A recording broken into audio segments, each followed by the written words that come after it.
Good morning, everyone.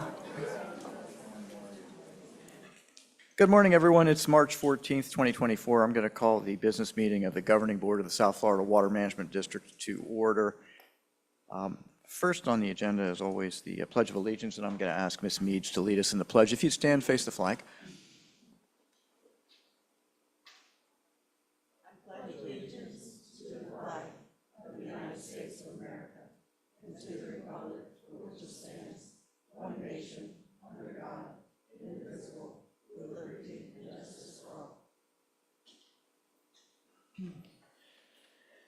Thanks, Cheryl. Good morning. Mr. Martinez and Mr. Steinley are not going to be joining us today, and the others apparently are on 95 coming north, and they'll be here when they get here. Mr. Butler is also coming a different direction, and he's also running a little bit late, but we'll be here. But we're going to go ahead and get the meeting moving. Board members, I'm going to ask that you make sure your microphone is on and that you please speak into the mic so online attendees can hear you. Members of the public on Zoom who wish to address the board can use the raise your hand feature if members of the public are having any trouble. And if you need help, please go to our website, sfwmd.gov, and click the Ask Us button at the top of the page, and staff will help you out. If you're using a phone and you'd like to comment, press the *9 to raise your hand and the *6 to mute and to unmute. And as a courtesy to others who wish to speak, members of the public are asked to comment only once on each topic. We'll take public comment first from those who are here in person and submitted a card, followed by those who raised their hands on Zoom. Happy Pi Day, everyone. We're going to move to employee recognitions.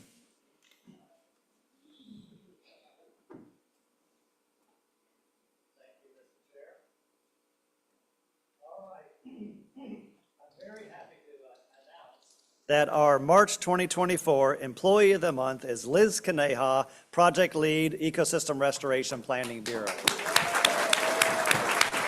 Now,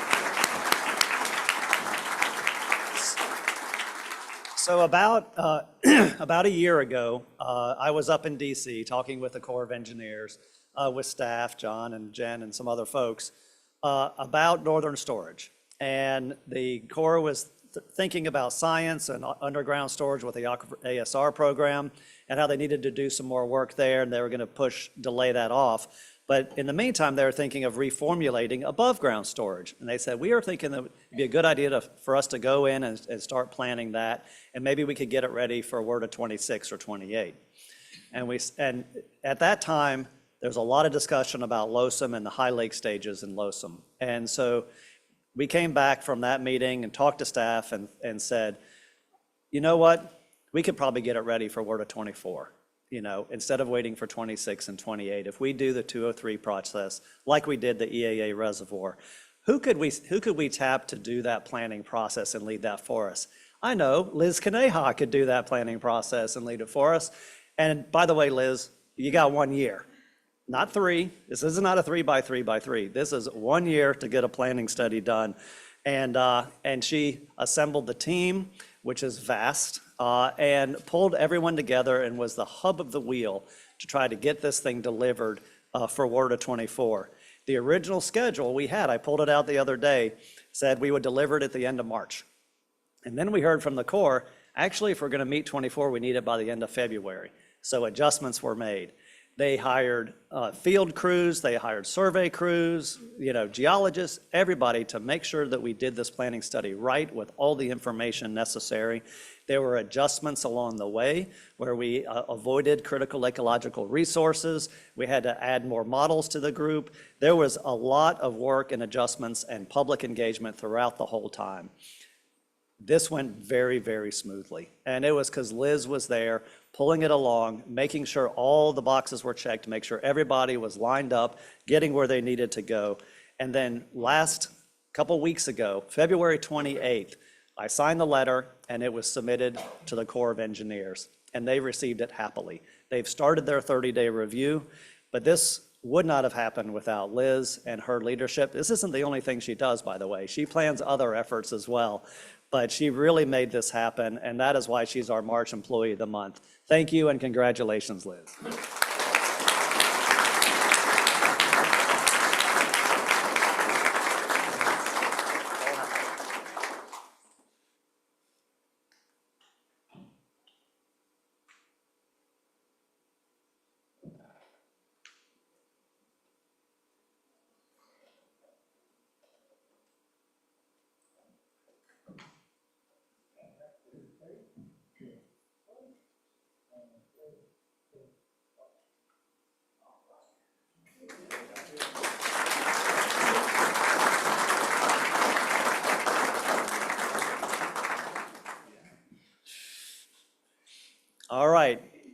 Now we have a large March 2024 team of the month. It is the G775 Pump Station Design and Build Team.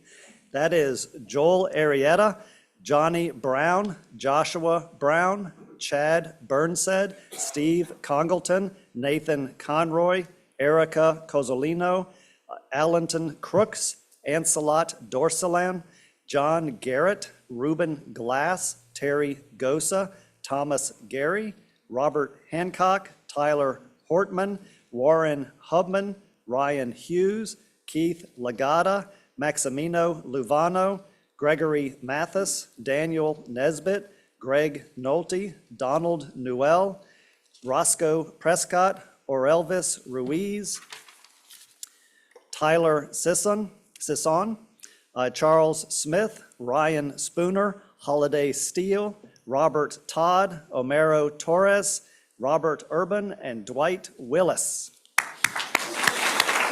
Now, providing clean water to the Everglades is paramount, right? And we need to make sure that all of our STAs are able to do that. STA 5-6 struggles with dry out because the C-139 basin often doesn't have enough water to keep it wet. And so we're about to finish up the FEB, but there's always a backup plan that you need, and that is connecting STA 5-6 to the Miami Canal. So we've been looking at routes on how to get it over there, and what it requires is a pump station. So we knew this, and this team said, you know what, boss? We'll go get you a pump station. We'll build it for you. And we did it completely in-house. You guys never saw a contract for this new pump station. This pump station is a 300 CFS pump station located near the Miami Canal that is able to pump water through a series of ditches and canals to get it over to STA 5-6. It was designed in-house on where to put it and how to put it in this levee. The whole groundwork, the Okeechobee Field Station construction crew put down the foundation and all the structural components for this pump station. The team at Clewiston took 3 pumps that we had at an old pump station and repurposed them, refurbished them, and got them ready for this new pump station. The Clewiston and West Palm field stations put together all the electrical panels and the conduits and everything and installed it in this pump station. And all their efforts came together to deliver us a brand new pump station out there to move water over to 5-6 that was delivered in January of this year. When the time comes, right now STA 5-6 has plenty of water, but when the time comes sometime this year, because it will, we'll be able to move water and keep it hydrated. And it's because of the efforts of this team, all done in-house and done very fast. So that is why they're our March Team of the Month, and it's very well deserved, and congratulations, March Team of the Month.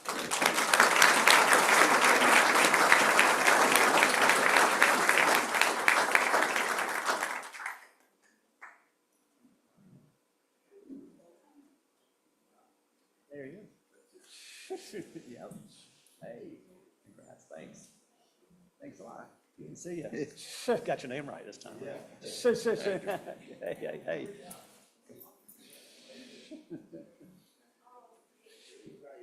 Man, good to see you. That's right, you guys are making a lot of trips to West Palm these days. Good to see you, man.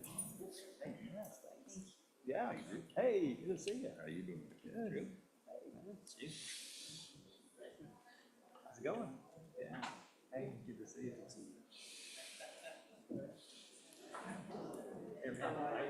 Arietta, right? Arietta. I got it right? Okay.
you go.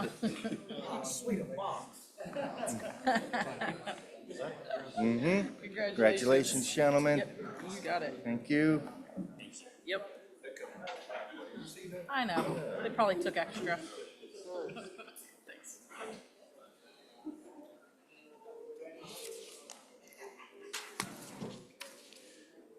All right. Okay, Mr. Chair, we've got a 25-year service award. Jennifer Krumloff, Section Administrator of Regulatory Support, has been with us for 25 years.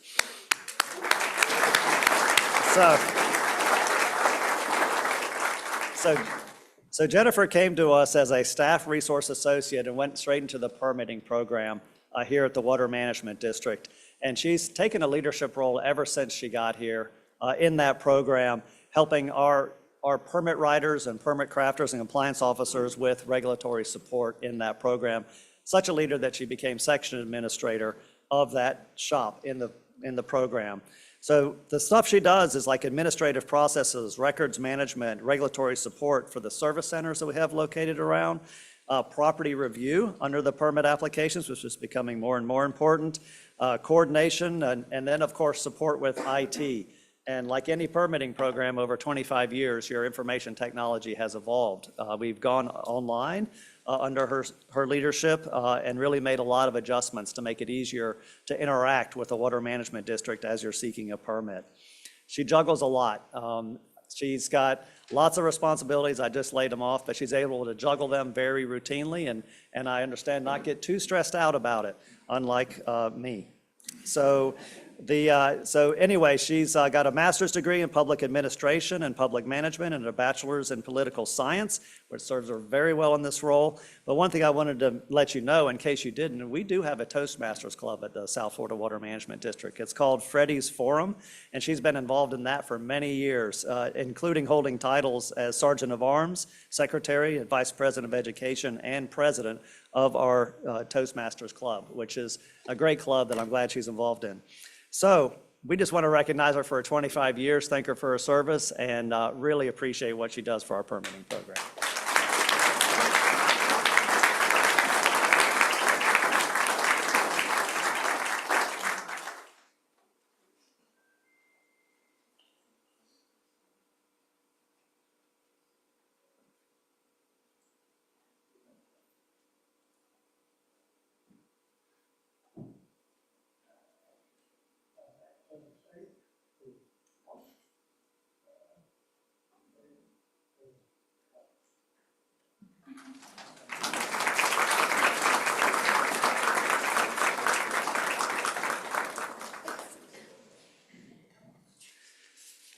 All right, Mr. Chair.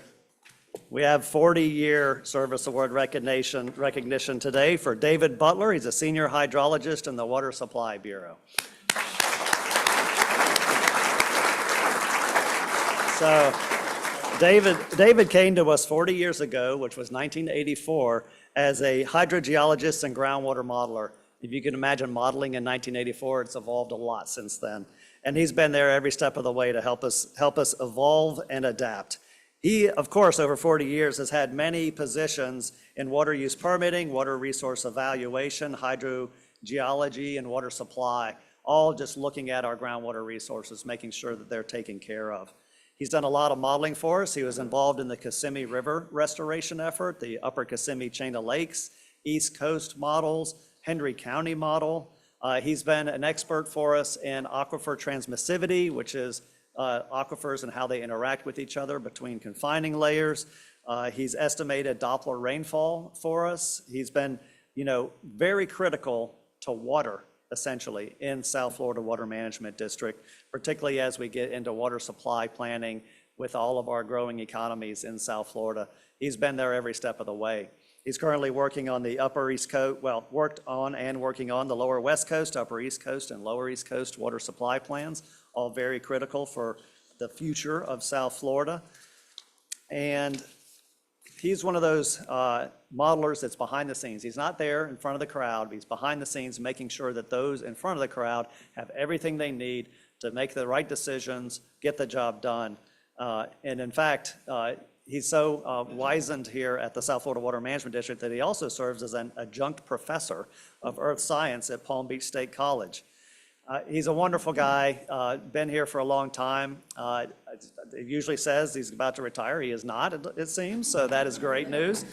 So David, thank you for your 40 years of service at the South Florida Water.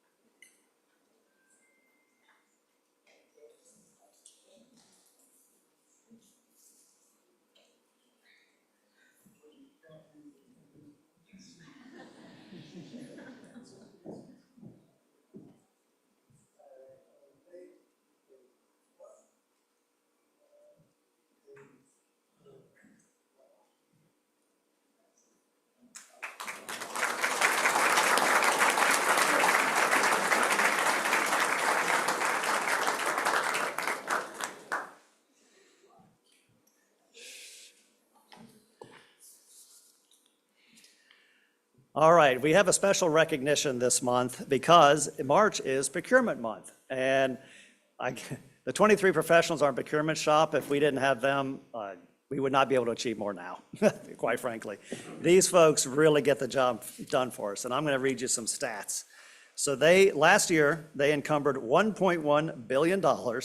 That is 7,238 purchase orders issued, 158 new contracts, 12 new price agreements, 787 work orders through that $1.1 billion. 64 new solicitations for RFQs, Bs, and Ps. 161 new firms certified as small business enterprises, bringing us to 626. And 561 vendors were registered to do business with the South Florida Water Management District. This shop does yeoman's work for us. And I've worked in many government agencies, and sometimes you love your procurement shop, sometimes you don't. I can tell you, we love our procurement shop at the South Florida Water Management District because they very much take care of us. And I want to call them up and show them the proclamation for Procurement Month, and let's get a picture with our procurement shop.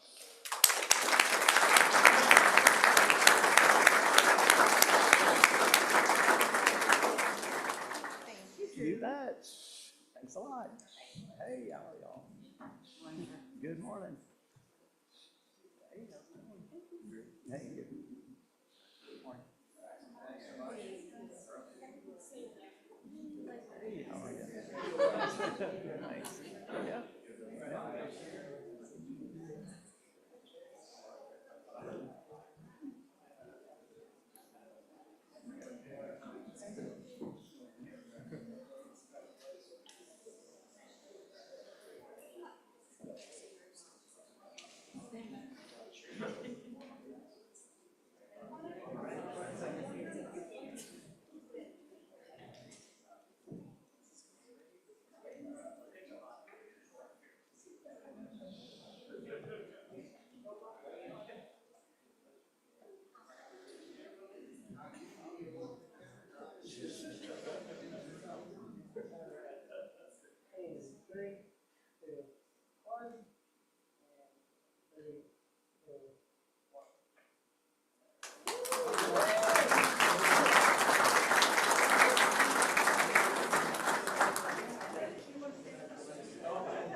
I don't know how you do it.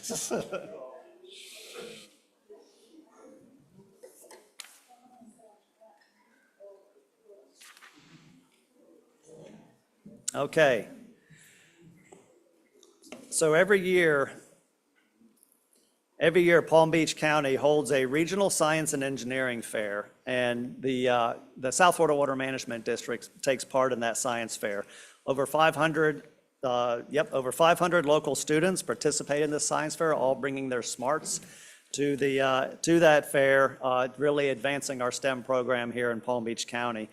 And so our staff at the South Florida Water Management generally seek out two individuals that they really admire the work that they did. And I want to recognize the two individuals that really put forth really meaningful science fair projects with respect to our mission here at the South Florida Water Management District. And that is Aaron Sellers from the Weiss School and Alex Karatzis from Palm Beach County Central High. Excellent projects they did, and I think we have Aaron Sellers here with us today, and I'd love to bring him up, give him the certificate, and get a picture with the board, if that's good.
All right, got a couple more to talk about here.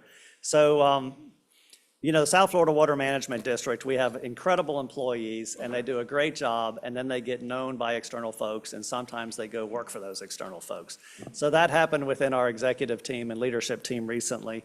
Dwayne Piper, who is our head of our IT department, who many of you know and have worked with, is going to a less green pasture and seeking other employment. He did get a great opportunity to advance, and so he is taking that. I don't think he's here. He's not. So he's watching on YouTube. So Dwayne, he was one of those guys that loved to advance the agency. He kept IT in a forward motion, very much taking care of every needs of the district. You remember when we went through COVID and our IT shop got us going right away. And that's under Dwayne's leadership. His staff love him. I love him. Well, I shouldn't be saying that. But he is, yeah, he's a great guy, and we really wish him the best, and he will be very much missed. I will let you know that Akina Wosina has stepped up, and he is taking his spot as the head of IT. And so he will bring that same sort of mentality of forward motion and innovation as Dwayne did, I'm sure. But we will certainly miss Dwayne. He was an absolute pleasure to work with. And then there's another fella, Sean Cooley, member of the executive team, who came with us 5 years ago. He joined us 5 years ago, all of us, and it was a tumultuous time. And we knew that one thing we needed to do was better engagement with our communities, better communication with our communities, and he really knocked it out of the park. He was incredible there for us. He was very much a friend with me. We spent a lot of time in a car or a plane, going places, and really bringing the district forward. And Sean has a lot to do with that as part of the executive team. And so he is going to another less green pasture, but it's an incredible opportunity for him.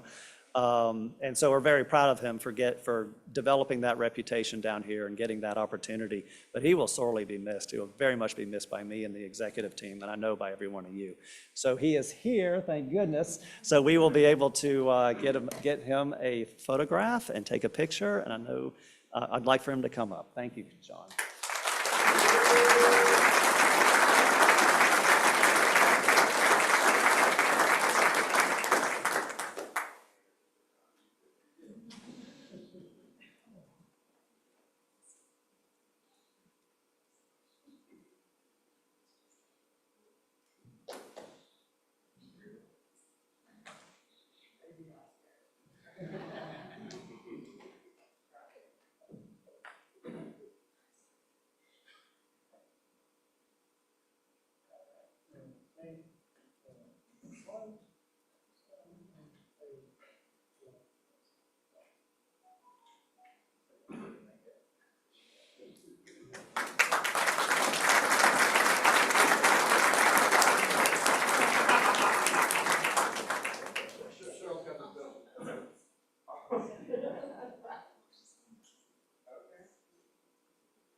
coming.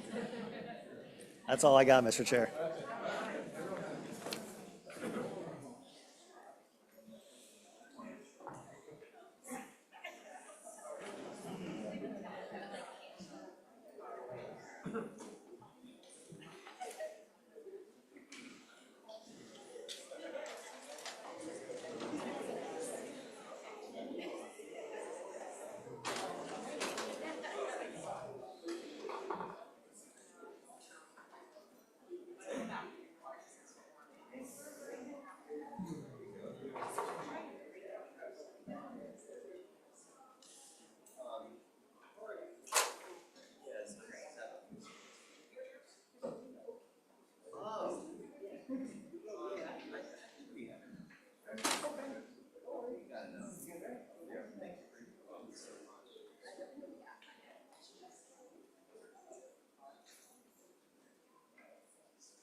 Well, thanks very much, Mr. Bartlett, for that. We'll move now to, I think, item number 5, which is agenda revisions. Molly, are there any changes to the agenda? Yes, Mr. Chairman. Item 19 was edited to include the contract information. Thanks, Molly. We'll go to agenda item 6, which is abstentions by board members. I'm going to poll the board members and see if any board member has any abstentions. I'll start with you, Mr. Bergeron. No. Mr. Wagner. None. I have none. Colonel? None. Ms. None. Mr. Butler? I have none. And we have nobody on the phone, right? No.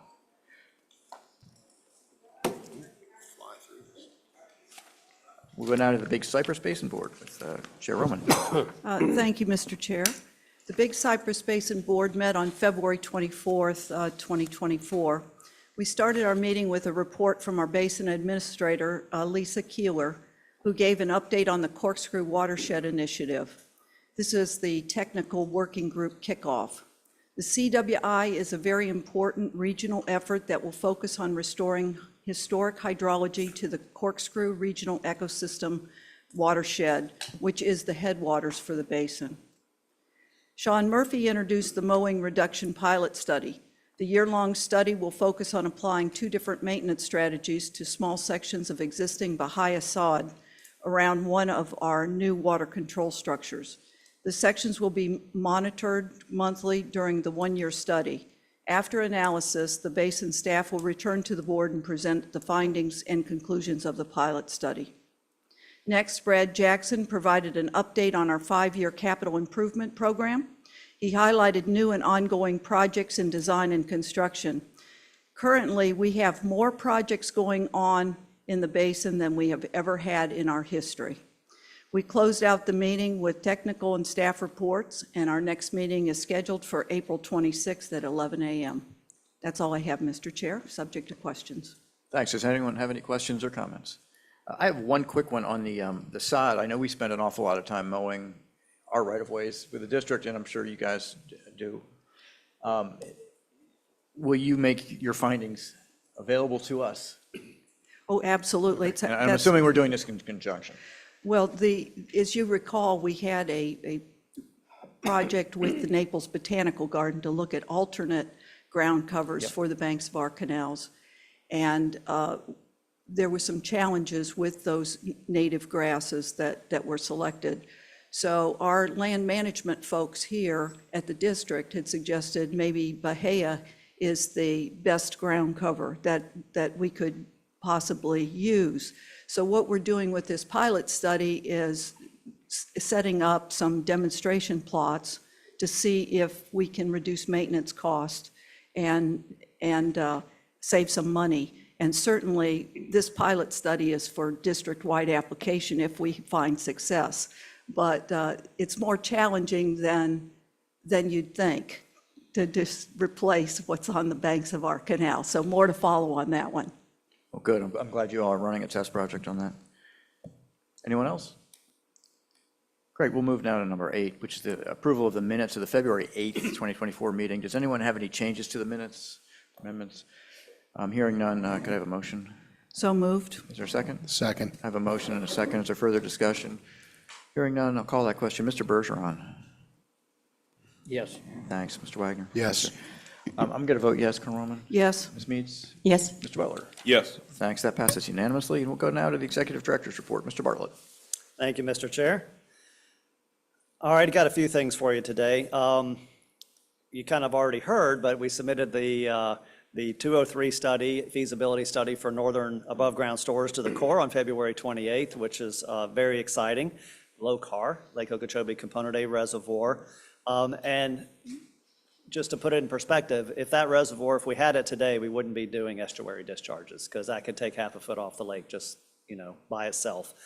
Put it in conjunction with the EAA reservoir and you really mean business. So very, very excited for that to be put forward for the Corps' consideration.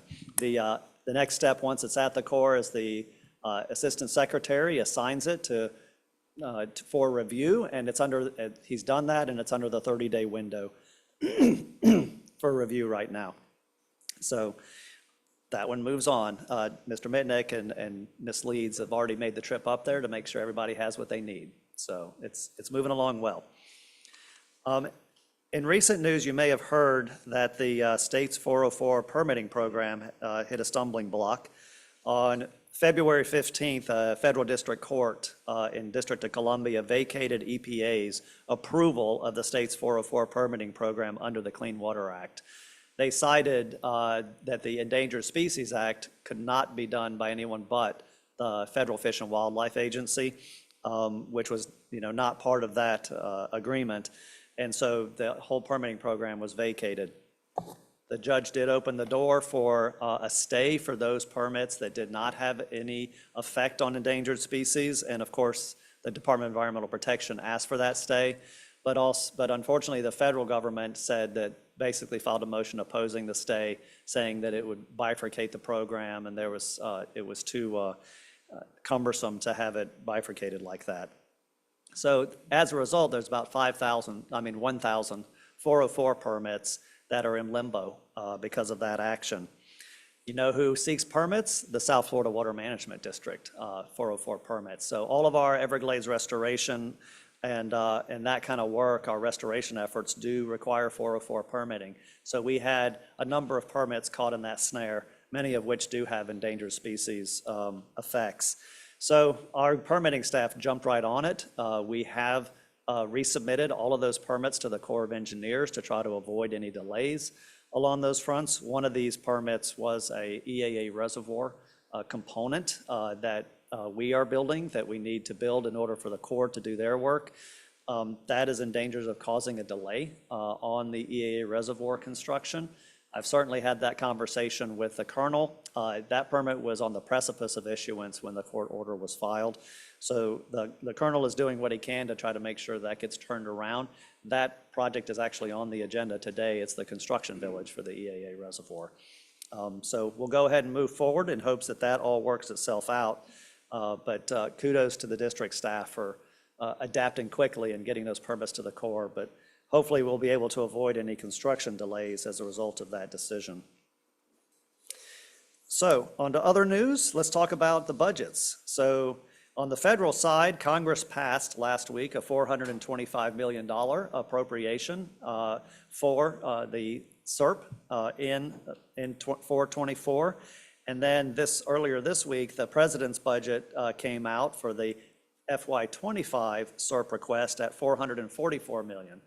While this wasn't what our congressional delegation asked for, which was $725 million, it will support a number of projects. The combination of those two, as the Corps tells me, they'll be able to start the EAA reservoir embankment contract. It's out on the street for soliciting bids right now. And so they will, with that budget, be able to start that project. They'll be able to start the Indian River Lagoon South North Reservoir for C23, C24 canals. They'll be able to start some SEP projects down on Tamiami Trail to continue that uncorking. And the Broward County Water Preserve, a C11 impoundment, which is to manage water between the Everglades and the populated area, they'll be able to start as well, in addition to continuing their planning processes, and in addition to continuing Picayune Strand, Biscayne Bay restoration, and the STA in St. Lucie County, among others. So the Colonel assures me that they are continuing with all the things they have started and intended to do with those budget requests. Let's talk about the state. So the governor, being the governor, Governor DeSantis, wanting to achieve even more now, did an epic budget request for SERP of $664 million, and the legislature delivered. So he certainly puts his mouth where his money where his mouth is, and really wants us to be able to succeed. So $664 million is about $200 million more than last year. An incredible budget request. Let's talk about what we'll be able to do with that. We'll be able to finish the C-43 reservoir. We'll be able to start the C-25 reservoir in STA up in St. Lucie County. We'll be able to start the C-23-24 South Reservoir project for the protection of the St. Lucie Estuary and Indian River Lagoon. We'll be able to break ground on expansion of the Clewiston and Okeechobee field stations to help service all these SERP projects we're building. After long last, we'll be able to start construction on the Loxahatchee River Watershed Restoration Project here in Palm Beach County. We'll be able to construct the new culverts on the southern part of Water Conservation Area 3A, the L28 levee culverts to help move water out of Water Conservation Area 3A. We'll be able to start some new and finish up some SEP North projects for the north part of Water Conservation Area 3A restoration. We'll be able to continue to build out our ASR well program following the science plan. And we'll be able to expedite the EAA reservoir, including starting the EAA reservoir's pump station. So a lot of good stuff to be done with the governor's budget request, and thanks to him and the legislature for delivering and helping us achieve more now. We also provided $76 million for Northern Everglades work and for the protection of Lake Okeechobee and the two estuaries, St. Lucie and Caloosahatchee, where we'll be able to finish up the El Maximo project and get that online and start the Lake Hickpachee expansion over for the protection of the Caloosahatchee. They provided $235 million for stewardship of public lands. And a new item, which we've been watching very carefully, and spent a lot of time in Tallahassee talking about this one, is $150 million to help ensure that we can have a viable South Florida with our operations and maintenance, refurbishing our aging infrastructure for the flood control system and adapting to sea level rise. That's an additional $150 million for our budget to make sure that we can continue to deliver for South Florida. And I really want to extend my appreciation to the governor and the legislature for that appropriation so we can do good here in South Florida. So that's what I have for you today, Mr. Chair. Any questions? Yeah, thanks, Mr. Bartlett. Does anyone have any questions or comments? Hearing none? Thanks. Thank you. We're going to move now into our first public comment period. If you're here to comment on a specific agenda item, we ask that you hold your comment until we reach that item on our agenda. This comment period is for general comments not related to agenda items.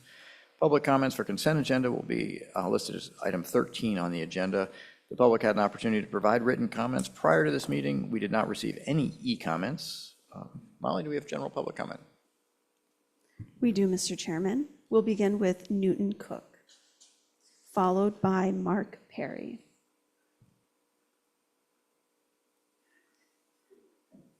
Good morning, Newton Cook, United Water Followers. Drew, as usual, just a great list of good things coming. And yes, we do appreciate the financing from the governor and the state legislature. It's very important to us. I want to be sure to invite everyone to the next recreation meeting. This one's going to be over in Naples, 5 o'clock Monday, 25th, Conservancy of Southwest Florida over there. It's up on the calendar. Big subject is the Green Heart of the Everglades, big acquisition. Going to be a tremendous amount of recreation on that property. And it runs from like mangroves all the way up to cypress and everything in between habitats. Right here.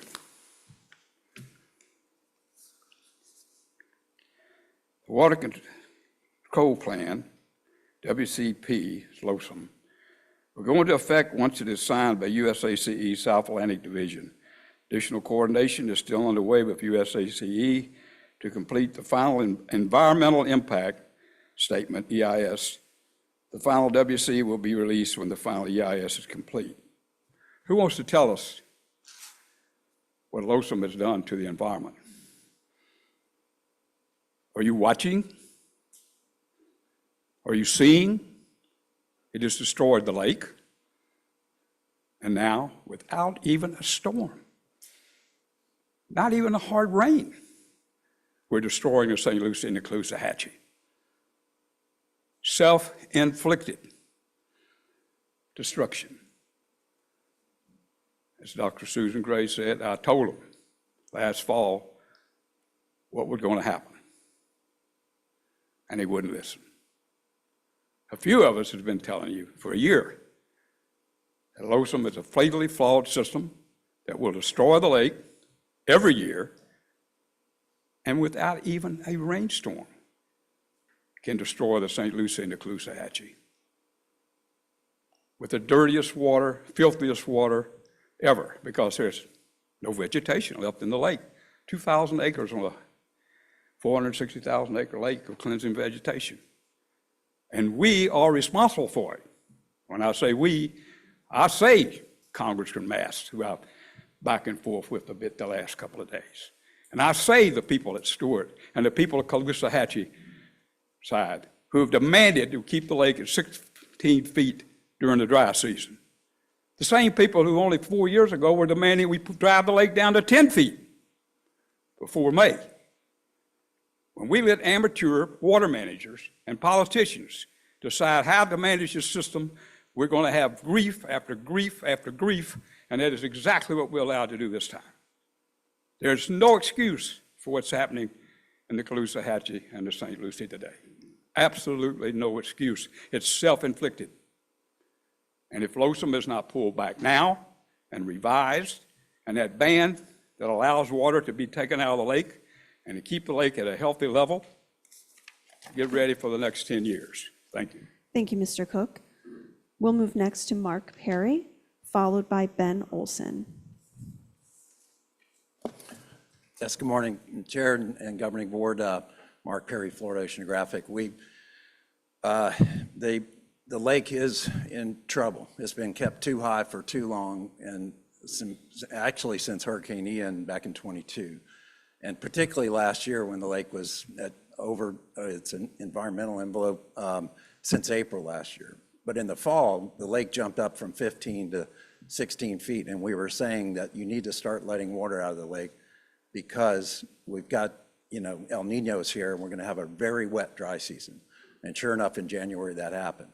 And we began to see the discharges, which started, they started making releases based on Loers 2008. And we're still operating under Loers 2008. The Corps is not operating under LOSM. LOSM is not in place. There's not been a record of decision. So there's not a LOSM schedule in place. There's Loers 2008. So they go to Part C, which is how much to distribute down south of the water conservation areas, which was max and practicable, and how much to go east and west, which has been 5,800 CFS and 3 14-day releases. It is turning the estuaries fresh. It's causing a lot of pollution, causing devastation to habitats like oyster reefs and seagrass. Sure, we should have been managing the lake a lot better, and we sure should have been doing it back starting last fall, actually. But consequently, we're stuck in this situation, and for the health of the lake and for the health of everybody else, we need to get the lake down and get it down quick. The water conservation areas, as you'll see, have been filled up with a basin runoff, basically primarily from EA basin runoff, over 1.3 million acre feet, and only about 20 to 30,000 acre feet from the lake has gone through the STA South. I did want to passed out a handout to you, and it's a brief thing to kind of emphasize the Northern Everglades and Estuaries Protection Program. In there, I copied some of Jennifer Reynolds' presentation back in May of 2022, and particularly looking at the monitoring that's done by the district, which is in all three of those watersheds, Okeechobee, St. Lucie, and Caloosahatchee. We know where this loading is coming from. We know exactly, month to month. And I just hope you review this more than just every couple of years. You do it annually. I know in the CFR, you've got Chapter 8A is going to cover SNEEP, and we can talk about it.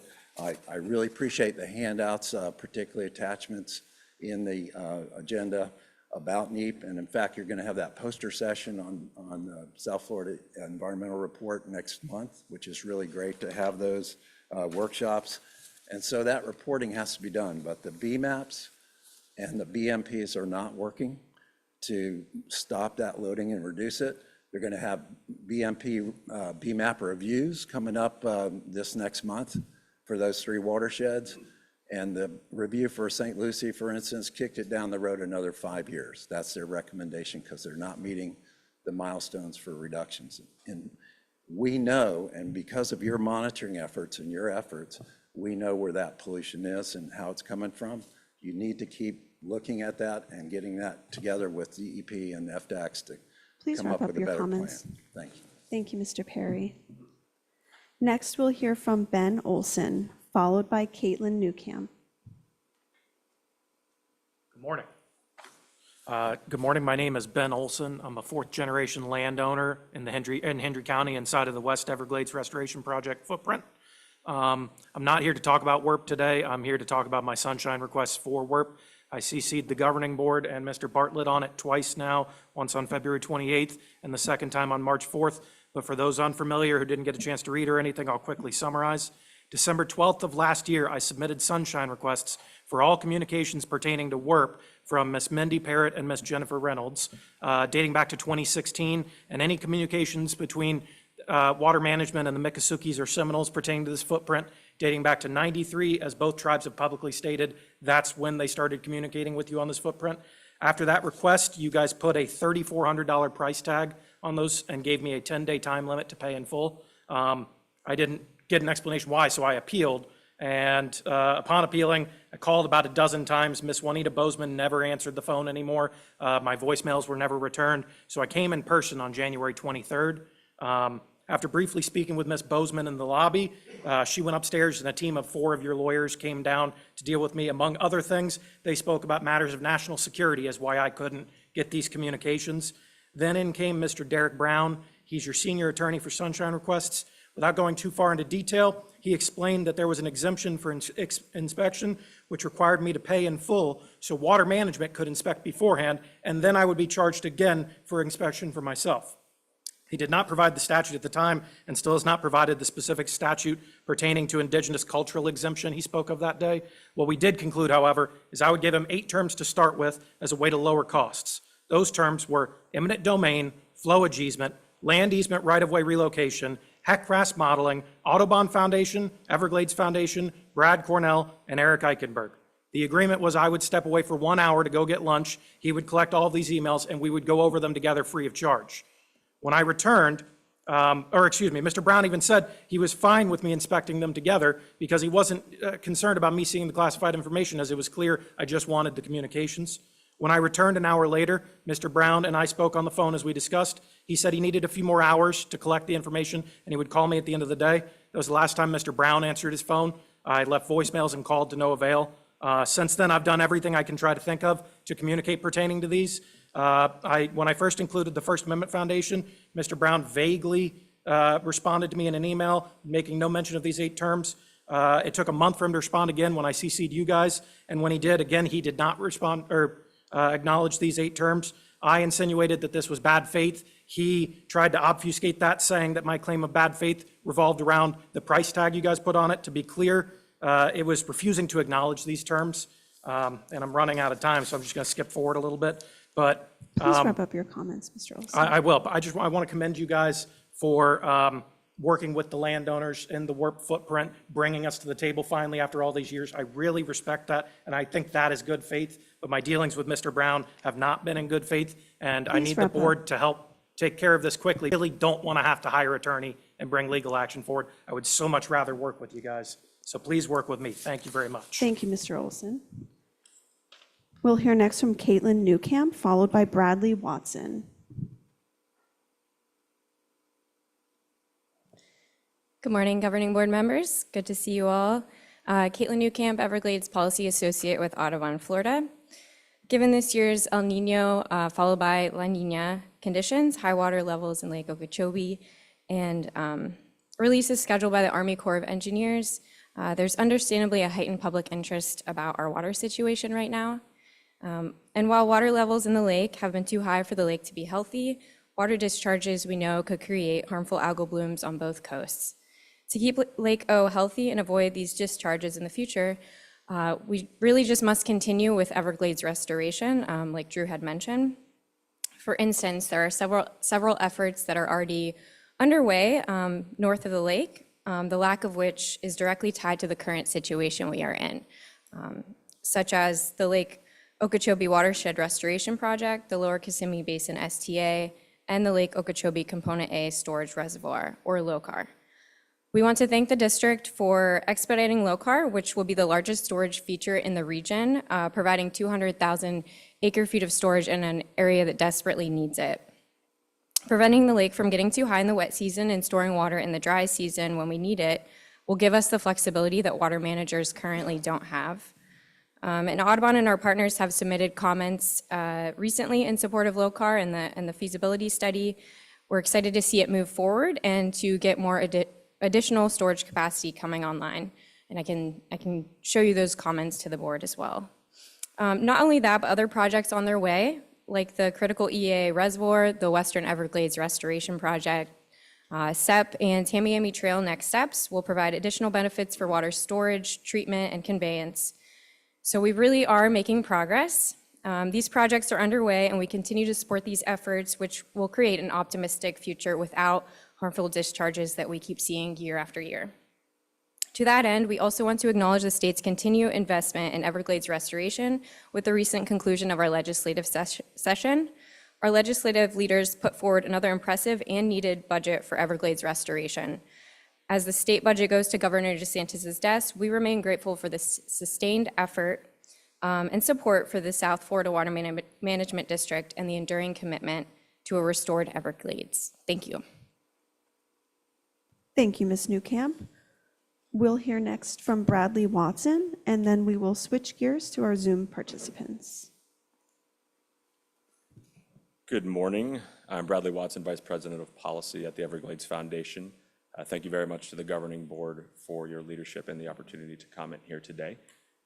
I would like to make these remarks and echo my support for the report given by Executive Director Bartlett, and also thank him for his continued leadership here, as well as the work of all the staff. We are very grateful for the continued leadership from Governor DeSantis and his recommended budget, and also to the Florida legislature for meeting those marks, and to the leaders of the Florida legislature for the $740 million for Everglades restoration and $664 million specifically for SERP. This funding, as Drew noted, will enable the Water Management District to advance progress on significant projects. Many were listed. Some include the construction of the EAA Reservoir Pump Station by the Water Management District concurrently as the Army Corps builds the reservoir embankment, to finish the C-43 reservoir to the west and advance and begin reservoirs to the east, and also to advance components for SEP for the purpose of sending water south. Also want to note and show that we are thankful for the $425 million passed by Congress for Everglades restoration in fiscal year '24. And we appreciate that bipartisan support from Congress, our Florida delegation, as well as our appropriators from Florida. This bipartisan support and this funding is enabling significant progress and momentum for Everglades restoration. And that progress does also not come without additional challenges ahead. If you look at the integrated delivery schedule, we see while we just received over $1 billion in funding from that combined federal and state funding, we have well over $1 billion for the next 3 years listed on the integrated delivery schedule. So the Everglades Foundation looks forward to working with Congress and our bipartisan delegation, with the governor and various allies in supporting this needed progress as we move forward on that integrated delivery schedule. Thank you very much. Thank you, Mr. Watson. We'll move over to our Zoom participants. We'll hear first from Scott Martin, followed by Mike Elfenbein. Mr. Martin, please unmute your mic. Good morning, everyone. Thank you for the time. It's always good to hear about all the projects that are going on, Drew, and South Florida Water Management with all the great projects north, east, west, and south of the lake. I hear the word restoration a lot. And the one word that I don't hear is Okeechobee, Lake Okeechobee restoration. I hear about Everglades restoration. I hear about St. Lucie restoration. I hear about the Caloosahatchee restoration. I hear very little about Lake Okeechobee restoration. I echo the comments and concern from the previous speakers, Newton and Mark, Mr. Mark, speaking of the health of the lake. As someone that lives on the shores of Lake Okeechobee, we are a family that have lived here for 40 years among thousands of other people that live here. And I'm not sure why we keep getting discriminated against and put on the back burner as people that live around this lake. LOSUM, which stands for Lake Okeechobee, has to do with Lake Okeechobee, but it seems like we're really building LOSUM for Stewart and Fort Myers and for the Everglades, but it's really not that much to do with Lake Okeechobee. So what I do is I encourage everyone on this board to do the right thing. Let's do those environmental studies. Let's push this LOSUM back. We have to stand up for this lake and do what's right, because what we're doing right now is wrong. This lake cannot wait for all these great projects to be finished. We don't have that time. It's season down here now. There's thousands of people from all over the country visiting Lake Okeechobee now. And the one thing that I hear from every single person that have been here year after year is how sad the lake looks. And I fear that they're not coming back. And that's all we have. We don't have beaches, malls, golf courses, $1 million properties here. We have this beautiful resource in this backyard of ours called Lake Okeechobee, a natural resource that you didn't build, that needs protection. It needs money, and it needs its own restoration. We talk about the hundreds of millions of dollars that is being spent around the lake. We need hundreds of millions of dollars spent inside of Lake Okeechobee. We have to get this water level under control immediately. We have to put our foot down and say no to this new water schedule that they're proposing. We have to treat Lake Okeechobee as a filter that will then help all the water in the entire state of Florida. I don't understand why we can't all be and do the right thing here. I encourage everyone on that board to reach out to the Corps and reach out to everyone, the governor included, and say we have to put Lake Okeechobee's needs first. We have to turn Lake Okeechobee back into the filter that it used to be. We have zero filter in this lake. Thank you. Thank you, Mr. Martin. Next, we'll hear from Mike Elfenbein, followed by Gil Smart. Mr. Elfenbein, please unmute your mic. Yes, ma'am. Good morning. Can you hear me okay? We hear you. Awesome. Thank you. Happy Friday Eve, everybody. And congratulations to Sean Cooley. I have really, really enjoyed the opportunities I've had to work with him. He's exceptional and will be sorely missed. I hope there's a way we can get him back somewhere down the road. Also, Charlotte, I wanted to bring attention to some of the comments you made about your Big Cypress Basin Board and the easements and mowing. And as a guy who spends some time in the woods looking for pythons, oftentimes people don't realize this, but we need those swales and rights of ways mowed more frequently, not less frequently. 90% of the pythons being caught by your contractors and those of FWC and the general public are being caught on levees and roads. And the easiest way to find them is in those rights of ways. And oftentimes people are unable to find them because the vegetation in those right of ways is too tall or too thick or too lush. And you're looking for an animal that's only about 6 inches off the ground. So as you move forward with that pilot project, I hope that you consider that allowing the grass to go unmowed defeats our effort to annihilate the python population. Also, I wanted to touch on something. I think Scott and Newton nailed it best on Lake Okeechobee. You'll notice I don't come to meetings so much anymore. It's getting old, beating a dead horse. But as we talk about sending water south, sending water south, sending water south, it's important that we consider that Water Conservation Area 3A and 2A continue to be over the regulation schedule.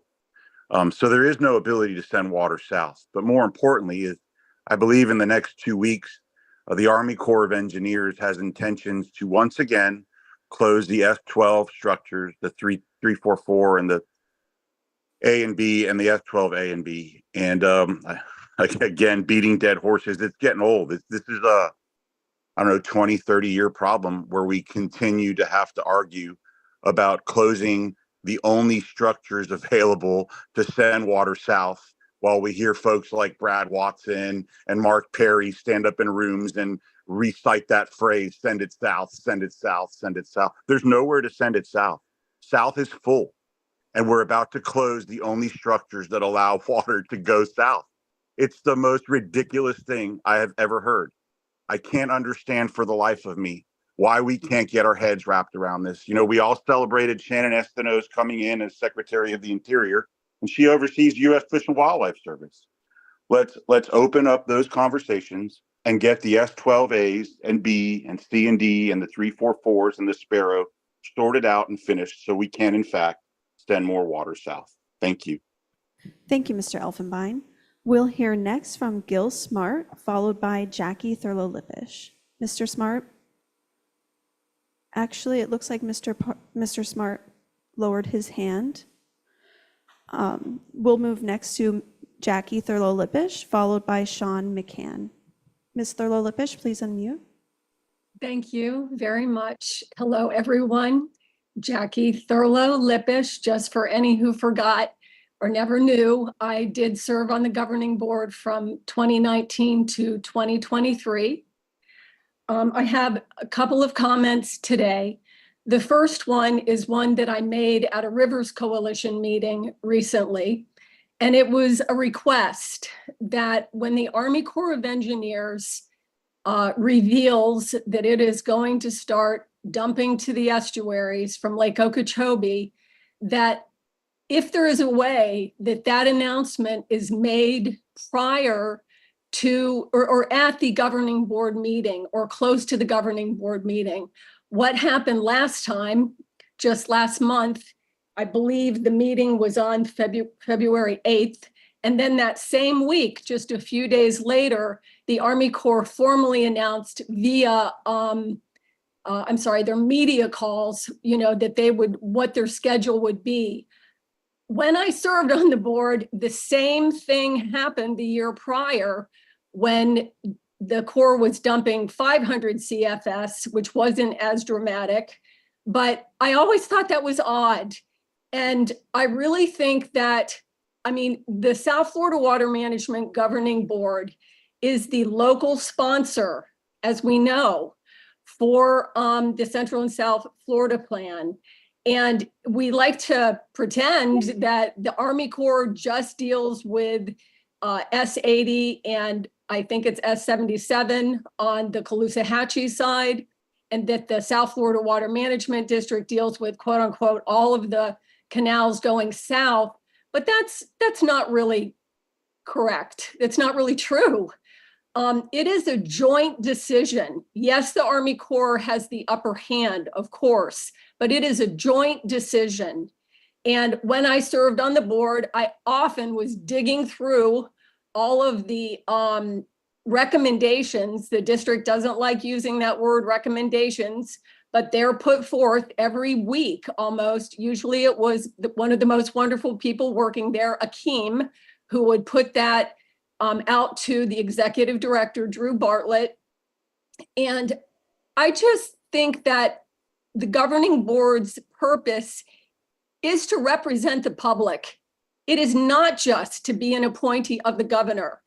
It is to have local knowledge and share that local knowledge and opinions. So I am hoping that that can be adjusted so that the board has to speak out right as these things are happening, not a month later. Thank you very much, and Godspeed. Thank you, Ms. Thurlow-Lippisch. We'll hear next from Sean McCann, followed by Betty Osceola. Mr. McCann, please unmute. Yes. Basically want to echo what Mike Elfenbein said. In our lake and the conservation areas have been too wet for too long, and we need to get the water out of there. And closing the drain at the bottom is not going to help. So whatever we can do to try and keep the S12s and everything open to keep the water going south of the trail, just ask you guys to do whatever you can to let it move south. Thank you. Thank you, Mr. McCann. We'll hear next from Betty Osceola, followed by Nyla Pipes. Ms. Osceola, please unmute. Can you hear me? We hear you.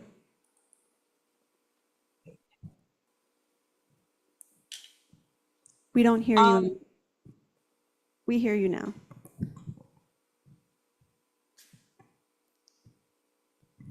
Ms. Osceola, your mic is muted. Can you hear me? We hear you. Okay, I want to thank everyone today for their comments and concern for the waters of the Everglades. And regardless of what acronym that you use in managing the lake levels and the releases of water, it's not helping Lake Okeechobee. It's being killed every day with decisions that are putting people first. And I would hope all these agencies put the word heal, H-E-A-L, in their vocabulary and their view on how they can get the system healed. And, you know, we're drowning down here. Our islands are still damp. The Miccosukee people can't even plant their corn and pumpkin on the islands because the islands are still too wet. And here we are, we're going to go into, in the next few weeks, where the Corps is going to shut all these gates. And we're going to be in a situation like last year where our islands are drowning. They're still drowning. We haven't recovered yet. And your estuaries are getting decimated. So this system is broken of how the agencies are viewing to move water. And the Everglades, Florida Bay, our estuaries, they can't take anymore. You know, we all need clean, healthy water to survive. And this process is broken. And even though everyone says LOSUM isn't it, in fact, whatever is going on and holding these lake waters in Okeechobee too high is killing that lake. It's almost like domestic abuse. The lake is being abused, but everybody wants to cry around how the lake water is hurting them. Everyone is hurting that lake. She's being abused and we need to stop abusing her. You know, and it's like the perpetrator of the abuse is crying that they're the victim. It's the other way around. And down here, unfortunately, it looks like I'm going to have to take to social media again and get the news crews out here again, because that's what it's looking like. We're going to head to put public pressure on doing something that is right. And I want to applaud the Water Management District. The last time we had this high water situation down here, they really stepped up to get these agencies moving along to get this water out of 3A. And we need to be more proactive in helping the waters of Florida heal. That's my comments. Thank you. Thank you, Ms. Osceola. We'll hear next from Nyla Pipes, followed by Kyle Archacki. Ms. Pipes, please unmute.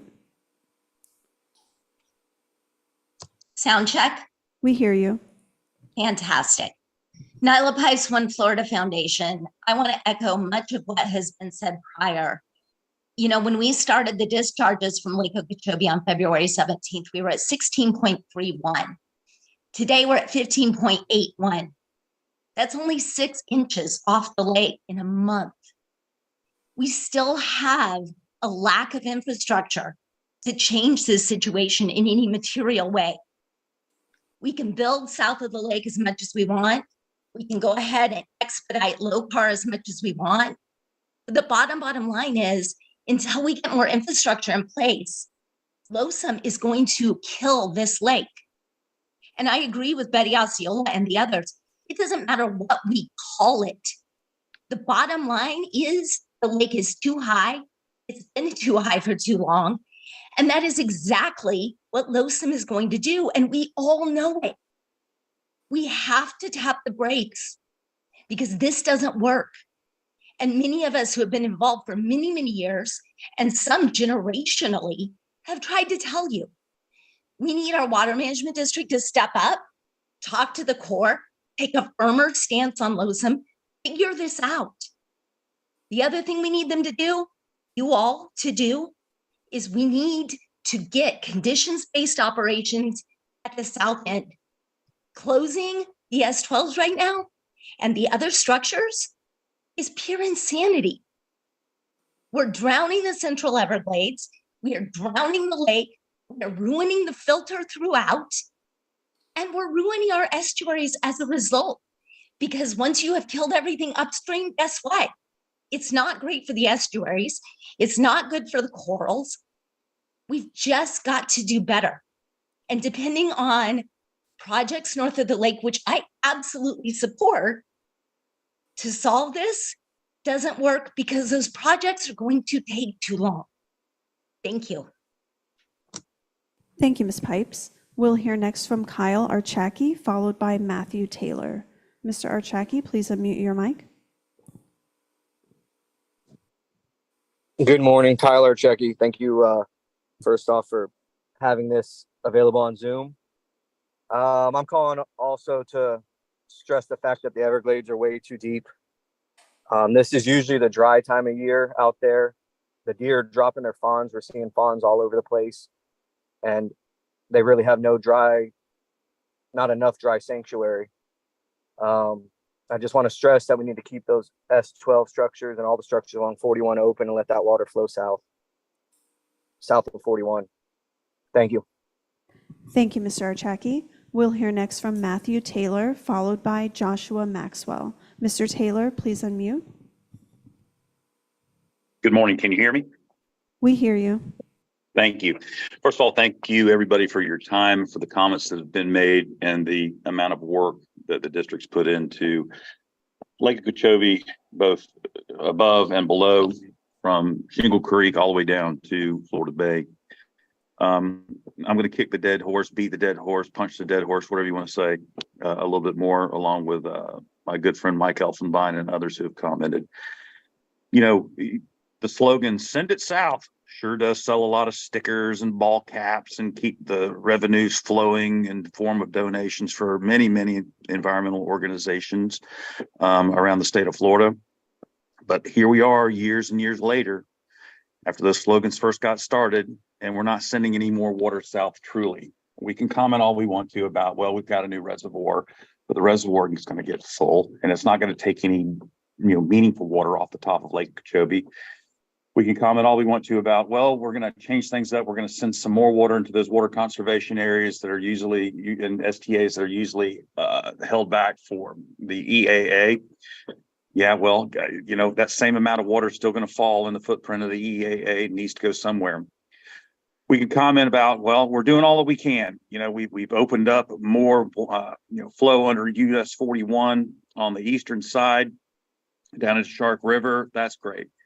But here we are facing the same old tune, the same old repeat dream. It's Groundhog Day, folks. We're going to close the S12s again.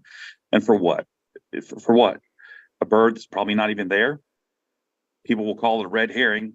That's a lie. We all know. Everybody listening right now, everybody sitting there knows that's a lie. It's definitely something more than a red herring, because here we are closing these S12s again. And look, I get it.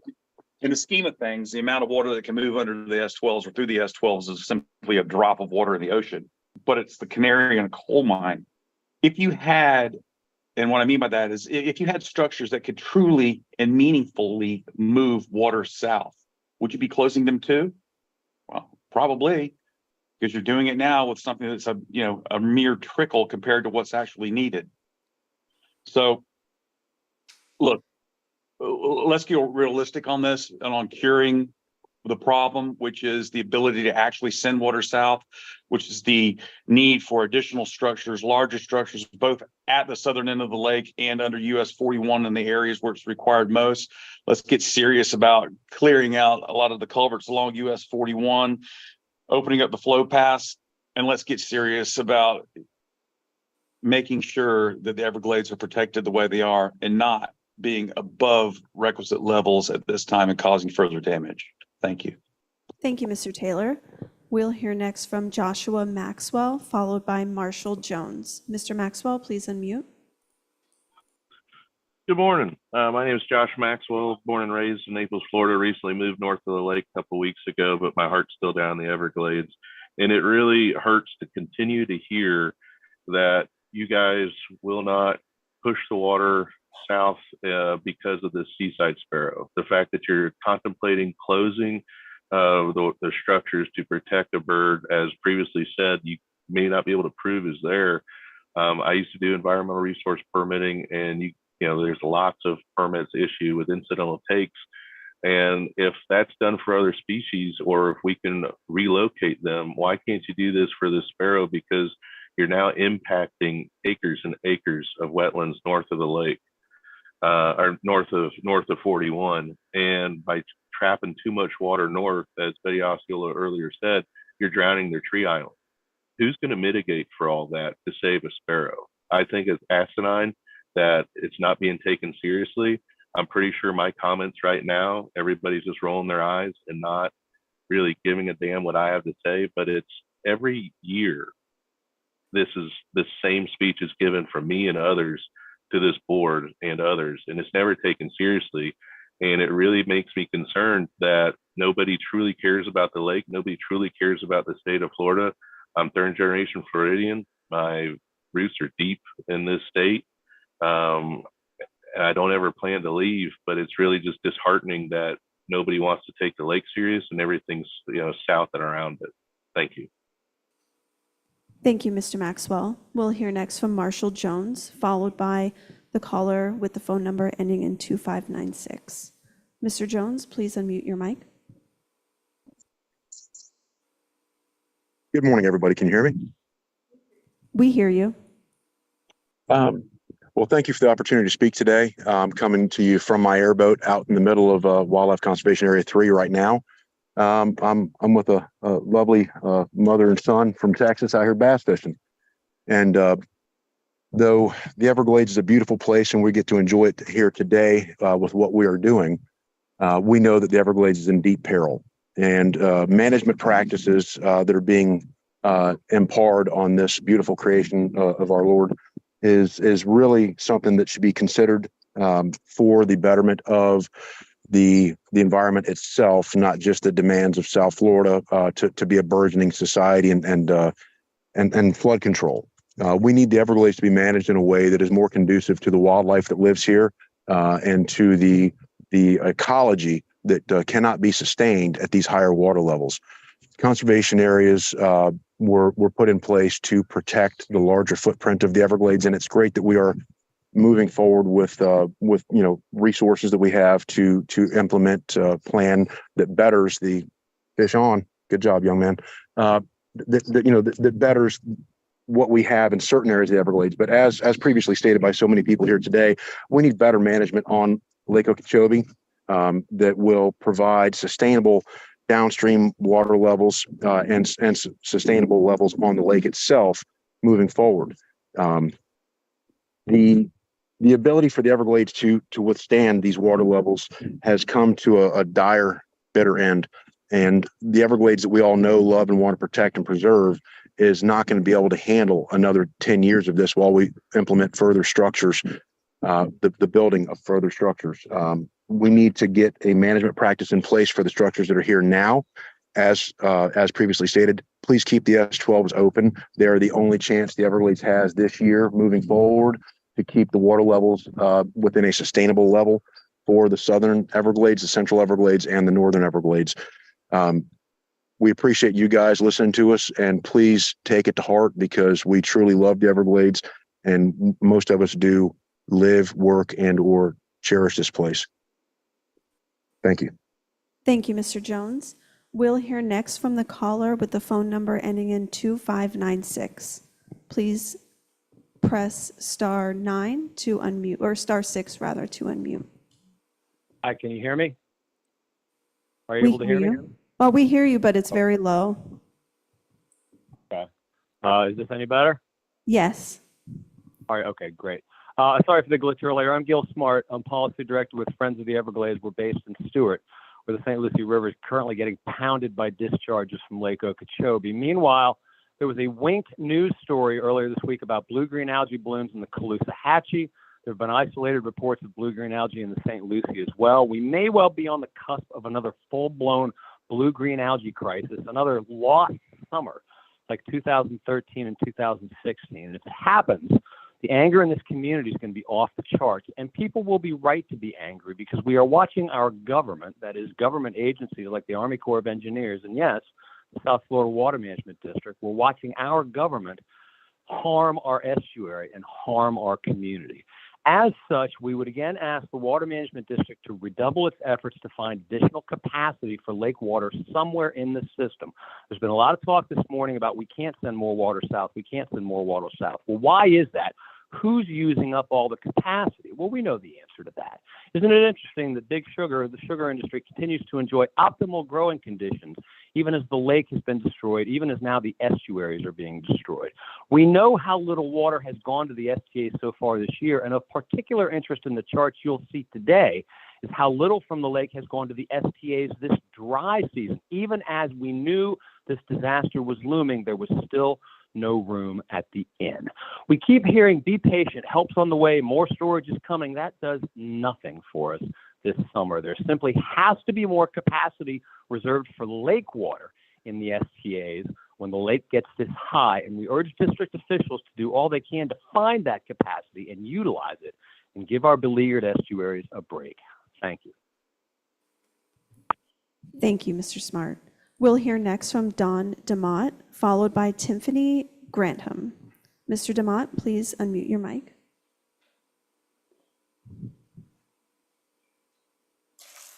Mr. DeMott, please unmute.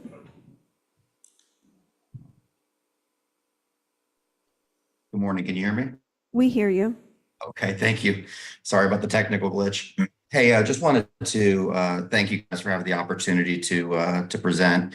I'm a native Floridian, actively outdoorsman on both coasts, as well as Lake Okeechobee. And I think the one message that's been very, very consistent during this meeting has been public outcry to the harmful effects of high water.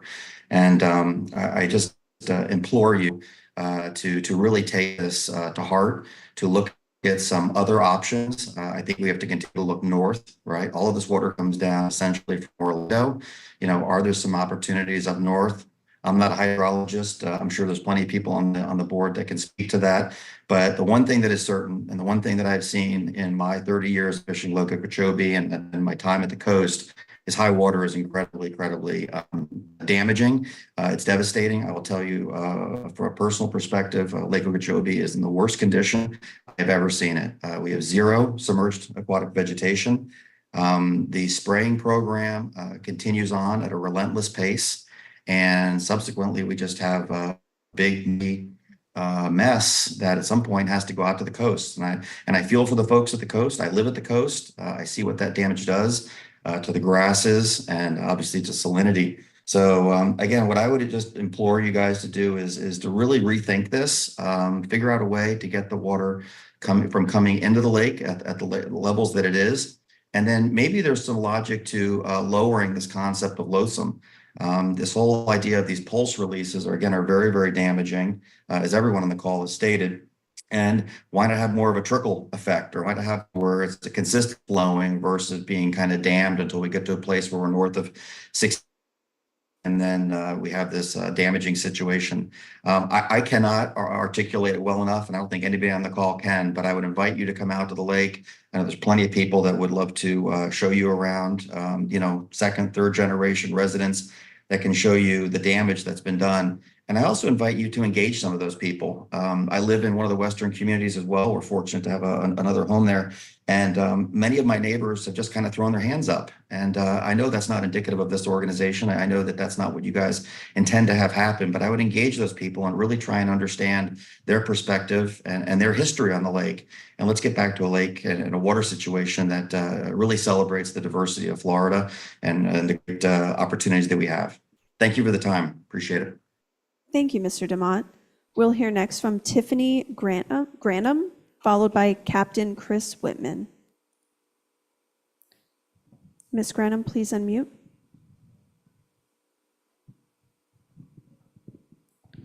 We can't hear you, Ms. Grantham. Hi, good morning, everyone. Thank you so much. I am with Betty Osceola on this. We have got to clean and heal our waters. We've got to stop harming our waters so they can heal.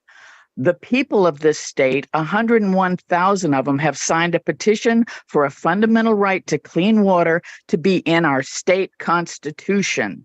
We're going to take this on from the people. Please, everyone here, we've got to stop the harm so that the waters will heal. We've got to stop the harm, okay? Go look at Florida Right to Clean Water.org. It's a green amendment we're trying to get in the state of Florida, just like several other states. 6 of them, 8 of them, 9 of them are working on it. 3 of them have it for sure. This is a way that our elected officials have to listen to their constitution. They can't play games. We've got to do everything we can to heal the water. And thank you again, every single one of you. I know you know that. I know you all know how filthy, impaired our waters are in this state. It is an atrocity. And thank you again. Thank you, Ms. Granum. Next, we'll hear from Captain Chris Whitman. Mr. Whitman, please unmute your mic.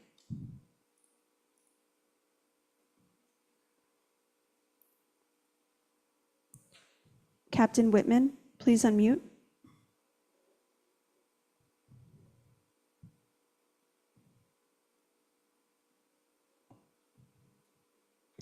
Mr. Whitman, we can't hear you.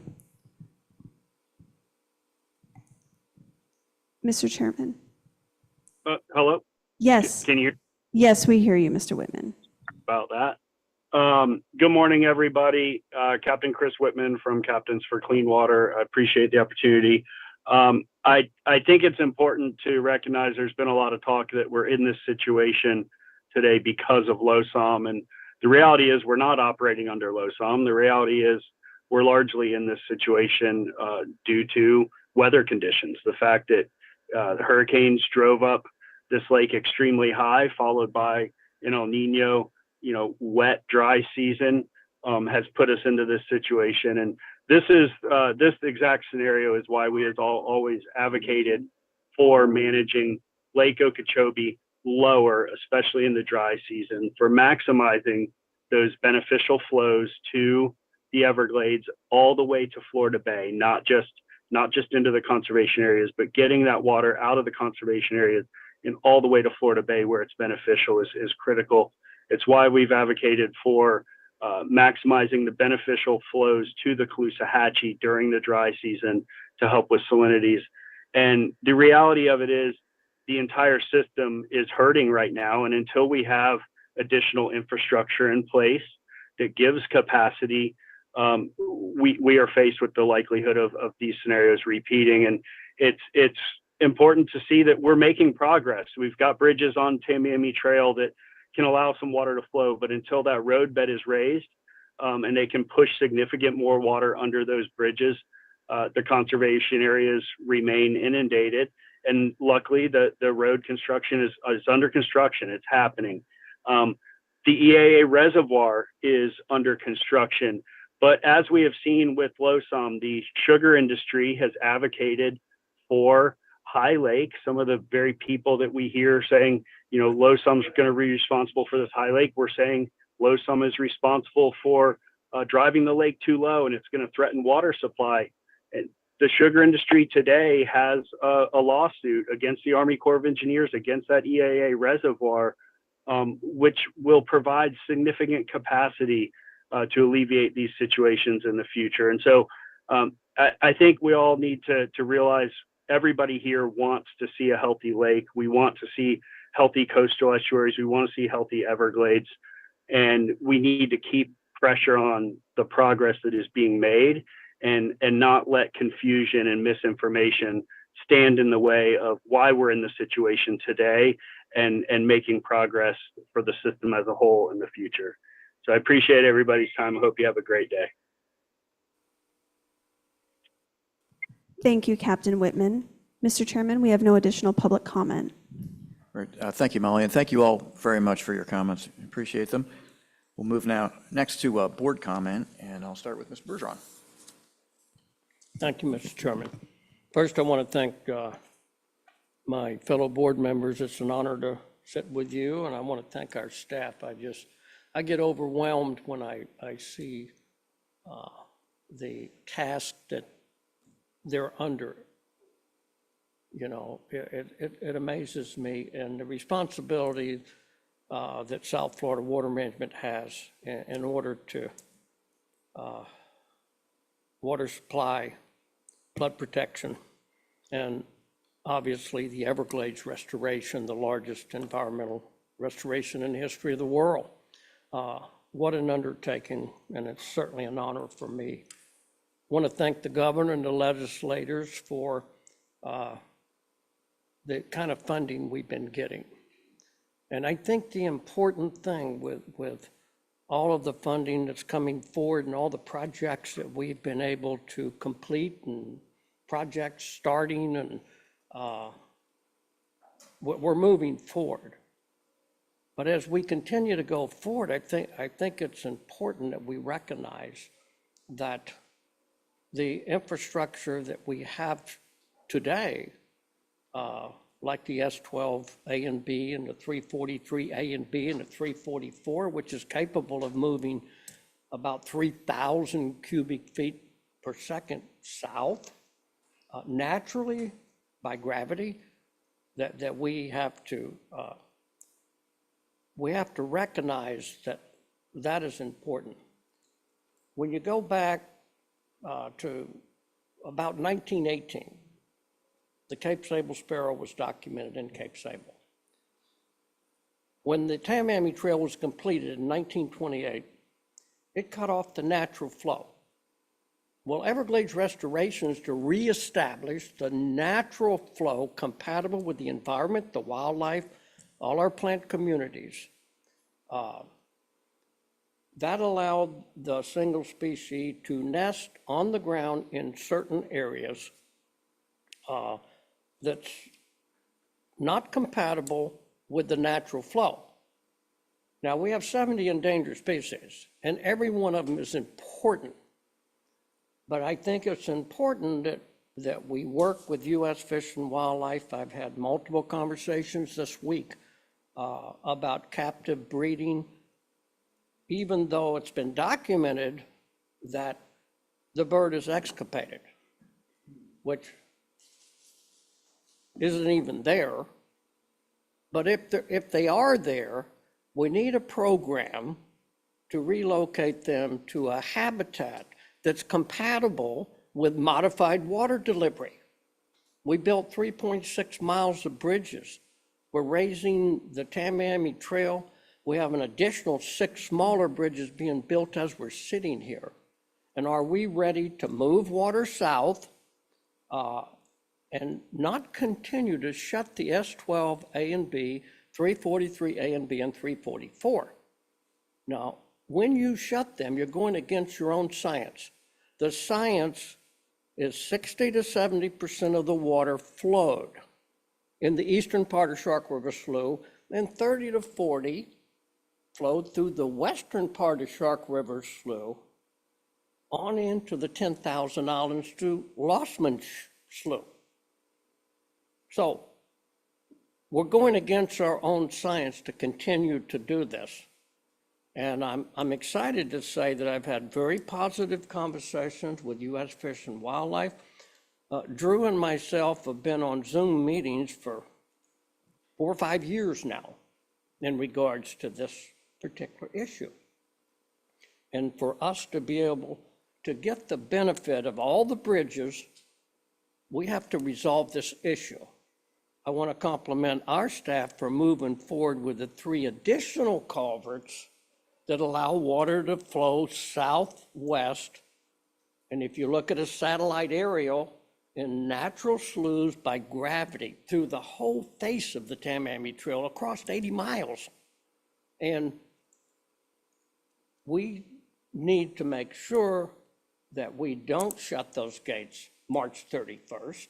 We need to work with the Colonel, work with U.S. Fish and Wildlife to continue to move water south and minimize the damages. Drew, we were out there in an airboat a couple days ago on Miccosukee.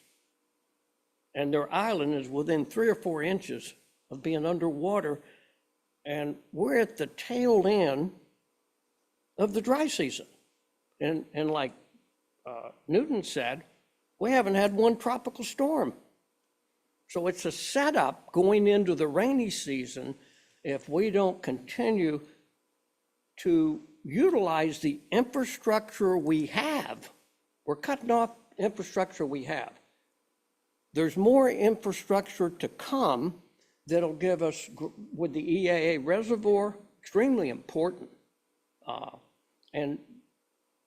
But if we don't get the bottleneck down at the Tamiami Trail, the water that's in the EAA can't move south either. That's why I'm so critical about the Tamiami Trail every meeting that we have. And I think it's important that, Drew, that we have a meeting with the Colonel and also U.S. Fish and Wildlife to make sure that we can extend that deviation. We've been doing an emergency deviation since 2010, for 15 years. Now, I would say that that's extremely important because that's infrastructure that can minimize the irreversible damage to the Miccosukee, to the Central Everglades, to the wildlife. And obviously, like in 2015, and I apologize for talking so much, but this is such a major issue. We had 50,000 acres of seagrass die from lack of water. So I think the other thing I would like to work with staff on is a meeting with DOT. That project is 1.5 years to 2 years behind schedule. And when I drove through there 2 days ago, based upon what I've seen, and I've been a road contractor for, I hate to say this because I'm telling my age, for 60 years. And that project is so important to be able to elevate the L29 to 9.7 and move more water south and get the benefit of the 3.6 miles of bridges we built 8 years ago. And so I would like to work with staff and work with the Colonel and U.S. Fish and Wildlife to extend that deviation.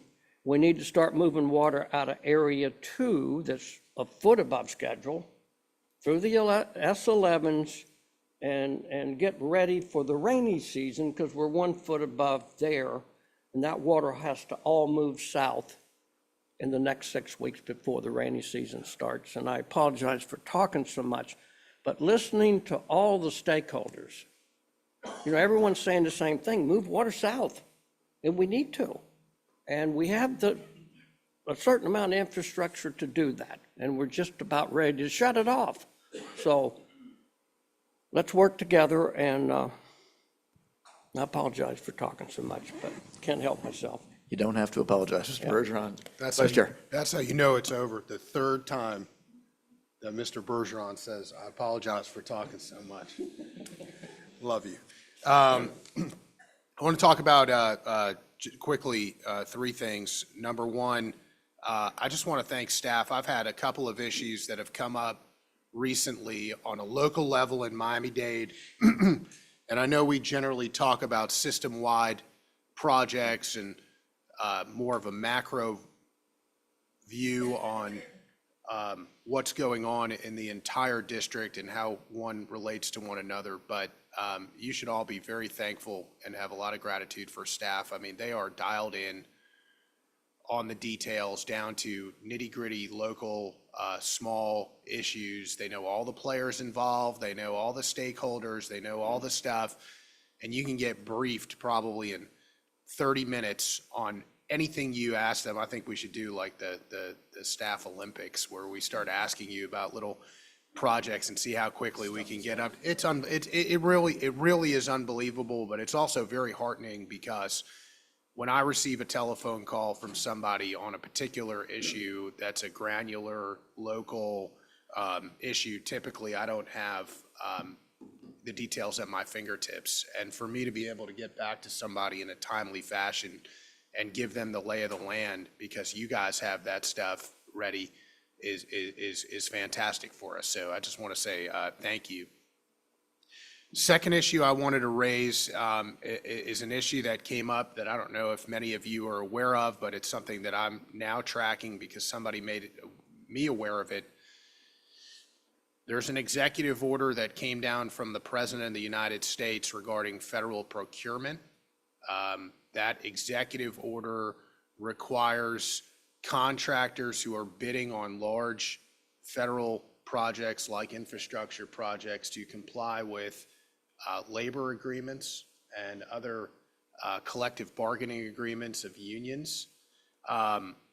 This is, I think, problematic for us on a variety of levels, most of which is that we are paired, of course, with federal side on big infrastructure projects. And so I think that's going to curtail, at least limit a lot of local contractors here who would otherwise have bid, who are just not either going to be able to comply with those requirements or not desire to bid on projects that are going to require them to comply with those requirements. And I think it's going to eliminate a lot of the competitiveness that we might have with numerous contractors bidding. But I also think that it's got larger implications for us. I believe, although I'm not 100% confirmed, I believe that the bidders on our side, the state side of the projects, don't have to comply with that. But they do on the federal side.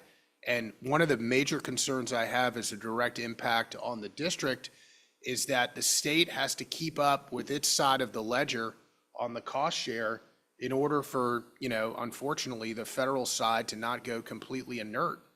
And that's this requirement from this executive order is going to drive up, in my opinion, the number on the federal side, which will directly harm the state, because now the state will have to spend more on its side to keep up with an artificially inflated contract on the other side due to this executive order. So I'm tracking it. I'm going to try to make some inquiries to see, what happens.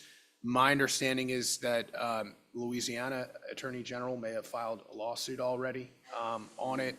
I don't know how this directly impacts Florida. It does not seem good for us. And it's something that came up.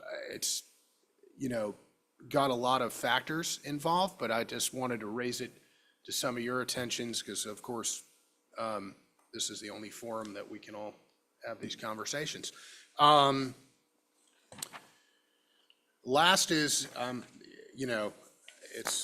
it's unfortunate. I've been grousing about the Cape Sable seaside sparrow for a long time, but I come from a different background than Mr. Bergeron, who's got a lot more experience in the environment, natural area than I do. And I know when he's on my side, saying something, I get a lot more confidence in what I'm saying, because the way I look at it, honestly, I've looked at it for a long time, even since my first briefing when somebody showed me the red lights on the map of areas that I frankly thought, when they told me they were closed, I thought they were closed for maintenance, or somebody was doing some work on it, or they would be open in 7 days because we had to fix a pump that had broken or blown or whatever. But then somebody said the Cape Sable seaside sparrow, and I said, the what?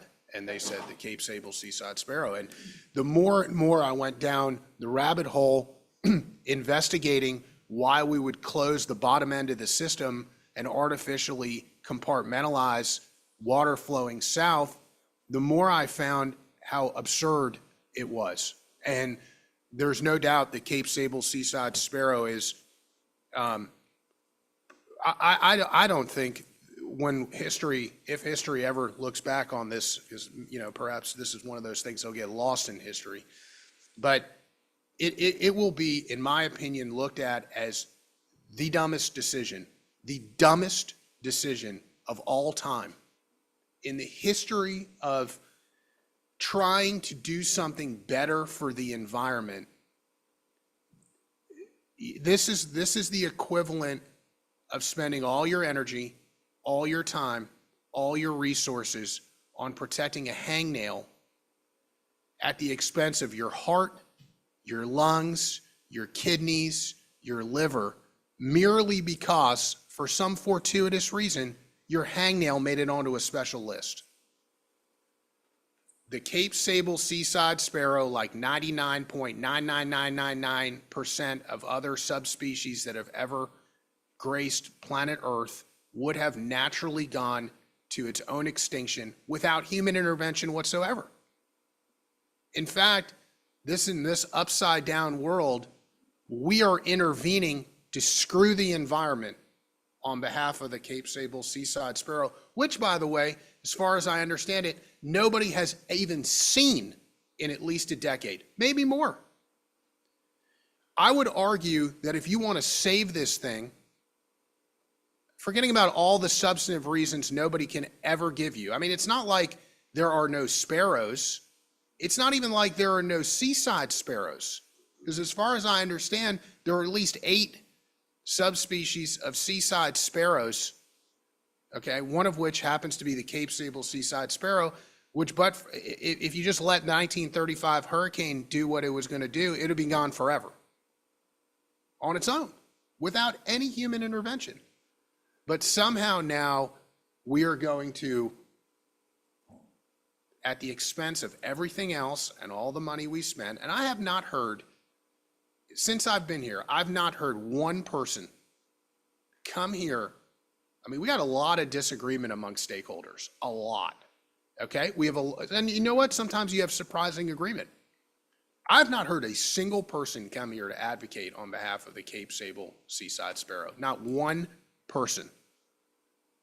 Not one substantive argument other than, oh, we got this thing from 1967.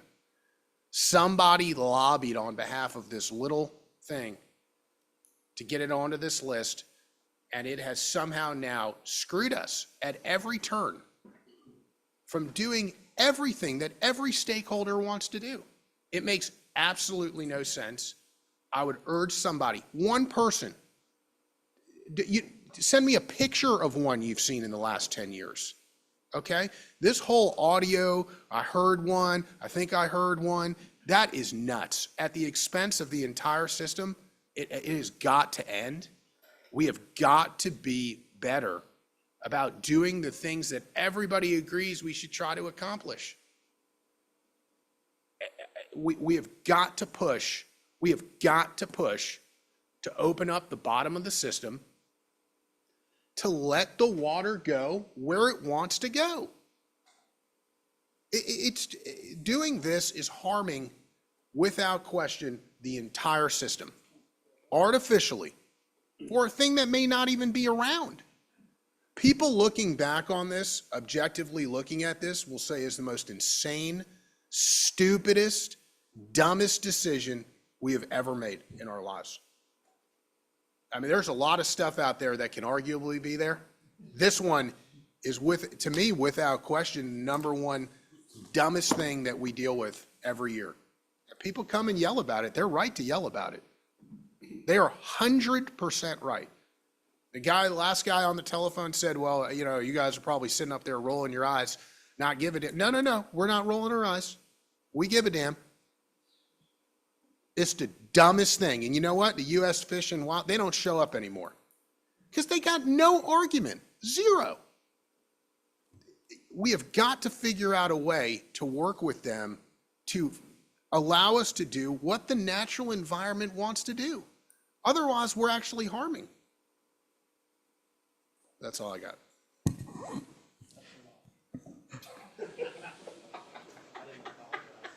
Thank you.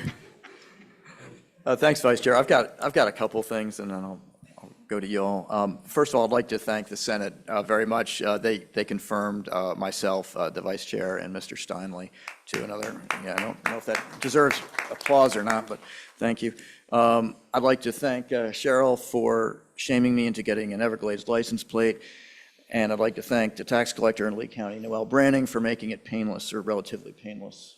I now have an Everglades license plate. I'd like to thank Mr. Sean Cooley for 5 years of his life giving to this organization. He did a great job of building trust here, working very closely with stakeholders and treating everyone with respect, which we would have expected and did, and he was phenomenal. He will be missed. If your emails are like my emails, they're full. And I'd like to thank all the people who have been sending me emails, and I understand that the discharges are incredibly discouraging. I understand they're frustrating. I understand we don't like them. I live at the end of one as well. I don't like them. I think Donald Rumsfeld once said, you go to the war with the army you have, not necessarily with the army you want. And that's pretty much the case we're in right now. We're dealing with what we have, and not what we have as a result of the weather. The good news is I look at our awards today, and the first one was for a 203 feasibility study, which is something that we're doing to speed the process up. I look at the 5 and 6 pump stations for SDA 5 and 6, which is something we're doing to speed things up. This organization is working really hard, as is the Corps of Engineers, as is our state legislature under the leadership of our governor, who's pushing really hard for all of this, to make sure that we don't have to do these discharges in the future. So we're getting there. I don't want to tell people to be patient because I'm not patient, and that's probably not the right thing to say, but we're making tremendous progress. And today we're better than we were yesterday, and tomorrow we're going to be better than we are today at dealing with these things. We've got more tools in the toolbox, and we're going to be able to deal with discharges better. As a result, we need to keep our foot on the pedal, and that's really the key to this. Is let's keep moving. Drew is doing a great job. His team's doing a great job. We need to keep moving. We need to keep spending the money that we're given. We need to keep getting appropriations so that we can fix these things, so that we can go to war with the Army that we want when we get there. Speaking of Army, Norma. Thank you, Mr. Chair. That was pretty smooth. First of all, I wanted to say congratulations to Jay and Chauncey and also you, Mr. Wagner, for your Senate confirmations. I thought that was a very smooth process this time around, and congratulations to you. I also want to thank Governor DeSantis for his steadfast commitment to budgeting and getting the money for Everglades restoration, and with that comes with the challenges our staff has with making sure every dollar works and get it committed and get it working in the right areas so that we can get the maximum benefit. Also, I want to give a shout out to Drew and Sean in particular, who have done several trips to Tallahassee in order to get the message across about our refurbishment that's necessary for the CNSF system, and got $150 million for that to start. So that's huge. And I know the whole Everglades restoration is a big deal to get this money and the funding and the budget, but that one was very special to me. So great work on that, Drew, and to Sean as well. I visited the Picayune Strand with Steve Baisden, the project manager with the Corps, and I went out there to see the progress being made and to see what the area looked like in terms of water. Since we've had an El Nino year, I wanted to see if they're able to work and to make progress as wet as it's been.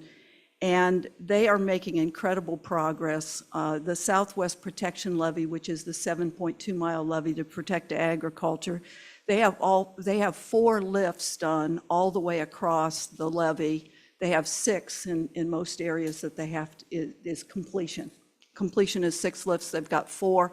So the moisture doesn't really affect their work, and they're just moving right along there, and it really, really looked good. Jennifer Reynolds and Lisa Keeler were able to join me, and I also had, I was able to take stakeholders' Eve samples from the Friends of the Everglades and Michelle Arquette Palermo from the Conservancy of Southwest Florida, and that was a big deal.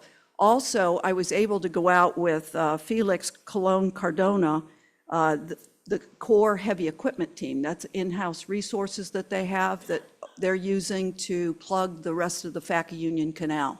And they are making great progress on that. And I was really, really happy to see all of the work that's being done concurrently. I mean, they're working on the Facka Union Canal while they're working on the protection levee, and the last remaining piece is going to be the Miller Canal once that levee is done. So thank you to the Corps of Engineers for your great support and working on that. I donned my purple jacket. You know, you gave me the honor of wearing the power of purple, so I donned my purple jacket and joined Palm Beach County officials for a Power of Purple groundbreaking ceremony for the Green K Phase 2. And I was so honored to participate. A couple of years ago, I was introduced to Green K as a board member. And this is an incredible approach to treating reclaimed water. They have taken this land and made a wetland and treat their reclaimed water and improve it and then distribute it for reuse in their community. And it's such a beautiful area that the Parks and Recreation Department built a recreation center. So people go there and they learn about nature, they learn about wetlands, they see the wildlife. There were tons of birders and photographers there. And South Florida Water Management District gets to be a partner for this Green Cave Phase 2. And I'm just so proud of our partnership in that regard. And I just want to give a shout out to Palm Beach County officials and the water utility staff team, everyone out there that keep up the great work. I tell everyone, go see Green K. Find out how to really treat your reclaimed water, make it great for the environment, and redistribute it to your communities in that way. So I still have a couple months left on my purple jacket, and I'll be going out to other communities and hopefully spread the word in that regard. Staying with the Power of Purple theme, I want to give a big shout out today. Congratulate the Loxahatchee River District and Aubrey Arrington. The 39th Annual Symposium for the National Water Reuse Association granted them the Water Reuse Award Award of Excellence. This is a national award, and they won it for 2024 for transformational innovation for their study demonstrating fate and transport of nutrients through reclaimed water storage lakes, Florida. Do you remember I've talked about the green infrastructure and how easy it is to add green infrastructure? Well, this is basically what I took from my visit with the Loxahatchee River District. And they were recognized nationally for their study that addresses these long-standing questions on nutrient concentrations for reclaimed water and how those nutrients may impact downstream waters when reclaimed water is used to meet landscape irrigation demands. This was a 12-year study that concluded, and I'm so happy that they were recognized nationally. That's just huge. Another great example of where we can use this green infrastructure to remove the nutrients from our reclaimed water and redistribute it to our communities for reuse. I saw Adam Blaylock in the audience earlier, and I was hoping he'd be here for those two things, because if you recall, when we were in the Keys, we talked about removing nutrients from reclaimed water. And I think that my next discussion with Adam's going to be to maybe look at a new model for wastewater treatment plants so that they can better merge that water supply and remove some of these nutrients from our water. So I will be having that conversation, but I'm just so excited because I love both of those examples of how to do business, and they were both recognized. And since the conversation and our public comment today, I'd like to make another comment regarding this S12 and moving water south and the obstacles. Like many of you, I'm also pretty frustrated with saying the same thing over and over, right? And we don't seem to be getting anywhere.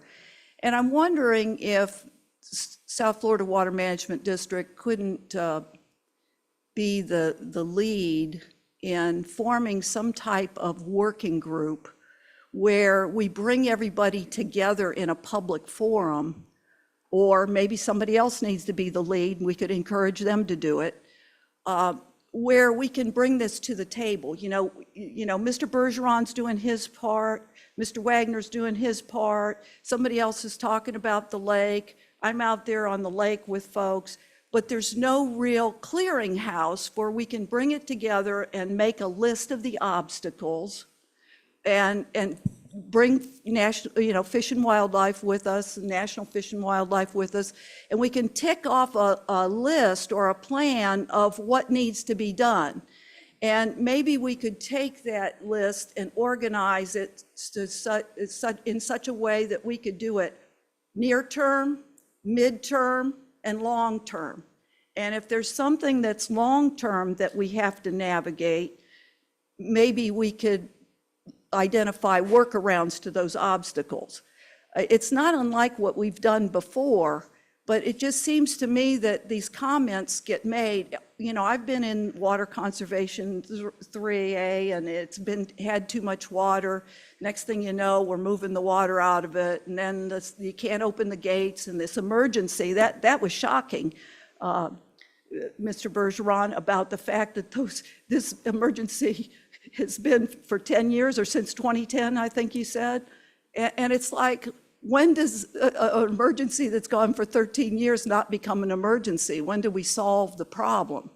And so I'm thinking it needs to be a public forum where everybody's represented, all the agents, an interagency. I don't know, Drew, whether we can get that going or whether somebody else does, but that's what I would recommend.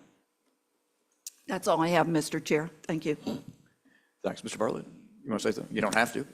No, I think, so we know what needs to happen, and you're right about the public forum. So the two things. So Mr. Bergeron and I have had this sort of work group, not public, but a work group of multi-agencies to try to figure out how to make this happen. And the solution is condition-based operations versus date-based operations. And so all the agencies have agreed that we need to move forward with conditions-based operations. If it's flooded, open the gates, that kind of thing. And so that is supposed to be factored into the new operating plan it's currently Combined Operating Plan, COP, you may have heard, but now it's CEP 1.0. And so that new operating plan is now on the table and getting workshopped, right? And so the conditions-based operations needs to be folded into that. So that's your public forum to talk about the operation of those structures with respect to Cape Sable Seaside Sparrow. The problem is that process is not done.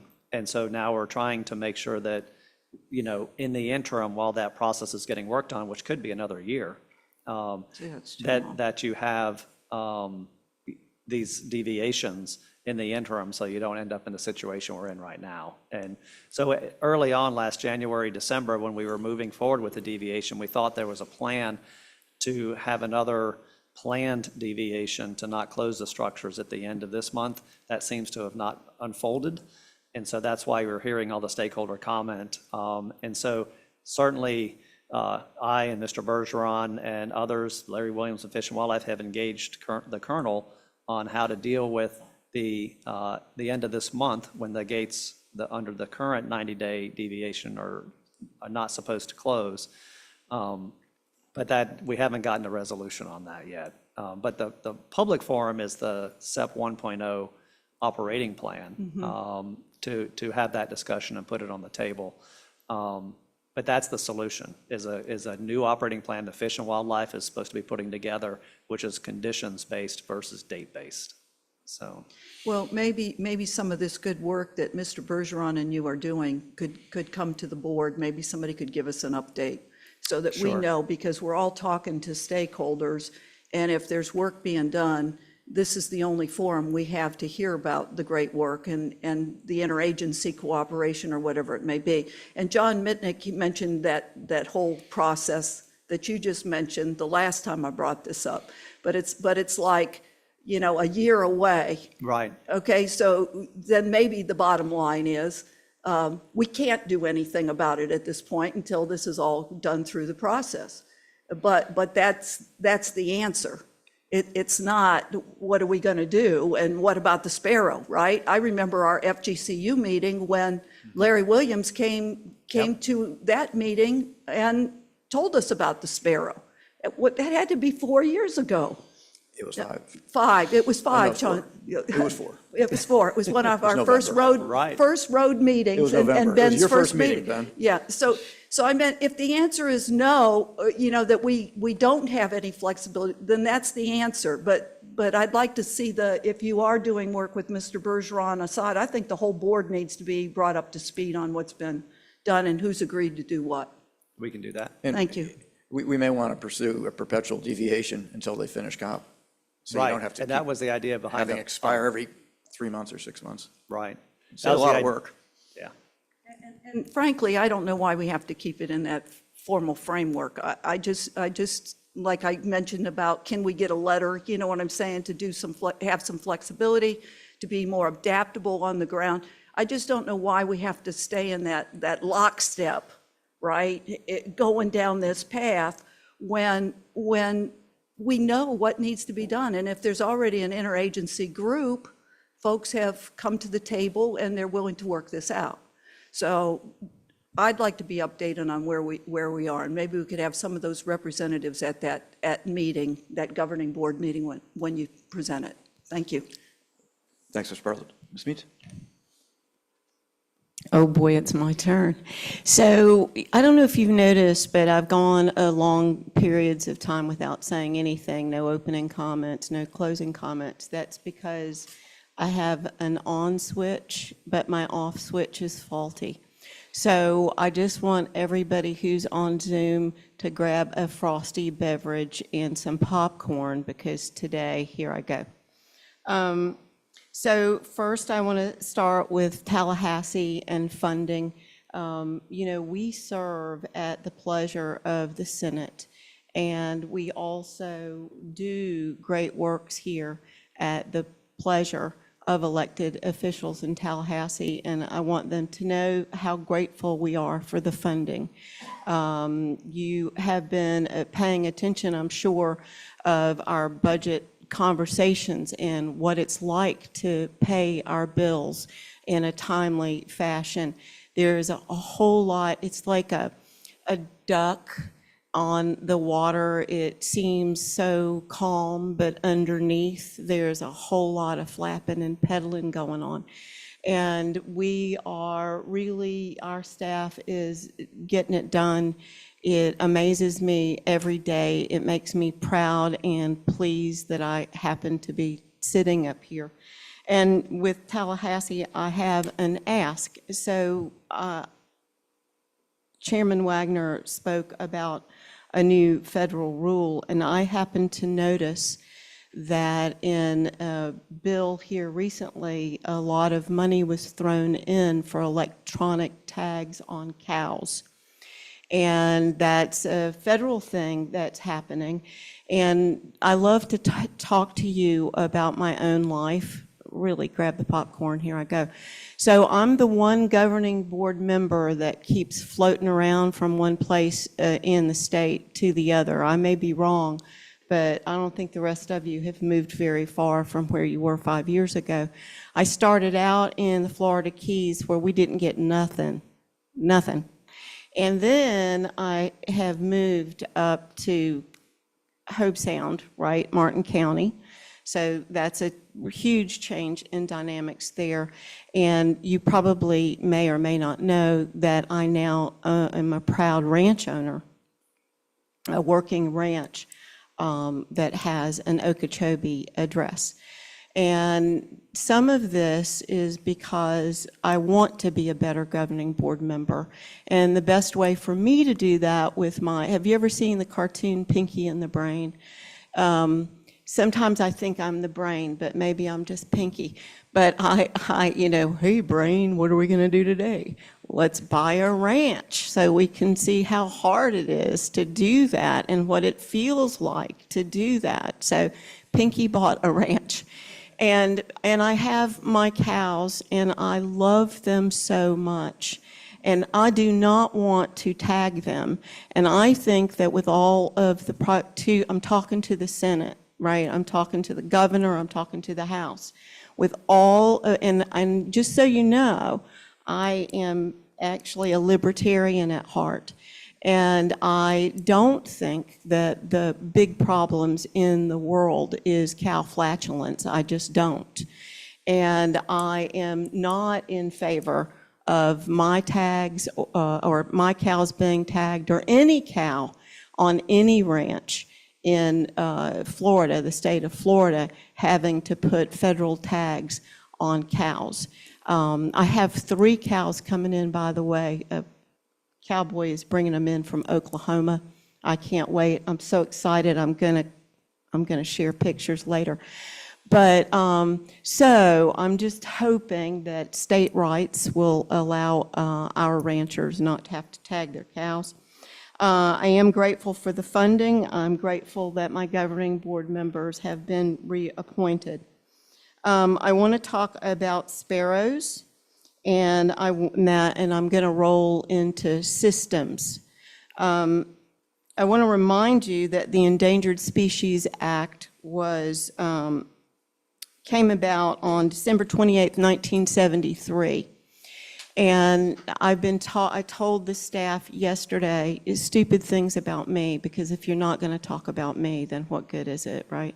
So truffle pigs. Do you know about truffle pigs in Europe? There are pigs that go after truffles. They love them and they chase them.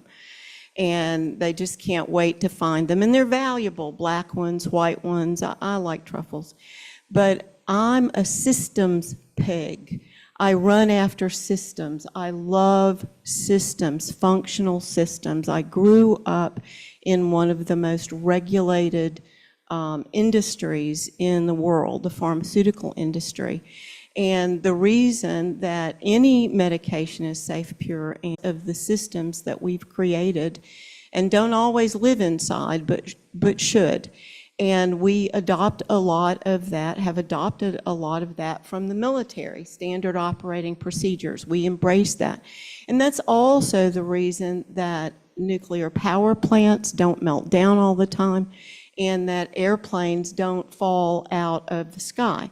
So when I sit here and I listen about the sparrow, which I, get all roughy pup over, I get really toasty over it too, salty too. It's a broken system. That's what we need to talk about, right? This is a very broken system. And I'm just guessing. I don't know. I haven't audited it. I haven't investigated it, because there's a lot of other things going on and there are people working on it. But I want to suggest to you that in 1973, when this act came about and they started putting together the system of what went on it, how it was managed, the part of the system should then be, how does it come off? What is the step that happens such that when something is gone or is no longer serving a purpose, or that single species management is damaging and hurting other species that are also endangered, like the Florida panther, the things that we're seeing in the conservation areas that break everyone's heart, that's because the system is broken. When we've had 15 years or 5 years ago, we had this conversation. And so we can do better, and we play a role and a part in this. And we can see that our talking about it hasn't gotten us any closer to fixing that broken system. And so I want to encourage us to reach out to the federal government, to reach out to the state government. And I think we should come together as a group, because I saw the power that day when when we had our illustrious barrister here, Scott Wagner, who spoke live to the chief counsel of the Corps and how something happened like 1 hour later that could have perhaps taken many, many months. And so there's power in coming together and having those discussions. And somebody needs to audit that system, and the federal government is not also, or the state government. People who own systems aren't good at auditing them. So we need to talk about what is broken in that system. And it needs to, with the Sparrow, it needs to be fixed post haste because it's causing too much damage. And Scott, you said, how's the popcorn? You said, Scott, that you didn't hear anybody speak up for the Sparrow, but I do. Our environmental friends tell us that the problem isn't the Sparrow. The problem is that we need to move SERP forward. I love our environmental friends just like I love our ranch friends, but I'm telling you, I don't believe that's true. I believe that it is time for us to deal with this because too much damage is happening along the way, and 5 years of this governing board is enough. So that also brings me to everybody's short memory on LOSUM. I'm never stopping.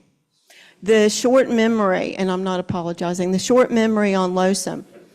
So some of the people who are complaining about LOSUM are the very people who lobbied me to keep the lake at 21 feet. And I want you to know I kept that presentation, right? So when you stand up here and you tell me 16 feet's too high, I agree with you about the damage. I'm not disagreeing with you on the situation on the lake or the damage on the lake. I'm not disagreeing with you.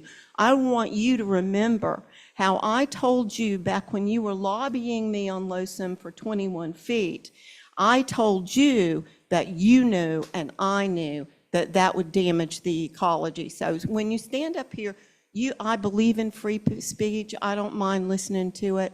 I am paid to sit up here and listen to you all day. I will do that happily. But I want you to remember that we remember.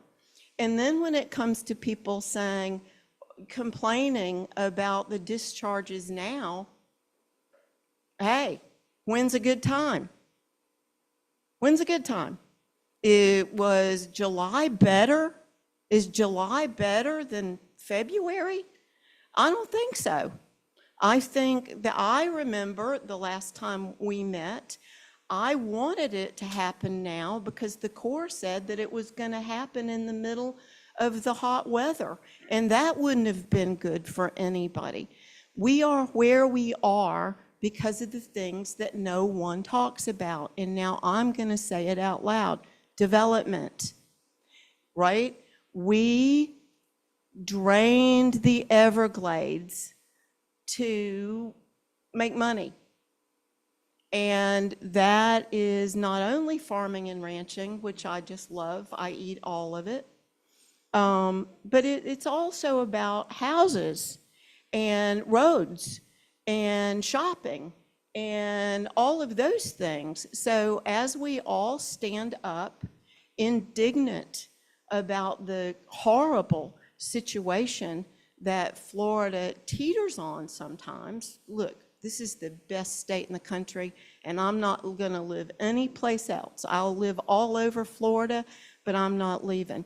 This is the best place to be.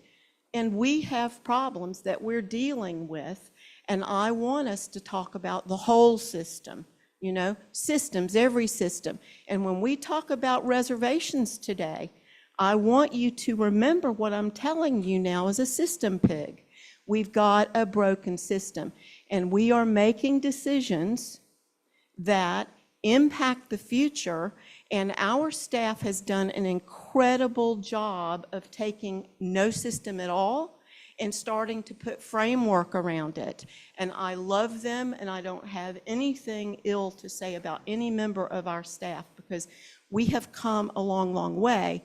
I want to suggest to you that there are things, bigger picture things, that we're not talking about. And as we vote on releasing properties one property at a time, I believe that we're being very short-sighted because the system is not built out yet for us to make those very important decisions as for sustainability for the great state of Florida, and I'm still not done.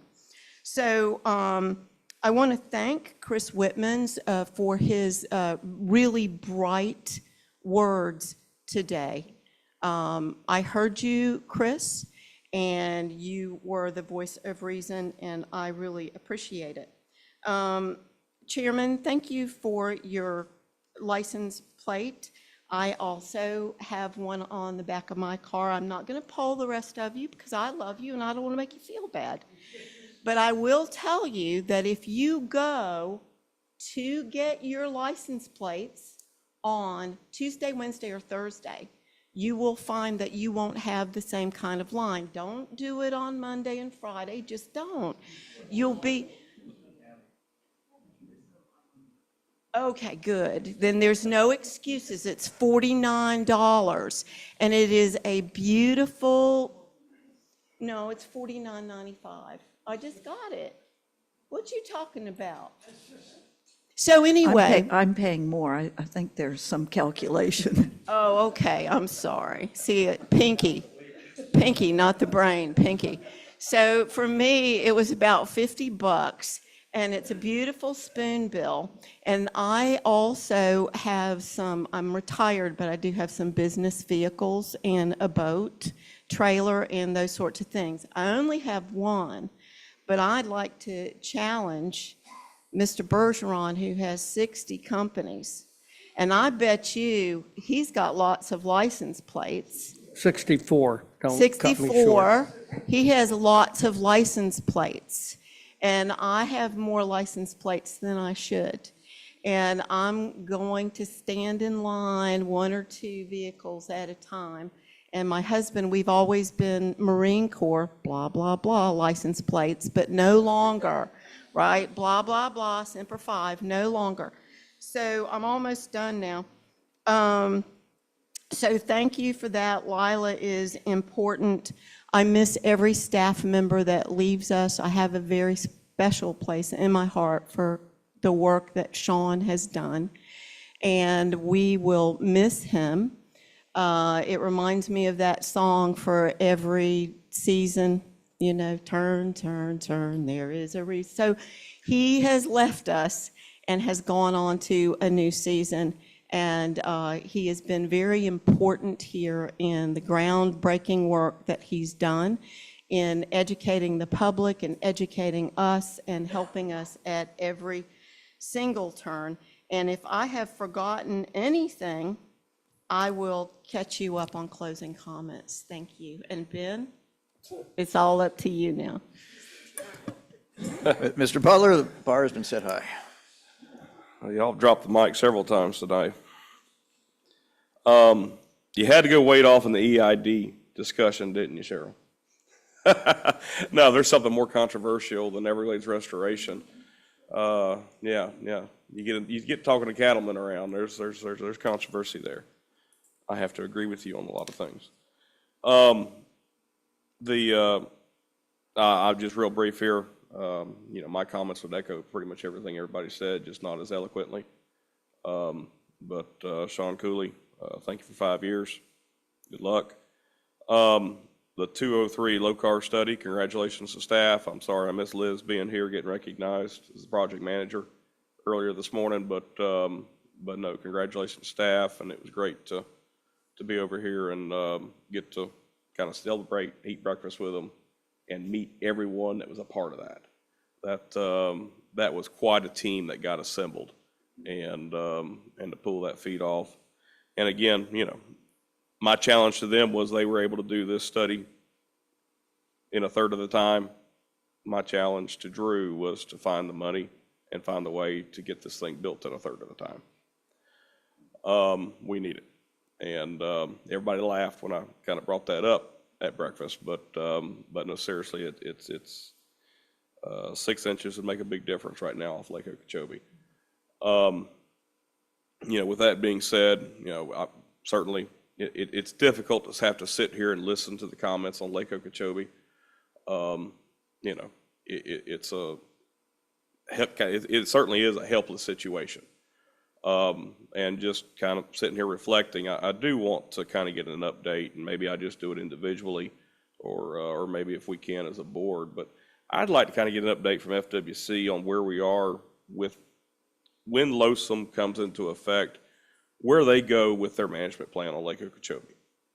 I know they have a current management plan, and I'm curious now with the predicted higher water levels in these littoral zones. You know, they've had a management plan that was set for lures. Where do they go now with LOSUM?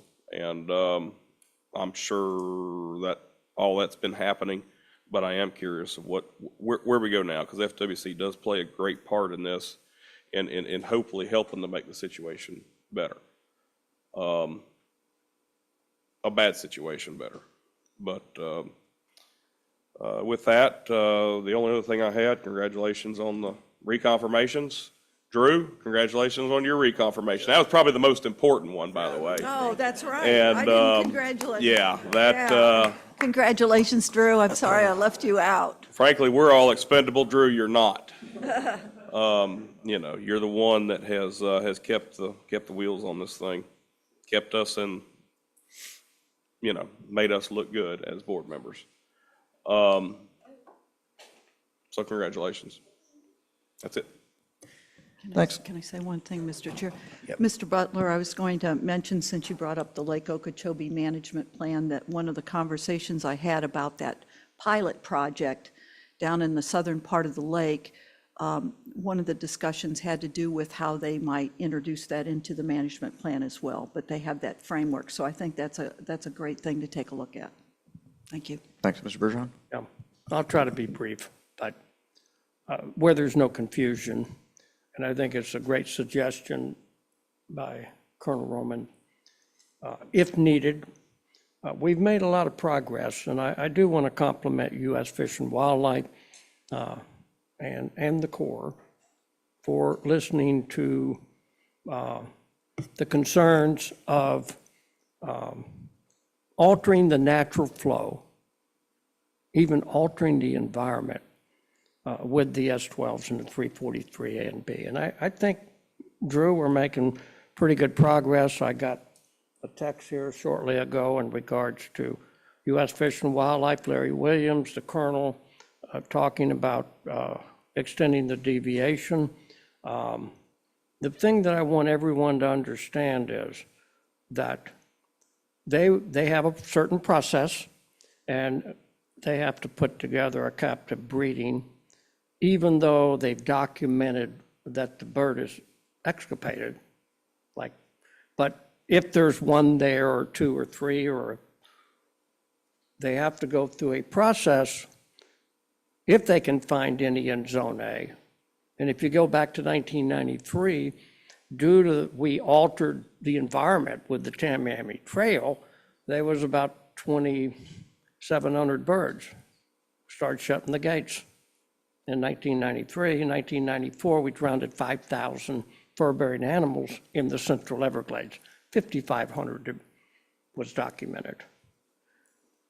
In 1917, not 1917, but in 2017, I'm not that old. I remember being out there and I'm doing an interview with water up to here in a panther habitat. And as an FWC commissioner, I actually was documenting beside me a panther trapped on Hackberry Island. So we have a lot of endangered species and we have to be careful. But the important thing with modified water delivery is to equalize these water levels and move water south, compatible water levels for all endangered species and all our wildlife and all our plant communities. And I think we're making good progress. Me and Drew will continue to work to see if we can get this deviation and then get it on a condition base, not a time certain. And I think we're heading, and I want to compliment Larry Williams for understanding that we got to stop seagrass from dying in Florida Bay from lack of water. And we've got to have move water through the system by gravity and not shut off the 30 to 40% by science that flowed through this western structures we're talking about, and shut them off for 9 months out of the year and put 100% of the water on the east side against the science. And I don't know how many species that will affect. So we'll continue to keep you updated, and I think I want to compliment the Colonel and U.S. Fish and Wildlife for listening to us, and I think we're moving in the right direction. Thank you. Thanks, Mr. Bergeron. We'll move now from board comment to the consent agenda. Is there any board member who wants to move an item from the consent agenda to discussion?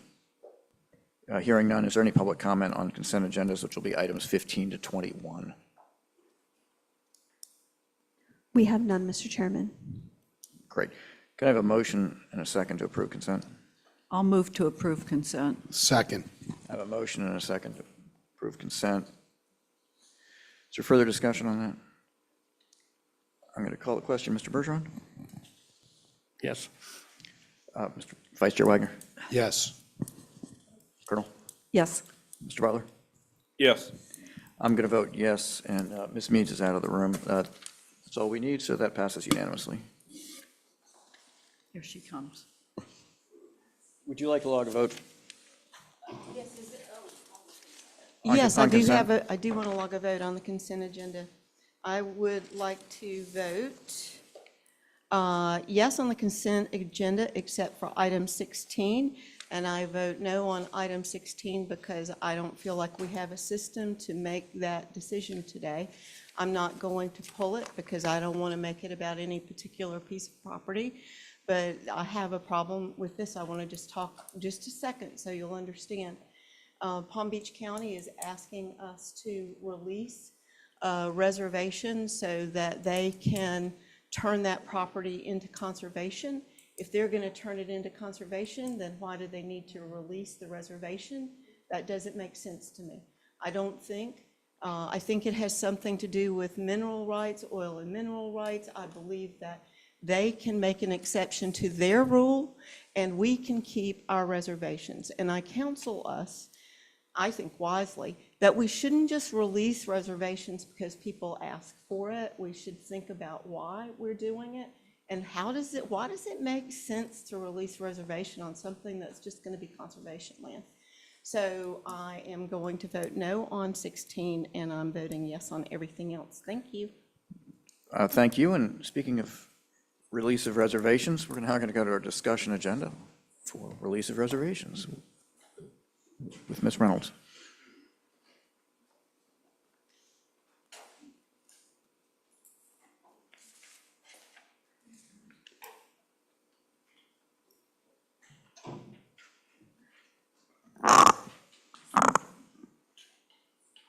I was checking to see if it's still morning or if I have to say good afternoon yet, Mr. Chairman.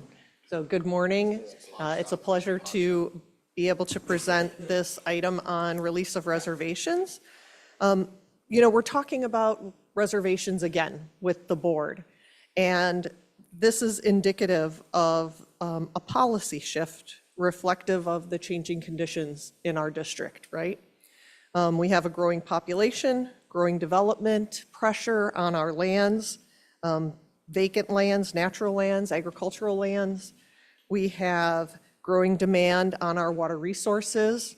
We have been implementing an incredible amount of projects, restoration projects, flood control projects, resiliency projects, multi-purpose water resource projects. And this board has challenged our staff to be even more protective and discerning about our lands, the lands that we have in ownership, the lands that we have in easements, and the lands that we have in reservations. And so reflective of that, we held the Lunch and Learn at the end of February to help both the board and the public understand more of the dynamics and the specifics about our release of reservations program, how the staff considers reservations. And so in this presentation, in the Lunch and Learn, we went through examples that were either in the past or were representative of the types of reservations that we get. With this presentation, I'll be bringing to you today specific examples of how the staff considers these reservations and our considerations for these reservations. And so just to review, before we get into the specific reservations, how staff reviews these release of reservations. As you'll recall, we received 2 different types of applications for release of reservations, both district reservations and TIF reservations. For both of these types of reservations, we provide our best professional judgment regarding both current needs and anticipated future needs. And we do that on a case-by-case basis across the entire district. We also route these applications for consideration from local governments and the drainage districts where applicable for the parcels that are under consideration.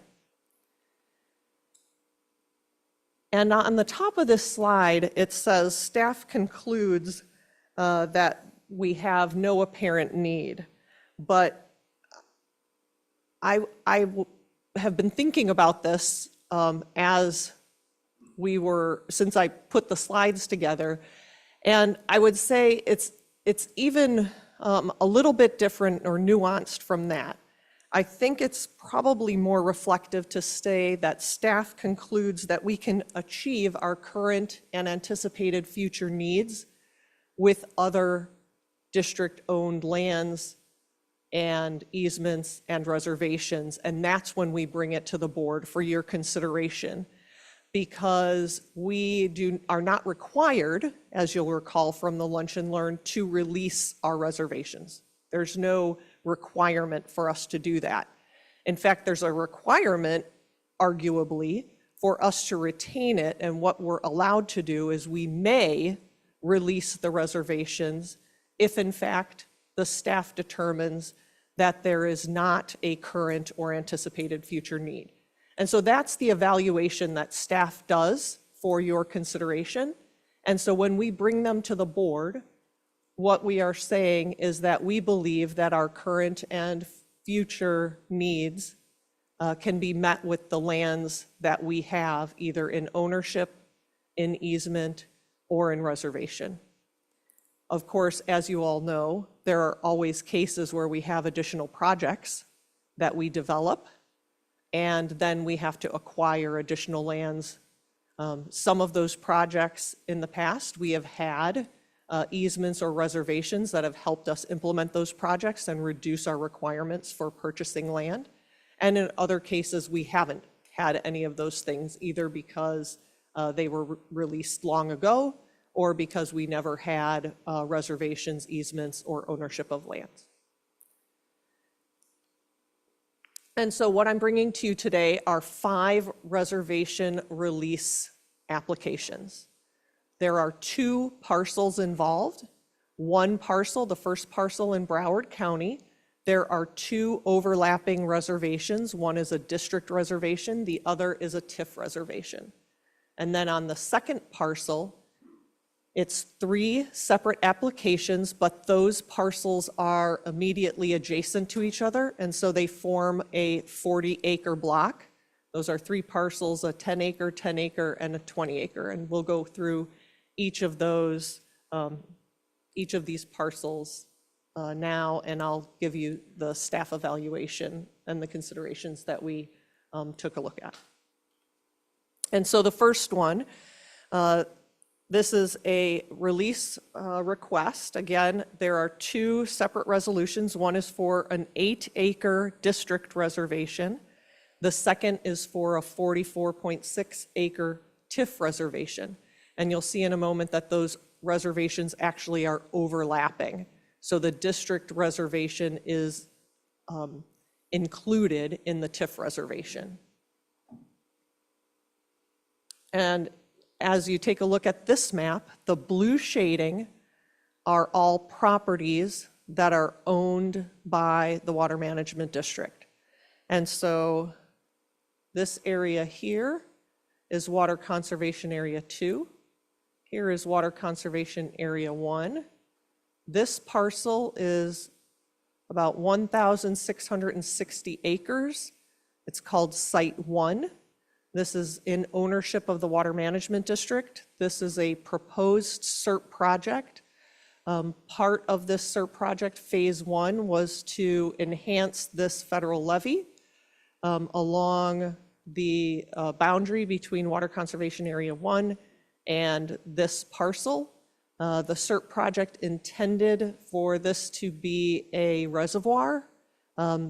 Since 2011, 2012 timeframe, and most recently in 2016 and 2018, we've been in discussions with the federal government about what we do with this parcel and how to achieve the benefits, or whether this parcel could achieve the benefits that were originally intended in SERP.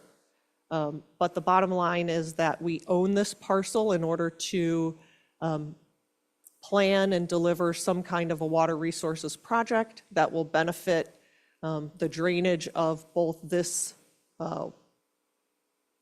basin here and enhance the seepage management of Water Conservation Area 1. This is the Hillsborough Canal here. And so that gives you the context of where we are in the world as we take a look closer up at this reservation. So again, just going over our staffing considerations. So here are the things that we take a look at. The current and anticipated maintenance and operations. These are things that are evaluated primarily by our operations division. How do we dredge the Hillsborough Canal, for example? Where do we put dredge material? Do we have enough space to do that? How do we maintain the pump stations? Do we think that we need any additional lands or these reservations in order to take care of the facilities that we currently own, operate, and maintain? The second one is current and anticipated future projects. This might include expansion of some of those flood protection projects, expansion of pump stations, expansions of canals. Also, do we have any future resiliency projects that are needed? Do we have any future water resource projects that are needed? And do we have the anticipation of other projects associated with our restoration projects? Are they in any footprints for our ongoing and anticipated studies in any of those areas to include our flood protection level of service projects and program? And so we route this through all of those divisions. We've recently also increased our collaboration with the regulatory division and making sure that we are incorporating more discussion on both sides. When regulatory receives applications, we are incorporating a part of the inquiry process at the very beginning through the pre-app and then the application process to make sure that we ask applicants to include a complete title search to identify if they have reservations on the lands that they're asking for applications on. Likewise, when we receive release requests for reservations, we are coordinating with the regulatory department to see if there have been any applications for permits on those lands as well, and just making sure that we're collaborating across our divisions. In addition to that, we also are routing this through local drainage districts and municipalities. And so while we're looking at publicly owned lands that we own, we are also looking at publicly owned lands from the federal side and also the municipal and county sides. And do local drainage districts or municipalities have any need for those reservations? As we talked about at the Lunch and Learn, we can also transfer reservations. Both the state can transfer TIF reservations and the district can transfer our reservations to local drainage district and municipalities if they have a need for their local structures. And so there's a lot of considerations that are taken into account. And so with this reservation, this is the first one is the district reservation. This is approximately 8 acres. This is the district-held reservation, and in accordance with the most current policy approved by the board, we would recommend a 3% release value. That's based on the property appraiser's value of the land. And so this reservation would have a release value of approximately $54,000. Overlapping with the district reservation, which you can see here in the yellow, is a TIF reservation, which is here in the red. This is a 44.6 acre reservation that is held by the state. How this works is this is a separate application, and so this would be a separate resolution for your consideration, that we would check the box that we do not oppose that the state release this reservation. So this reservation, the district governing board has the opportunity to approve the release. This one, we would recommend that we don't oppose the state releasing this reservation. So that's how the difference is between a district reservation and the TIF reservation. And then I also wanted to give you a summary of this parcel. So this is the whole parcel. This 17 acres also has a reservation on it. It is not associated with this applicant. It is under ownership by a completely separate owner. This also has a reservation on it. There has not been a request to release this reservation here in yellow.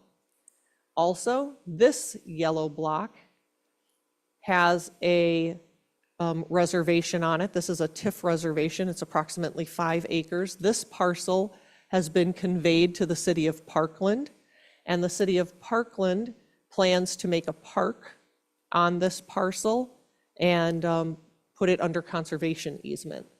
This 25 acres used to have a reservation on it, and this reservation was released in 2011, and so currently does not have a reservation on it, but is associated with this parcel.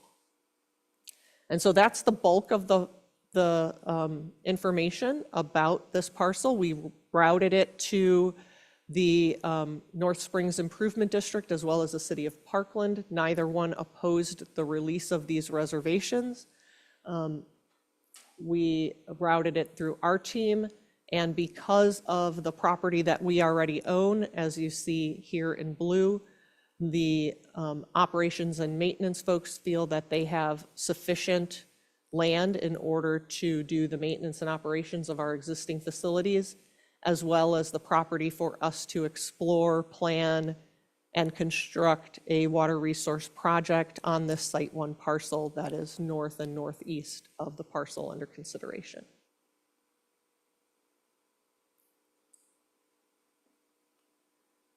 And so I have 2 resolutions for the board's consideration on this parcel. The first is releasing the district reservation, and the second one is for approving our no objection to TIF releasing the larger 44-acre parcel reservation. Great, thank you. We'll go to public comment and we'll come back for board discussion. Thank you, Mr. Chairman. We have public comment from Lisa Interlandi.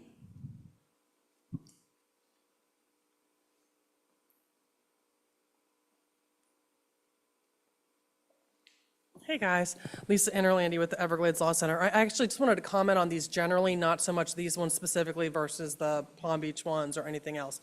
When I was looking at this, and I'm really happy that it is coming to the board, and I appreciate all the analysis that staff does on it. I think that that's really important because this is an important property right that the district has. So 2 things that kind of occurred to me. One, it does not seem to me that the business community, the development community really takes these that seriously, because we kind of get to this point where, like the ones that were considered back last year, you know, we had already, that project had already gotten to its county development approval stage, and these reservations had not been released. That concerns me because a lot of money is being expended on these projects where the district has an absolute right to use the property for some other purpose that is contrary to development.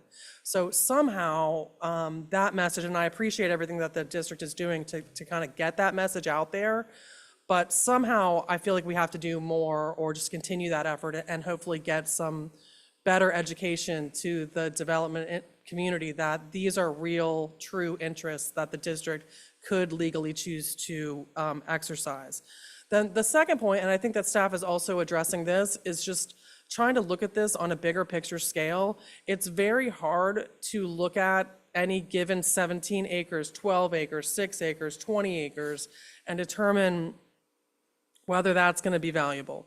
6 acres might not be valuable on its own, but if 6 acres is attached to another 600 acres, then yeah, it probably is. So without knowing that in any given case, whether, the extent to which the reservations are contiguous with other properties that also have reservations on it, that kind of makes a big difference in how it could be used or whether it has value, or whether that's something that the district should release or not. So those are really my thoughts on it. I appreciate everything that the district's doing, and I appreciate the bringing it to the board and having increased discussion and consideration of these items as they go forward. So thank you so much, appreciate it. Thank you, Ms. Interlandi. Mr. Chairman, we have no additional public comment on this item. Thanks. We'll go back to board comment on this. Ms. Means? Oh, boy, here I go. So, so staff and I have talked about this, and I know that I can be incredibly irritating, but I'm very lovable in other ways. So here are the things that I think we're missing. When I look at these 5 things, and I think that's great, I want to just ask Drew. I'll just pick on Drew. Is that okay, Drew? So Drew, current and anticipated maintenance and operation, current and anticipated future projects. 5 years ago, when you took this job, did you have an anticipation that 2 million people would move to Florida in 5 years? I don't know if that number's right. That number might be low, actually. I don't know what it is. Honestly, I didn't cross my mind. Okay. So with more people that come in and have water needs, does that impact our work?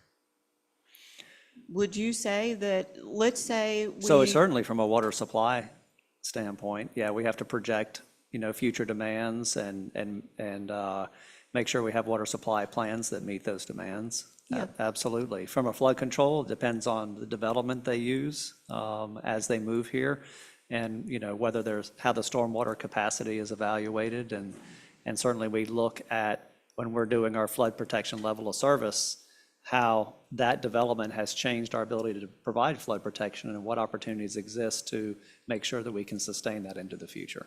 Right. And I want to talk about releases, right? Ooh. I want to talk about what's happening now on the East and the West Coast. And I want to talk about our opportunity in the future to grab water and hold it and clean it all over, because it is our responsibility to provide sustainability beyond this board. We're all going to go away and do something else in our lives. And staff eventually will go away and do something else with their lives too. But Florida, South Florida, still has to sustain under this pressure of development and water needs and flood needs and all of that. So when I look at the system, I'm voting no on all of this, and I'm not telling you to vote no. I'm going to explain to you why I'm voting no. Because there are things that I need in order to make that decision. In 2010, a decision, as we talked about, in 2010, a decision was made by a governing board to release a piece of property. How much did we release it for, Jennifer? Just the application fee. Okay, that was $2,500. Do you remember how much land it was? It's okay if it's not right. I think it was $150 actually, but Okay. it was not much. Okay, and how much land was it? It was a reservation, and it was a strip of reservation along a canal. Yep. And I don't remember the When did we numbers off buy the it top of my back? head. When did we buy part of it back? We bought it back in the 2020. Yeah. How much did it 2020. cost? Over $5 million. And I'm not going to be that person. You guys, you can be that person if you want to, but I can't be that person because we don't know who voted for it and we don't know what staff was involved in it, but we know that they intended no harm at that time. And that's what we know. We know their heart was in the right place. We know that they didn't do it on purpose to cause us to spend $5 million later. But here we are asking the federal and state government for a whole lot of money, and we know it's not near enough, is it?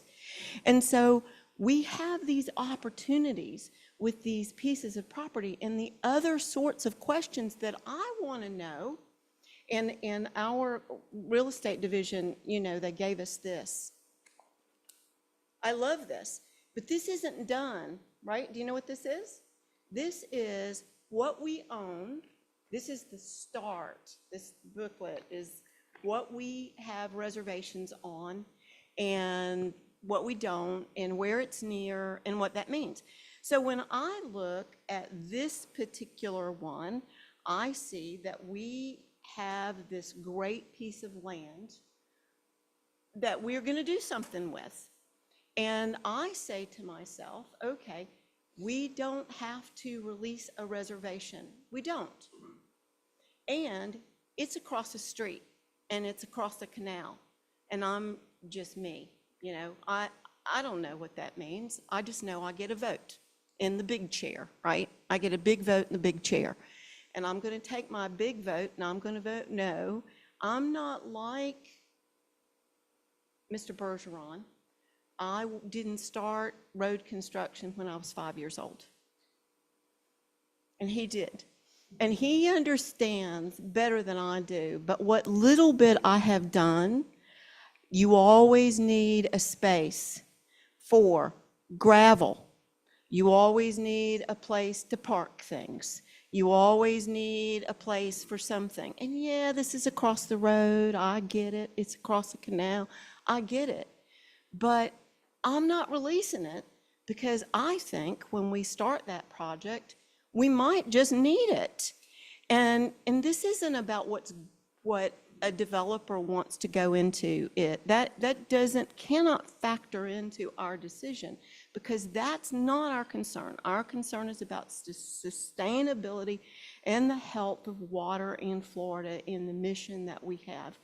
I want to remind you that that reservation for 25 acres that was released in 2011, if you were to go to a map that's on page 7, no, not 7, but there is a picture here, there's not a tree standing on that anymore. See what happens? Because once you release it, anything can happen. All those trees are gone. And I just believe that since we don't have to right now, and in this particular, so I want to know what's around like what we just released. I see a whole lot of green space all around that area. So for me to be able to make that decision, I want to know what that green space is. Do we have any reservations on that green space? What am I looking for? I'm looking for enough to do something good with for the future of Florida. Hold water with this time where we're, you know, releasing water to the east and the west, and we're destroying this, that, and the other because we don't have a choice. Wouldn't it be great? And we don't have money. We're begging for money. Wouldn't it be great if somewhere in this quagmire of what we own and what our rights are, if we could find pieces of land that are large enough to connect together that we have reservations for, to do something that we can be proud of. And now you understand why I'm voting no, and I don't mind if you vote yes. Thank you for your comments. Colonel? Yes, thank you, Mr. Chair. Ms. Meads, I kind of have a question. in terms of your strong statements that I think are valid. And certainly I was listening to them. Are you advocating for a policy change on how we deal with reservations as a whole for this board to consider? Or are you just making a statement based upon your vote? I'm so glad you asked. I'm advocating for a policy change. One, I obsess, and I have obsessed over this for months. Actually, I started obsessing over it years ago when I started asking staff, well, wait a minute, why are we releasing that? Why are we releasing it for free? There are a lot of things that bother me, and I think that we need to talk about a policy change. A policy change that's transparent and fair to everyone. One of the things that concerns me is what is the real value of a piece of land that has a reservation on it. So let's take two pieces of property side by side, 100 acres each. It doesn't really matter. But if one of them has no reservation, our land is so valuable these days. If one of them has no reservation, and it sells for $2 million. The one beside it that has the reservation on it, is it worth $2 million or is it worth 75% of that? Well, I think it's none of our business what people are paying for this land, but I think that this land is going for accelerated values because we haven't had a clear policy. We haven't been thinking about this the way that we should perhaps think about it now because we didn't have the pressures that we have now. But the reason that we're in this situation is because we did drain the Everglades for developments of different types. And that is going to, development is going to continue. And there is a lot of land in Florida that we don't have reservations on. I think right now we think that we might have 8,000, but there's so many and they're so varied, and we've never asked staff before to do this. Tell me, and they're doing this on top of their other work, right? They're digging through files and they're pulling out these old deeds and they're figuring out, and they're all different, and I don't want to get into that, but yes, we need a policy change, and we should, I think, be fair to the public by saying what we're saying today. It's a new day and a new way, and the citizens of Florida have certain rights to this land if needed for sustainability.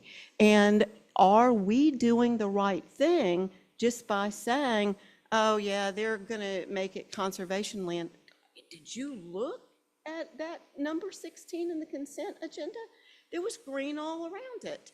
And then if we release that 10 acres or that 14 acres in the middle of the rest of that, what impact does that have? Well, we don't know because we haven't had an opportunity to really put a full system in place. I'm grateful that we have these 5 things, and we don't have to figure it out right now, and we don't have to do anything if you don't want to, but I think that we should release things slowly, because we can't get it back unless we buy it back, if it is a willing seller. But right now, we don't have to release anything. We can hold on until we have a better understanding of what we own, where we own it, and what is happening in our neighborhoods all around South Florida.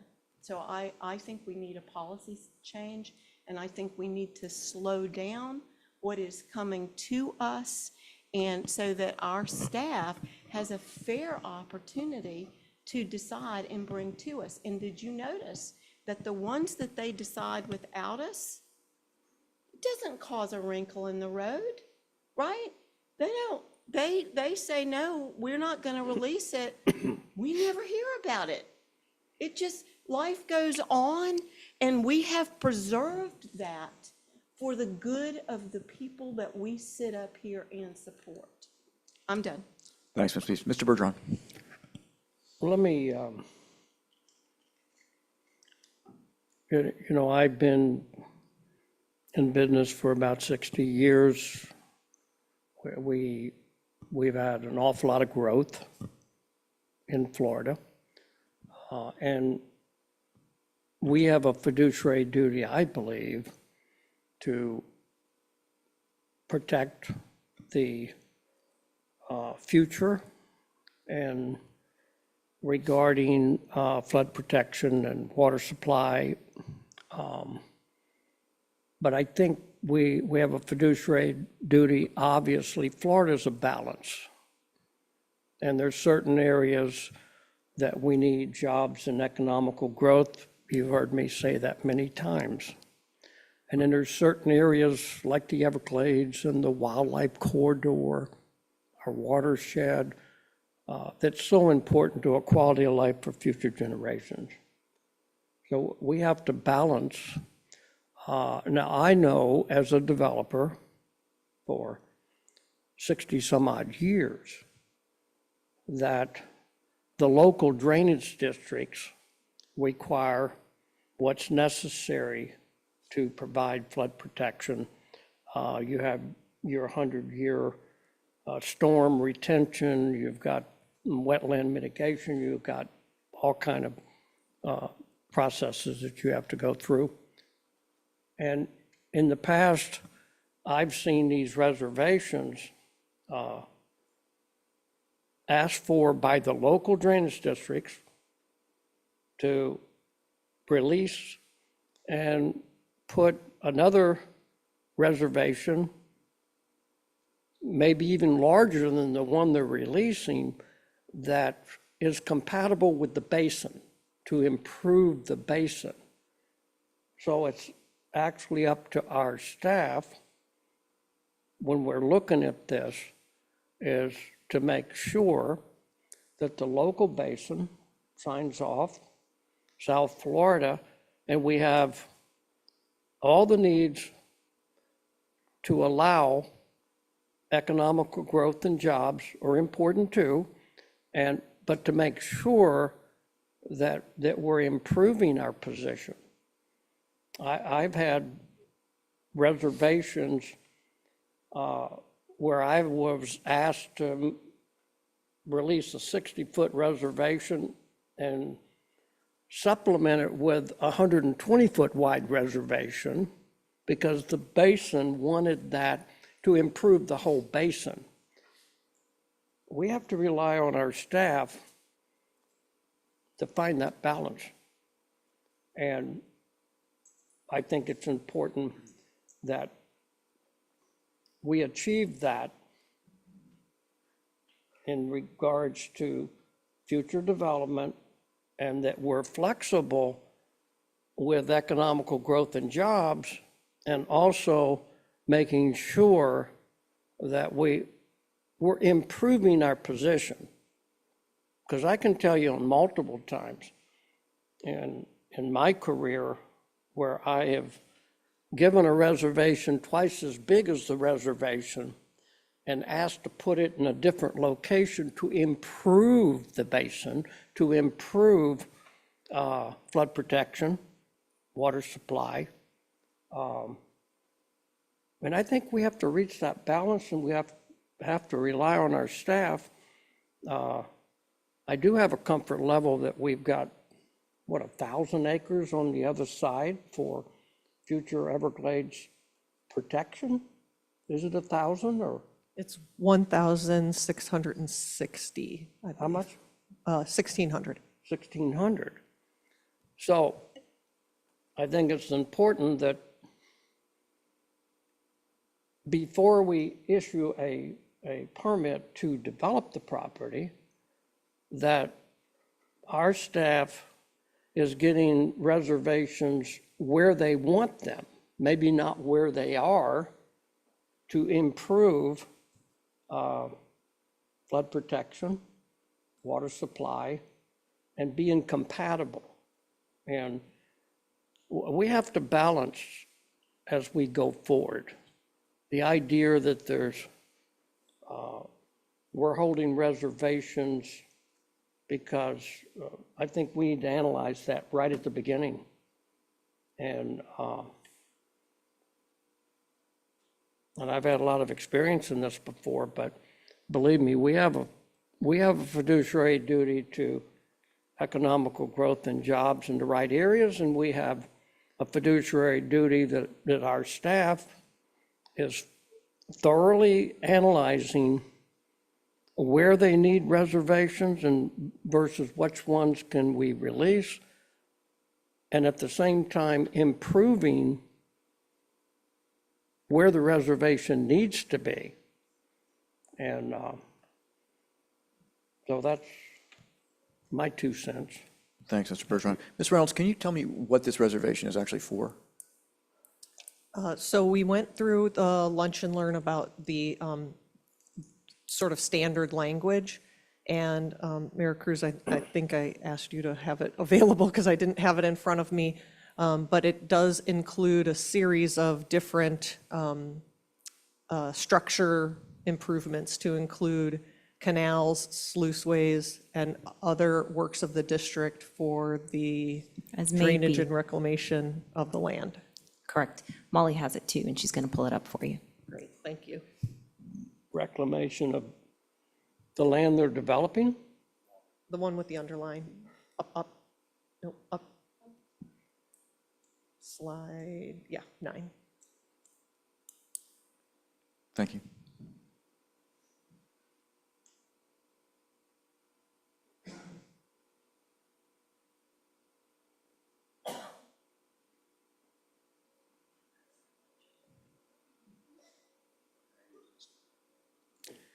Mr. Vice Chair Wagner. What's the Wait a second. statute? Oh, hold it. Yeah, what's the statute? I think they run with the land, don't they? So the statute that are you talking about the statute that talks to how we release the reservations? Okay, so that statute says that the governing board of the district may release any easement, reservation, or right-of-way interests conveyed to it for which it has no present or apparent future use under terms and conditions determined by the board. That's what the statute says. Okay.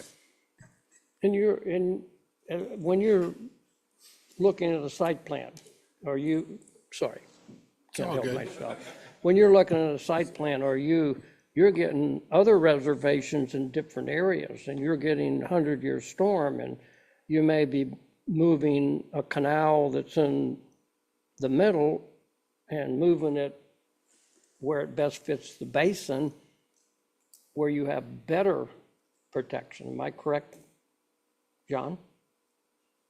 When you go through your site plan approval? So, Mr. Bergeron, I think you're talking about the regulatory aspect going through the environmental resource permitting program. And when you enter into that process through our regulatory group, and Jennifer knows it way better than I do. But yes, in that conversation to get the authority or the authorization to construct a stormwater management system, those types of conversations do occur. That is separate and distinct from this issue and our reservations that we have on parcels. That has been passed down to us since before even the Everglades Drainage District that you see here on the slide.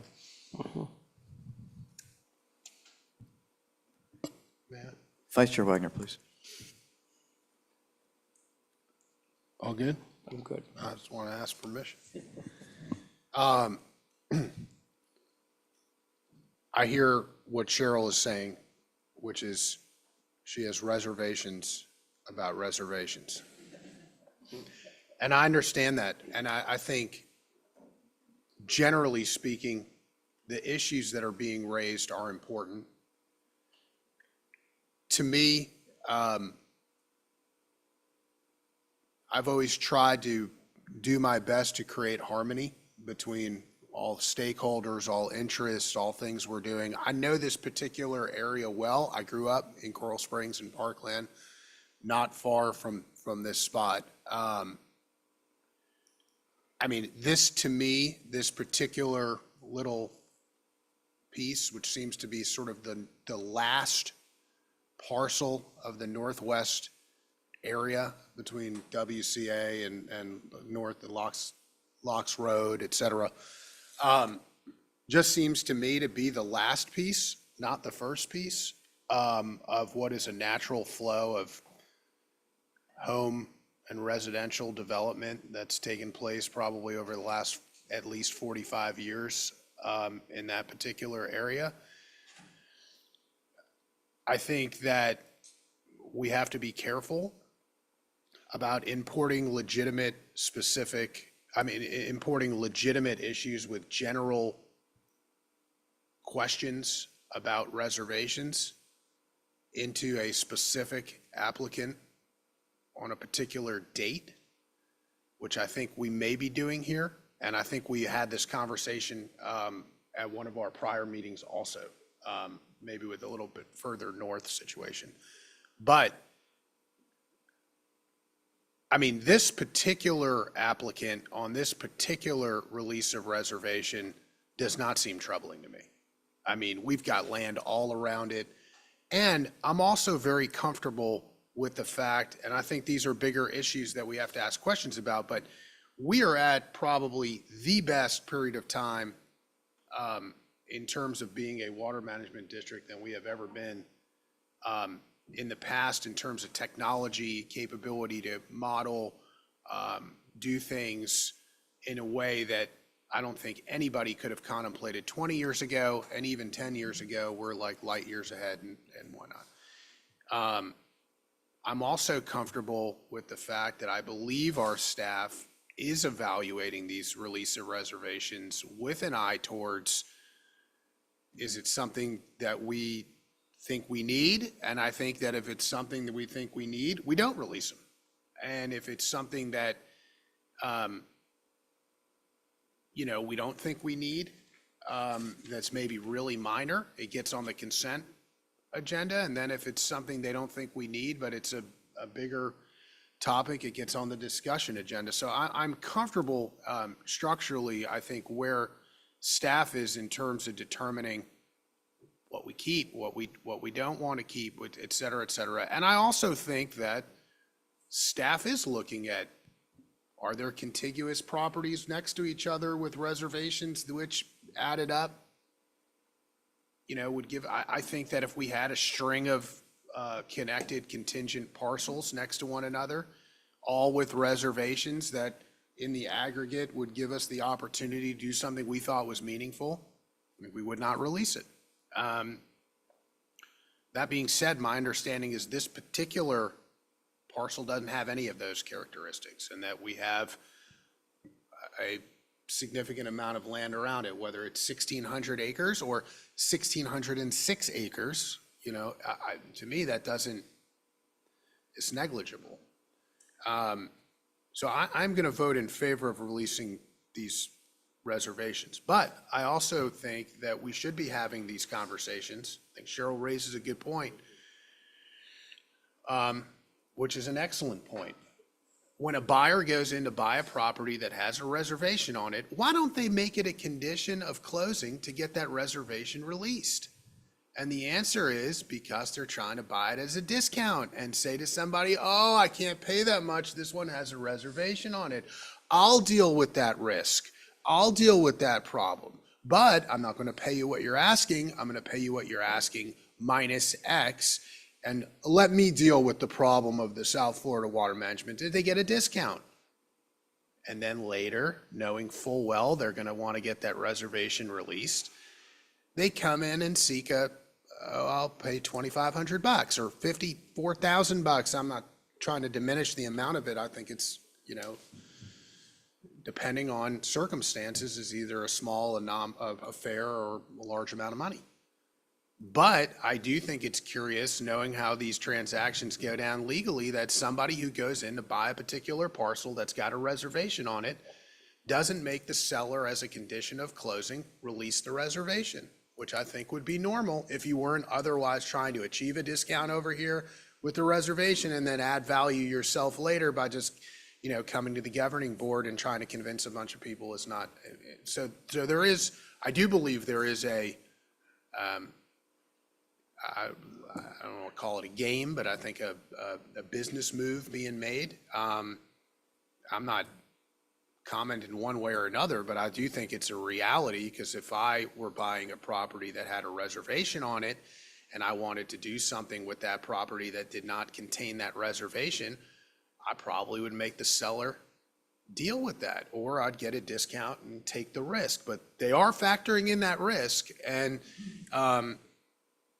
but on the other hand, the genuine question is, do we have a need for it? Do we have I think this particular one, no, but raising questions on a go-forward basis, I do think we've got to have a policy. I do think we should have a discussion about whether we have a policy change, and if so, how we do it. You know, I don't want to grind the car to a halt, you know, in an instant for no reason, or pull the rug out from people in a way that's unfair. But also, I think we have these things that have been grandfathered down. By the way, they may have been there forever, but there's also a reason they've kind of been there forever. They've been there forever because somebody had forethought to say, we might need these things down the road. And indeed, I think there are going to be certain situations where we do need these things down the road. And I also think, and I'll say this now, at least from my perspective, on the record, so that, you know, people know, I mean, these things are not just going to be willy-nilly released. And people should know that right now. You can go back to, you know, whatever date you want on a South Florida Water Management District thing, but you serve notice on people that you buy these things with a reservation, like that comes with a risk. You may do your analysis, we may do our analysis. Your analysis may not match with our analysis. The governing board may say no. You want to buy that property with certainty? Buy it with a condition of release or reservation. You want to buy it with uncertainty? You're free to do so, but that comes with a risk. And in the end, you may have a governing board that looks like this, or a governing board that looks differently, or a governing board that does things differently, or whatever it may be. And I think we try to do things as predictable, but we are in a policy position now where we've got big things coming down the pike and we're spending big public money, and there may be reservations we need. I don't think this one is that one in particular. I've asked the questions, I've gotten the specific answers. I don't think the next one is. But that being said, you know, this is an issue, and I think Cheryl is raising important issues. Do I think this is the person or this is the entity that needs to be the one that we know? But I think you're creating a conversation that's a valid, merit-based conversation, and people should know. I mean, you know, you go forward. I'm sure somebody's going to play my video back at some point, but I think it's real. You want to buy it with a reservation? You're buying it with a reservation. There's risk there. So I'm going to vote yes to release these and to not object to the state of Florida's reservation. And I know we haven't presented on the next one, but that's my position on those. But I do think it is ripe for conversation, and it is important to have. Thank you, Vice Chair Wagner. I'm going to ask Colonel Roman, then Mr. Butler, and before I do that, I want you to all remember we're not voting conceptually today. We're voting specifically on what's before us. So just keep that in mind. Colonel? Thank you, Mr. Chair. So the decision before the governing board, if I'm understanding the statute, is whether to release or not to release. That is the only decision. What Mr. Bergeron mentioned earlier was in the site plan phase, which is the regulatory phase. And I just want to make sure that I'm clear on that. That's correct. Because, you know, none of us have a crystal ball. But as I listen to this discussion, you know, our policy is that if we release reservations, it comes to the governing board for a decision. That's what the current policy is. So if we would introduce a new policy change, it might be not to release reservations or to put a moratorium on releasing reservations for a year. But right now, we're exercising our statutory authority to vote to release them or not when the staff brings it to us. So the staff, I know, has been working very, very hard to put some framework around how they evaluate and analyze these individual releases. And so I think that's very, very important so that there's some predictability for the community, right, as they come forward to the Water Management District to know how they'll be evaluated. The staff also has tied in the process in-house so that regulatory is, as we learned in our Lunch and Learn, earlier in the process so that they have a tighter shot group in terms of how we evaluate these reservations. So this governing board is not seeing all of them. We're just seeing the ones that the staff has analyzed and reviewed and have recommended they be released. And I'm comfortable in the fact that the staff isn't bringing reservations to us, that they have not spent the time and the elbow grease analyzing and evaluating. So I'm comfortable in voting to support their recommendations to these resolutions today on these parcels. But if we make a policy change, I would recommend that it comes to us at our next governing board meeting and put a pause on everything so that the community out there knows how the South Florida Water Management District is going to proceed. But I think I'm comfortable with the fact that the way we are operating has the checks and balances on it that is necessary for me to make a decision. And if it comes out that it's not that way, I'll just vote no. All right? So that's all I have, Mr. Chair. Thank you. Mr. Butler. Thank you, Mr. Chair. To begin with, Cheryl, I appreciate your leadership on this. And, you know, in calling this out, you know, and I appreciate the way Wagner framed it, reservations about reservation.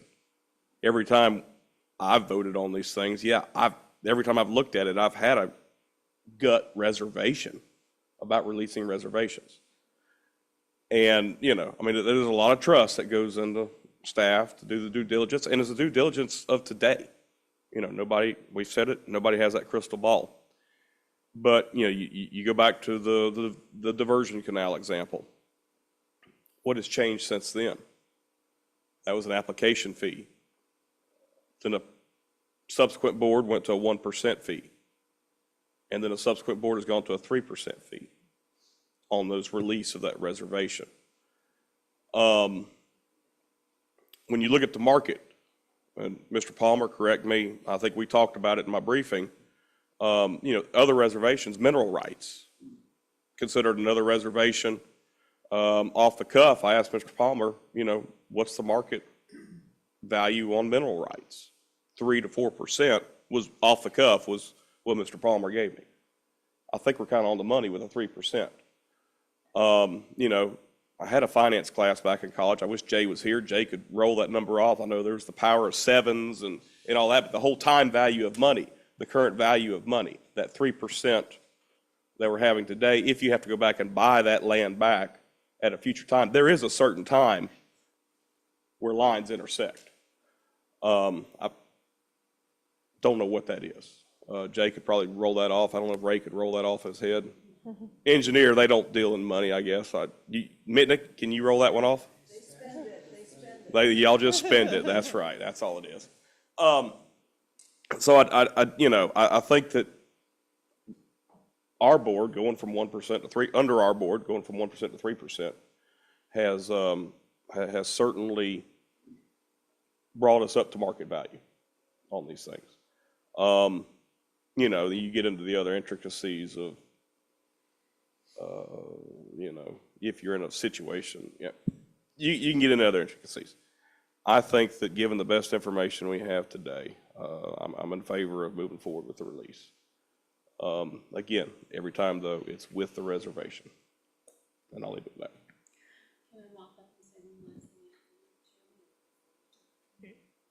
Ms. Means, you recognize. So I have spoken to staff, and staff is going to continue to ask themselves, are these 5 things enough? So that's my question, right?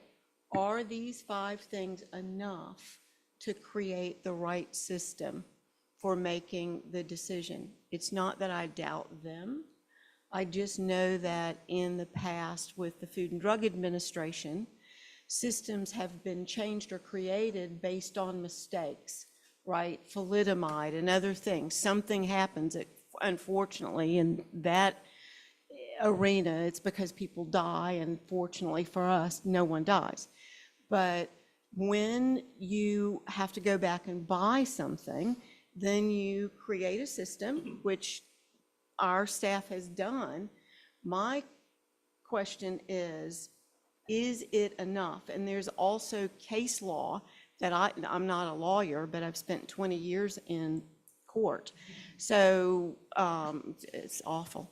But, and I've learned a couple of things. And there's case law here that is questionable in my mind. And I don't want to go down that rabbit hole, but I have asked staff if I can work with them to just solve my questions. And I hear everything that all of you say, and I respect every bit of it.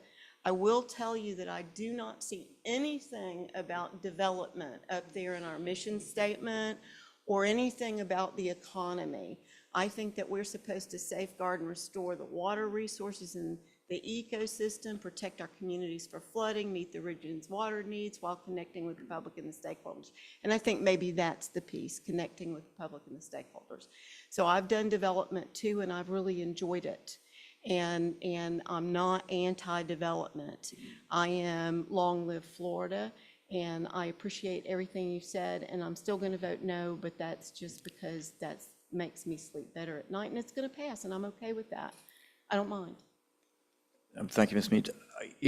I think I am fine, and I think everyone else on the governing board is fine with you working with staff to try and bring your comfort level up in the future. And I think that I'd like to hear from staff if you're not able to do that, or if you find something as you're going through that that's troublesome to you, bring it back to us, and we can have an appropriate discussion. This is not the time to make a decision on this, other than these specifics.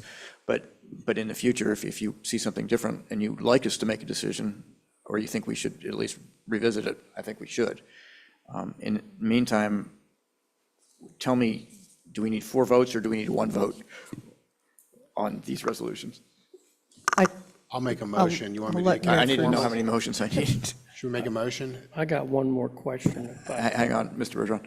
To answer your question, Chair, we need a majority on this vote. No, I asked how many motions, I'm sorry, how many votes do I need? I see resolution 0308, 0308 Exhibit A, 0309, 0309 Exhibit A. Do I need 4 votes?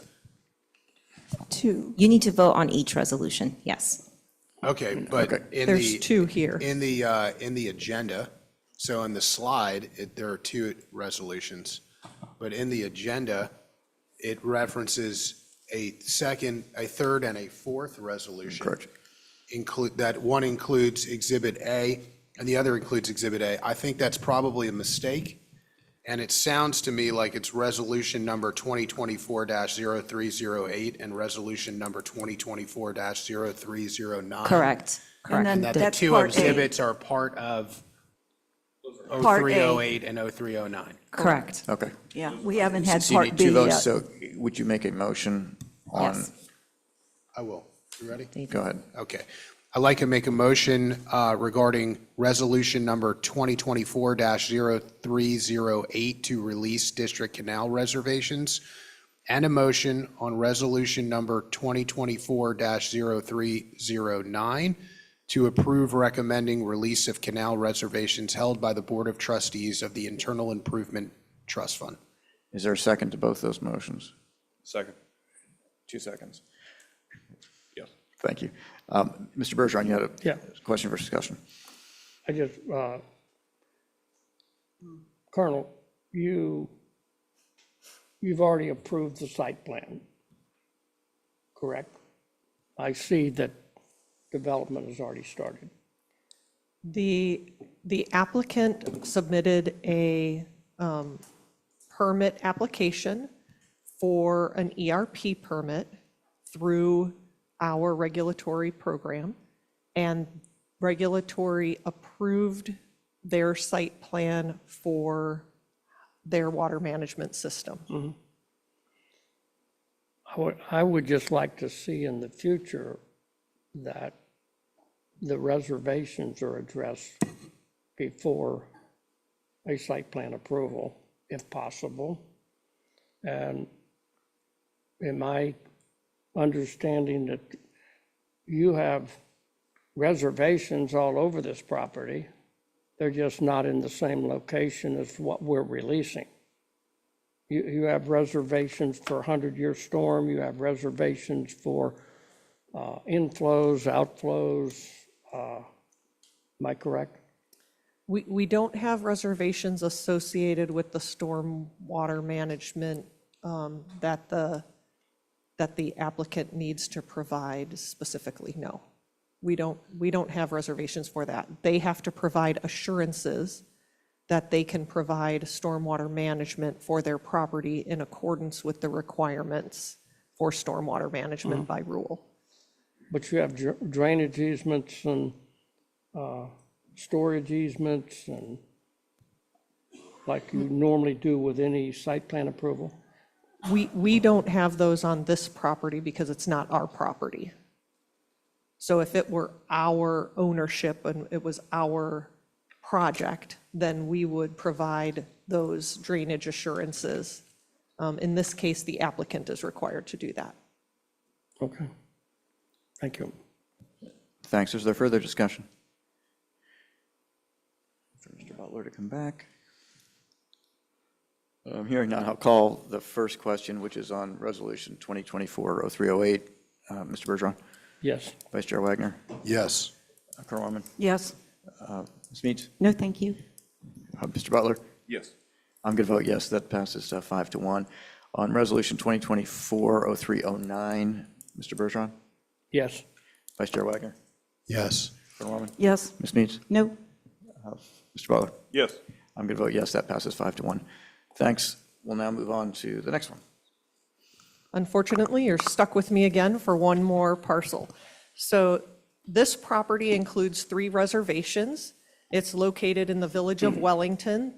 Part of why this reservation release is coming to the board is because it is 3 parcels that in its entirety are 40 acres. So it's not just a 10-acre reservation release, a 10-acre reservation release, and a 20-acre reservation release.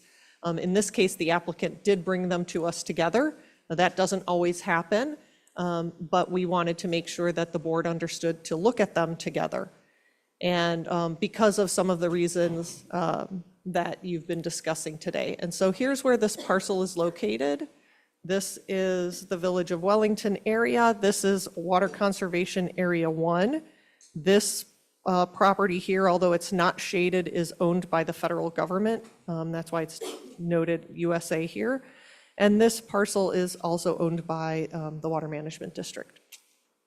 In this case, oh, you can't see my cursor. Here I am writing on the screen and you can't see it. Hang on one second. So this is Water Conservation Area 1. This is the federally owned parcel, and this is another district owned parcel here. These are the parcels that we're talking about, 10 acres, 10 acres, and 20 acres. This is in the village of Wellington. These 3 parcels are currently zoned for equestrian residential, and our proposed use is equestrian residential. You'll see as we look, again, I'll talk about, these are the 5 staffing considerations, and I'll talk about them a little bit more on the next slide as we look at the map, and I can describe it a little bit better. So you can see surrounding this parcel, these are already developed equestrian residential parcels. And so what does that mean? This part of Wellington is a lot of equestrian homes, so homes for people and homes for horses. And these are training facilities. You'll see on this area, you can see some of these green spaces. These are actually polo fields. So they do a lot of polo training and also other horse training facilities that have to do with a lot of equestrian stuff that I don't know the names of everything. But that's what a lot of these homes and facilities are in this area. And so what's proposed for this site is developing this into at least 3, maybe multiple lots of 5 to 10 to 15 acres of similar facilities, homes with boarding for houses, horse training facilities. And so that's what the proposed use is of this site. To Ms. Mead's point, we did not research all of the adjacent parcels because most of them have already been developed. And in other parts of Wellington where we have looked at parcels for consideration, we've found that most of the reservations were released when those parcels were developed over the past 25 years or so. And so we did not go and research all of these because they have already been developed. And so our assumption by staff was that these parcels had reservations, or if they had reservations, they were released when those parcels were developed. Or quite honestly, that it would be very difficult for the district to go in and exercise a reservation on a parcel that had a homestead on it, which most of these parcels do.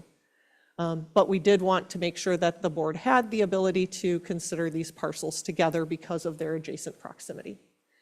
The canals that are bordering this property, there's one here on this side and also one on the south side. Those are part of the Acme Drainage District, and this was routed through Acme, and they said that they have sufficient easement and right-of-way and ownership for the canals for them to conduct their own maintenance and operations. And so they did not oppose releasing these reservations.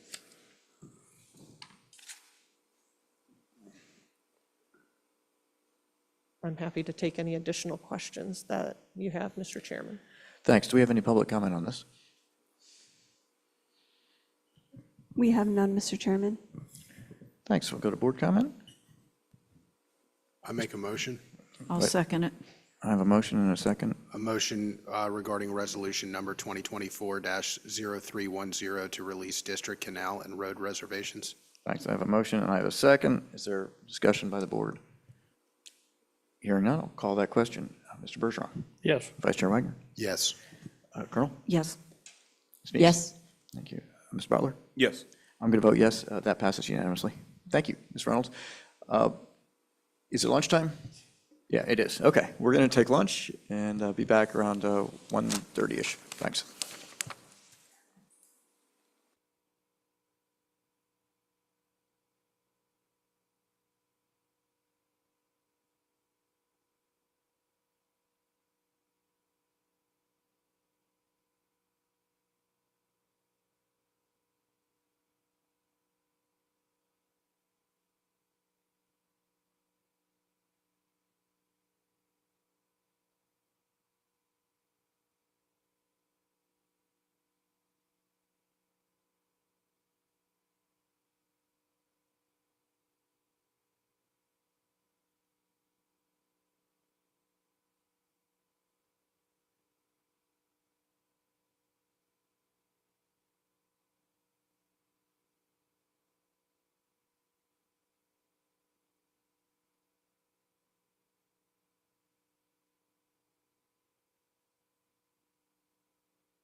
Drew, do you see Ron or Cheryl around there?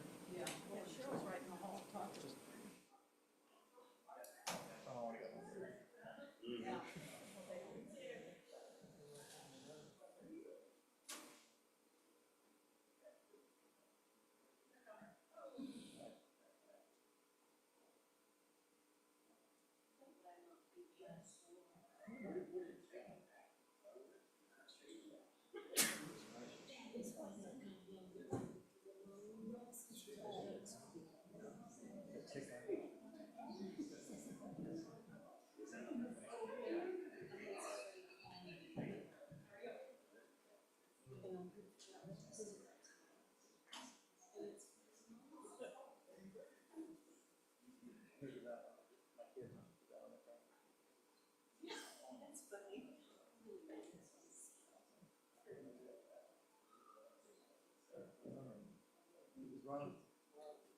I don't need to.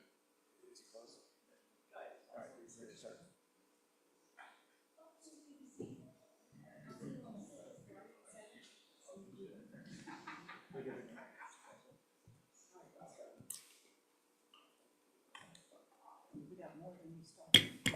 We'll call the meeting back to order, and we'll go ahead with the item 23, which is the water and ecological conditions report. All right, thank you, Mr. Chair. I feel as if the board has already had a significant discussion on the water conditions report today, so I'm going to try to make this as painless as possible. Just looking back at the amount of rainfall that we've had so far, obviously there at February, had a surplus of rain, got the El Nino effect, brought additional rains to the Water Management District, and so far it has continued at least for the first 14 days of the month of March. Just eyeballing that in there, looks just maybe a little bit half than what you typically get in the month of March we've already had. So we'll see how the rest of the month actually plays out. But overall, looking back at the month of February, there on the left, and the total dry season, which is from October 1st up until now here on the right, the one thing that I'll call your attention to on both of these graphics actually are these couple basins here in the southern portion of the district. Especially right there, Everglades National Park. Just from the conversations earlier in the day about the issues down in the park and moving water down through the system, you can see a lot of that is from just direct rainfall directly over the park, and that 173% of normal rain over directly on Everglades National Park has contributed to the massive amount of water that's going through the park right now. And Lawrence will talk a little bit later on when he gets to Florida Bay about how that is, I won't say impacting, but maybe possibly benefiting Florida Bay when he talks about salinities down in the bay. So more to come there.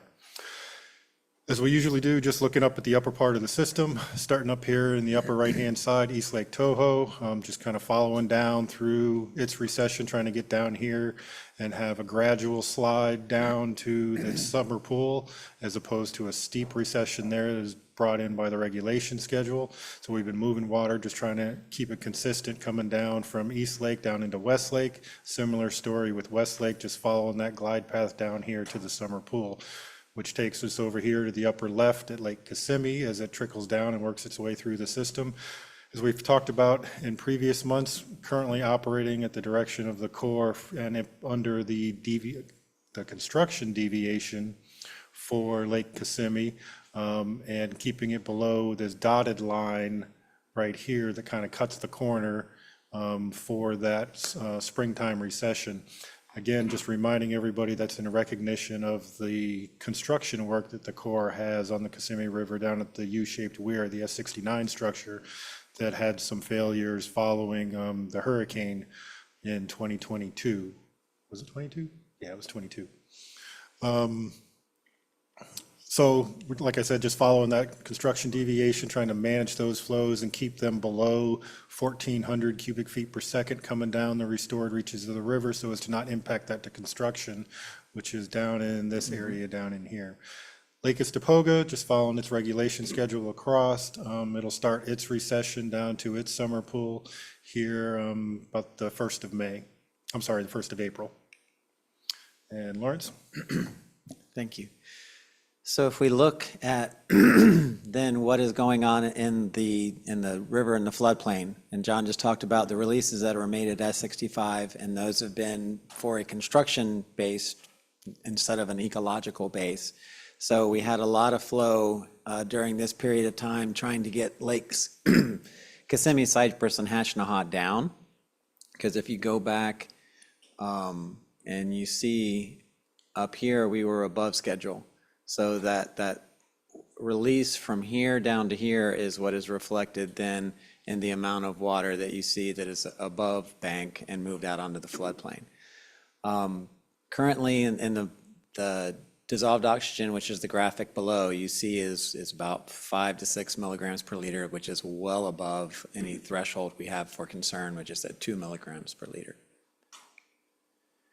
And what the result of that high flow was a month ago, in order to move water out for flood protection in the Kissimmee, Cypress, and Hashtanaha lakes, we get over bank flow. Water moves from the river channel out to the floodplain when we have 1,400 CFS. And so in that middle graphic, you see that the floodplain is inundated tree line to tree line, because that's a substantial amount of water is coming down the river. Now that we're at 900 on this side over here, water is receded back into the river channel for the most part, but those are the dry conditions that the Army Corps needs in order to complete those refurbishments on the S69 weir. So transitioning down to Lake Okeechobee, there in the upper left-hand side, that is the dynamic position analysis that we've talked about several times over the past 5 years for Lake Okeechobee. And then this is the provisional draft tool that your staff has developed for when the Lake Okeechobee System Operating Manual comes into play. Again, I know everyone knows this, but just to make it crystal clear, the current regulation schedule is LORS 2008. One thing to maybe highlight for everyone's attention, in past months, we had talked about how is this projection done, and in the model, it always uses the up to amounts that are called for in LORS 2008. And up until about a month ago, the Corps of Engineers had been doing about 2,000 CFS only to the west. Obviously, everyone knows that that has changed as of late. And they are doing the up to amounts as called for under LORS 2008, both to the west and to the east. So this projection would be more indicative of those up to amounts. So as you look at it, you can see from just tracking that 50th percentile or 50th probability line, which is the red going through the shaded purple, that's kind of where you could possibly end up by April 1st. Following the up to amounts. You'd be right around 15 feet, according to this projection at least. But then jump forward, I think it was last month, it was the first time I presented this modeling approach, which is the conditional position analysis. So again, the difference between the two, the dynamic on the positional analysis on the slide before, it takes into what has happened in the past, historical rainfall. And if that historical rainfall fell today at today's levels, that's what that projection is based on. This, however, takes into account the future and looks at what the forecasts actually are. And you can see slight differences if I toggle back and forth fast enough, but I won't. I don't want to make anyone dizzy. That you can see there are slight differences in that this projection does take the lake a little bit lower than the dynamic position analysis, reflective of the future forecasts for rainfall going out the next several months.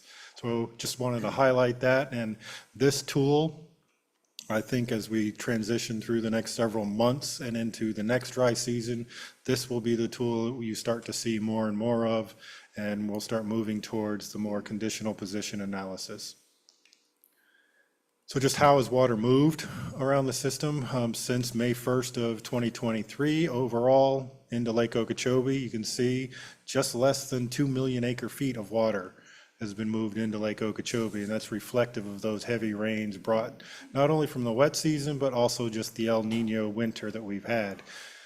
Looking at water going to the Caloosahatchee, there's been just over 1.6 million acre feet with just under 600,000 acre feet originating back here in Lake Okeechobee. What's new for this month, as you would expect, is over here on the East Coast. You can see in total about 130,000 acre feet have been moved to the St. Lucie estuary through the C-44 canal, with about 116,000 acre feet having originated back here in Lake Okeechobee.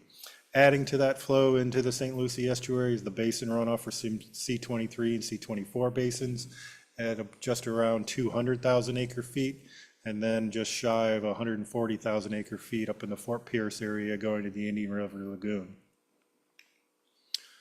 Lawrence? Looking at lake stage on Lake Okeechobee, we have finally gotten below 16 feet, which is a good thing. You see the recession rate that's occurring is the same as the ecological envelope. We're just 1.35 feet above it. That's the issue. If you look over on the figures on the right-hand side, you see that the marsh is still pretty fully inundated.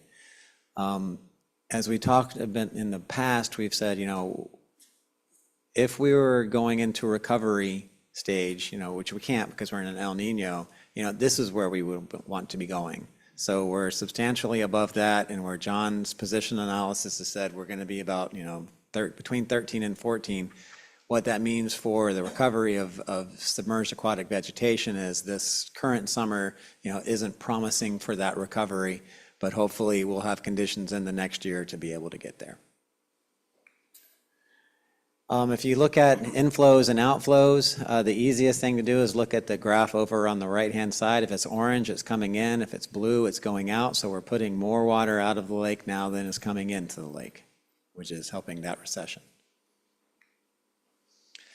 From a cyanobacterial bloom distribution and intensity standpoint, we are seeing a moderate bloom on the west side of the lake currently. If you go through conditions, what is it that causes blooms or what prevents blooms happening? The graph on the right-hand side, there's a dotted line going through at about 25 degrees Celsius. So we have a host of different taxa of algae that live in the lake, and they're always there. But the one, that we're most concerned about is blue-green algae, and that's Microcystis. And Microcystis likes temperatures that are above 25. So we've been kind of below that, and even though we are seeing blooms currently, there is no dominant taxa in here, and there have no toxins have been detected in samples that have been collected. But as we move forward, we have winds over here that have been pretty high, that have been keeping the lake a bit turbid. And if you look at the data, you see that turbidity on this bottom graph is that orange trace. And the winds that come through with our storms through the winter keep the lake churned up. We have temperatures that are still a little low, so that lack of water clarity and the temperature, is really preventing algal blooms from happening. But we do have nutrient in the system, dissolved inorganic nitrogen, that when those two things change, when we get clearer water and when temperatures go above 25, that's the time of year when we're going to see algal blooms come back to the lake, and I anticipate that we'll have that condition again this year. Looking at wading bird foraging, if you look at the diagram, the picture on the left-hand side, you see a lone circle, and that was a foraging flock of about 800 birds.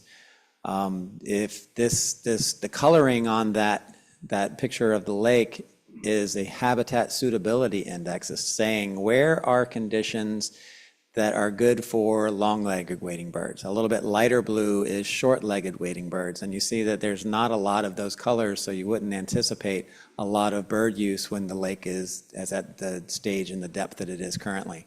And you look over at the data, and we see that concurrent decline in use because the water levels are just too high for birds to be foraging on Lake Okeechobee presently.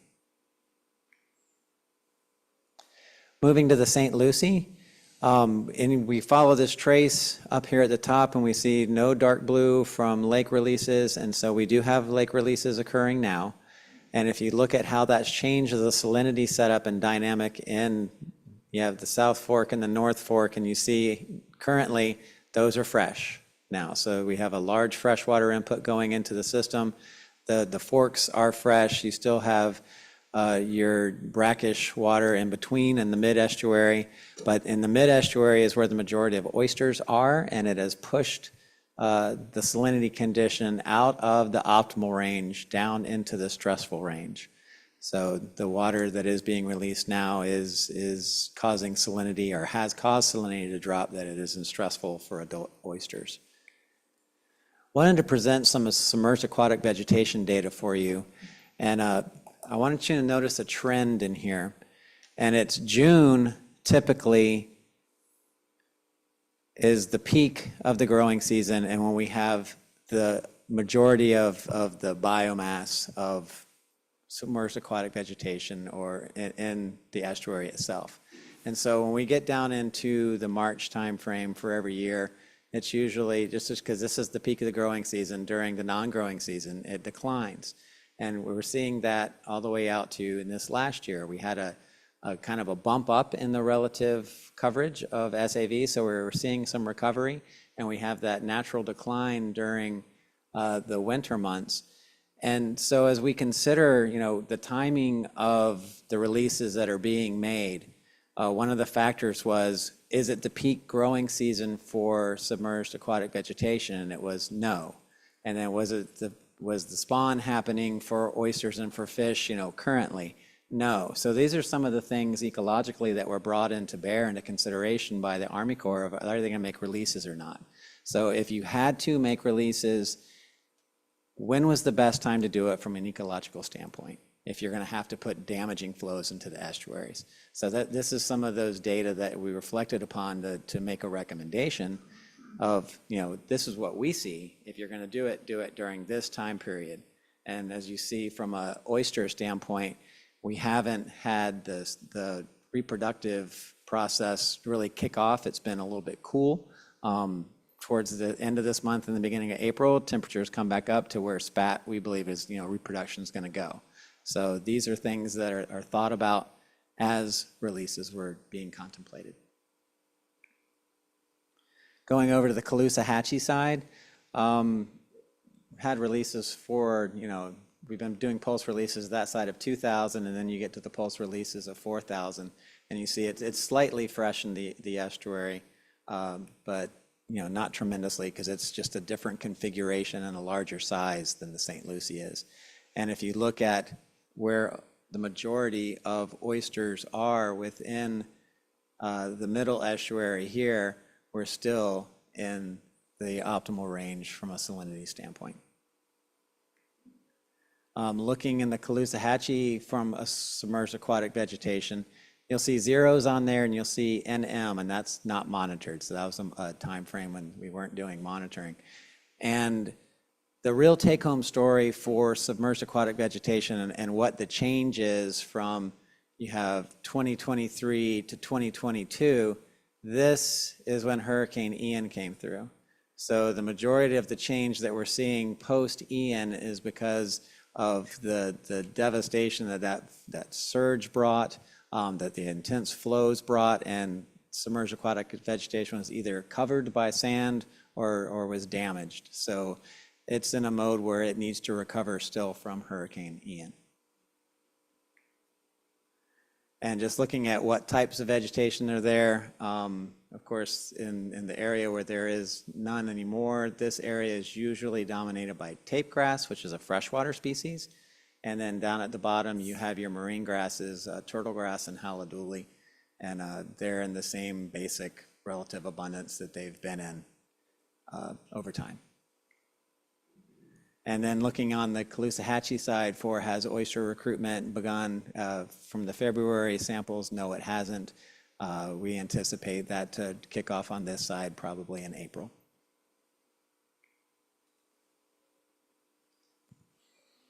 All right, so looking at the stormwater treatment areas, you can see here for water year 2024, there's been just under 1.4 million acre feet of water that has been processed through the stormwater treatment areas and delivered to the Everglades.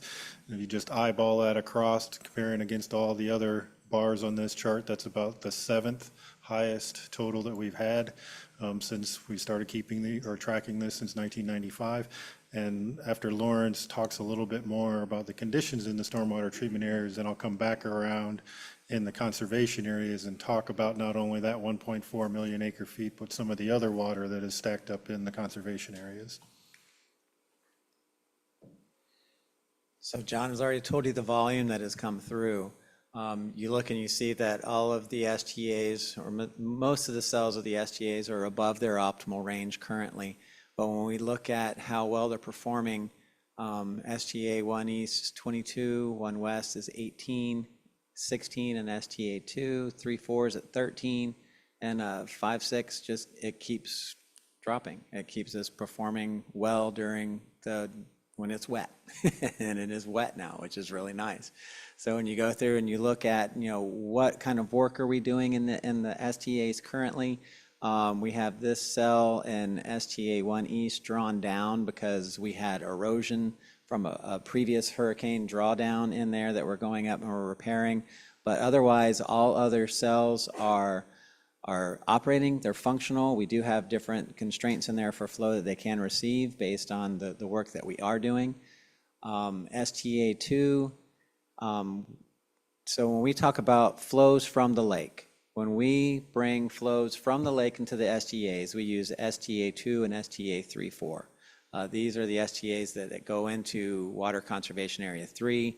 It's the natural flow path. It's what's been modeled in all the different models on what STAs are used for lake water. And STA 2 currently has a lot of the nuisance floating aquatic vegetation in the intake canals that we're working on managing before we release water from the lake into them, because we don't want to push that FAV into those cells, because it becomes a lot harder to treat and a lot more expensive to treat in the STAs, and oftentimes there's collateral damage to STA vegetation that we don't want to happen.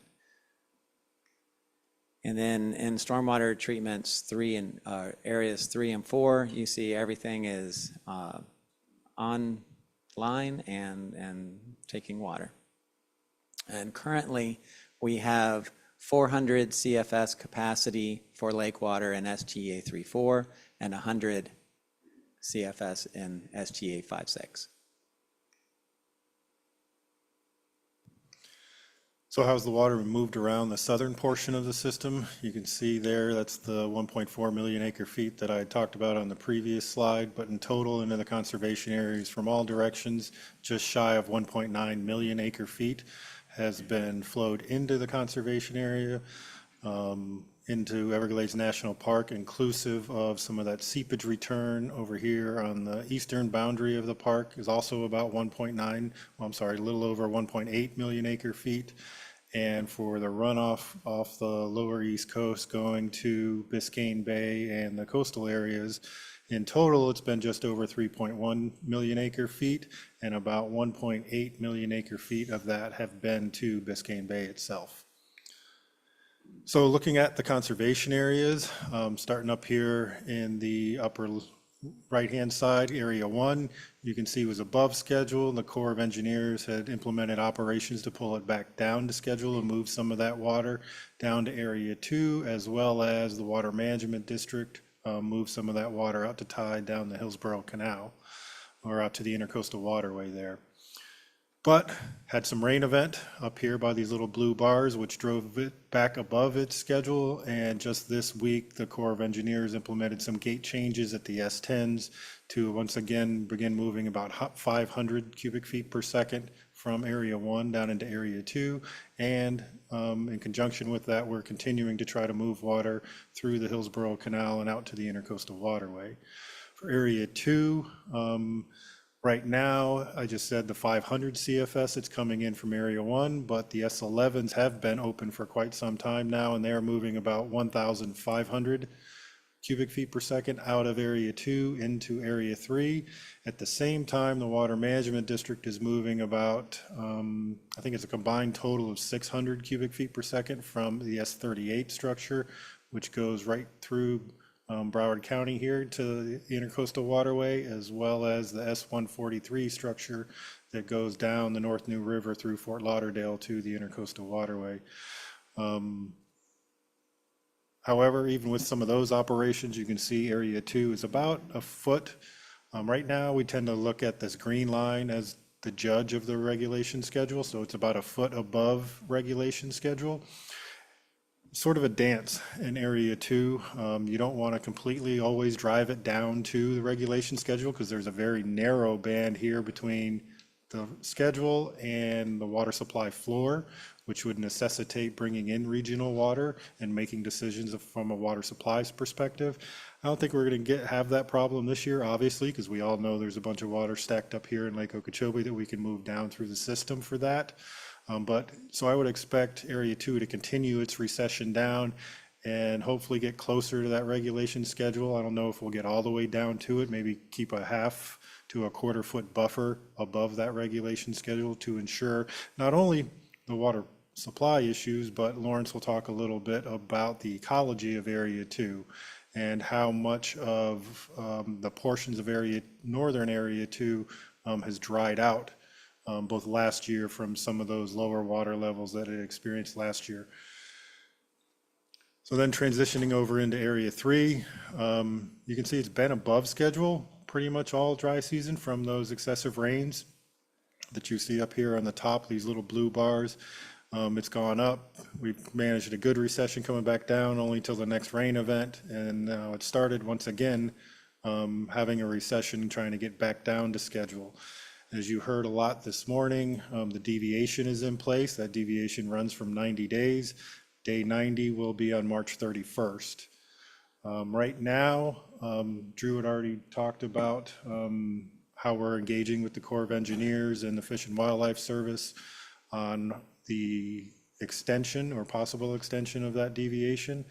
And we'll see how the Corps shakes out on that. But overall, when you kind of look at the water that is in Area 3, not only is that water that is transitioned down, some of this water that's in Area 2 will also have to transition down for what we can't get out to tide through those two outlets. But in total, Area 3, I had highlighted on the rainfall graphic how much rain fell down here in Everglades National Park, but Area 3 is no slouch in and of itself.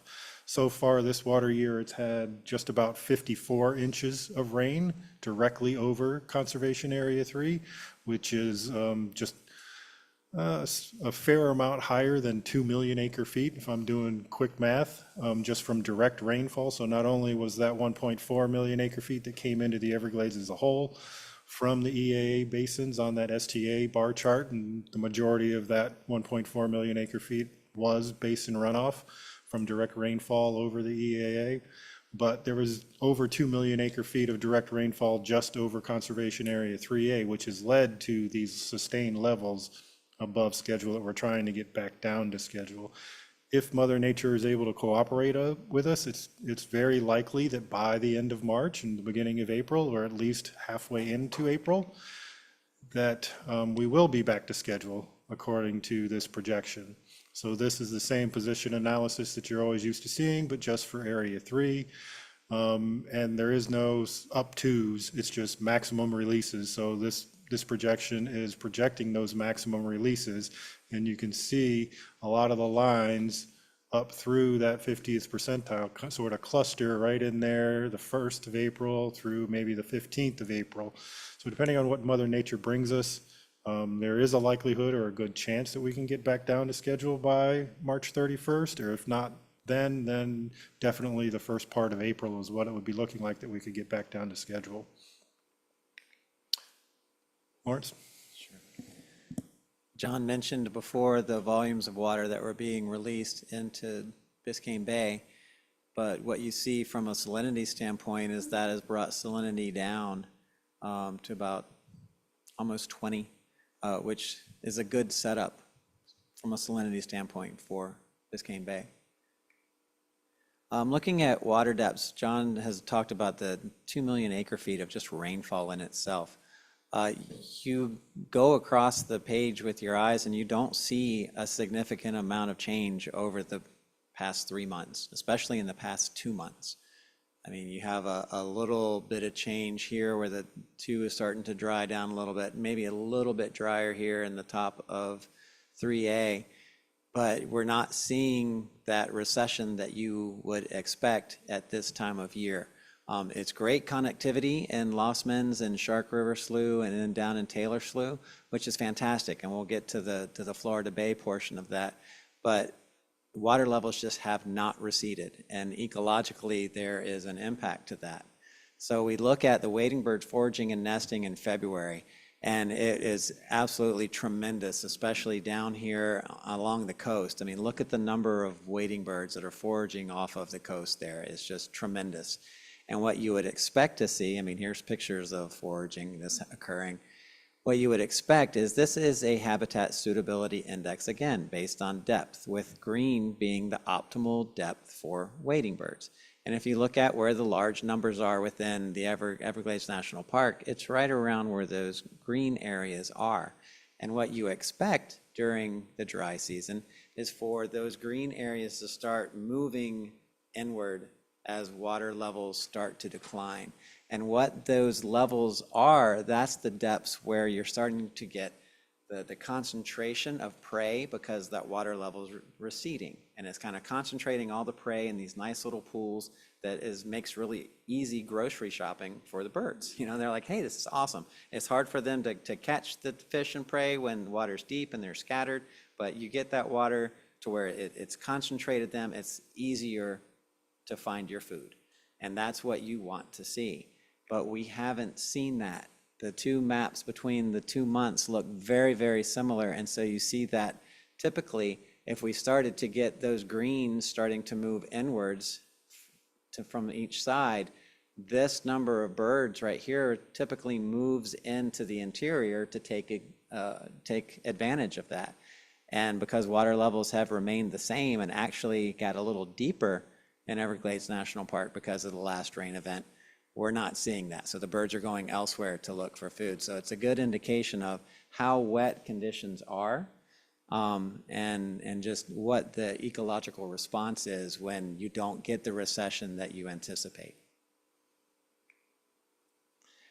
But we go to a positive and we start going down closer to Florida Bay.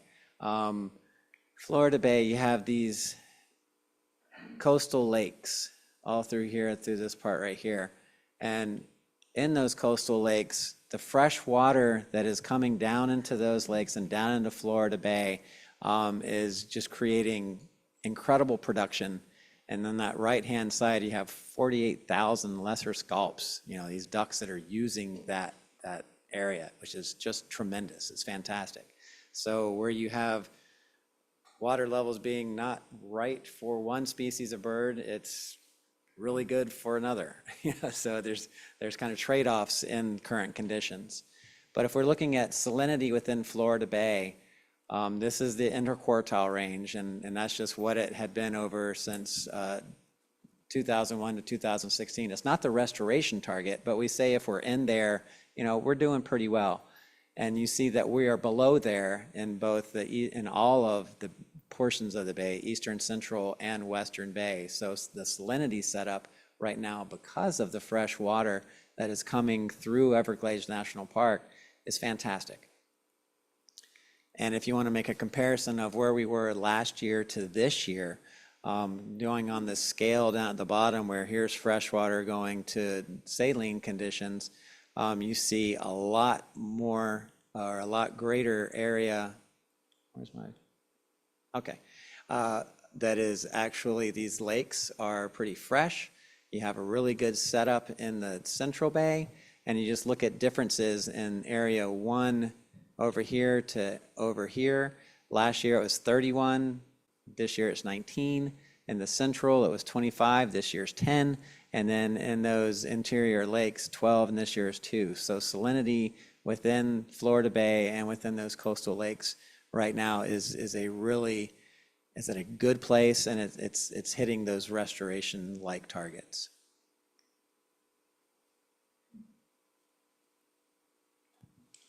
So just forecast-wise and what the future may hold, Climate Prediction Center is still calling for those above-average sort of El Nino type conditions through May, and then it sort of switches once you bring June into it, and they they default to the equal chances because you don't know what's going to happen sort of in the wet season. But overall, we talked about this, I think it was last month, that we are seeing much stronger indications that El Nino will subside and that we'll have an actual La Nina type condition going into the next dry season. So September, October, November, December, and around, next dry season will be more of a La Nina-like condition. Those signals are starting to get stronger. Still, the jury's out on the intensity of the event, but it's shaping up to be a pretty decent La Nina event, which again is a drier dry season, but it can lead to more fewer tropical systems, but more intense tropical systems for the ones that do occur, is its effect during the wet season. So a little paradigm there between the wet and the dry season of how La Nina sort of affects South Florida. In the short term, it's going to be pretty dry this week, probably shape up to be a pretty decent weekend here in South Florida. When we get out into week 2, however, we are forecasting some additional rains and possibly having above average rainfall out there in week 2. And groundwater conditions, we've talked in the past about sort of the areas over here on the lower west coast. We're still continuing to keep an eye on that, but in the other portions of the system, there isn't really a groundwater concern. And Mr. Chair, I think that's all we have for you. Okay, thank you very much. You have any questions or comments for Lawrence or John?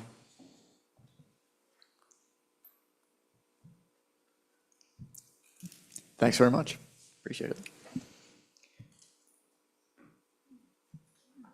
We'll go to the staff reports now. Ms. Heater.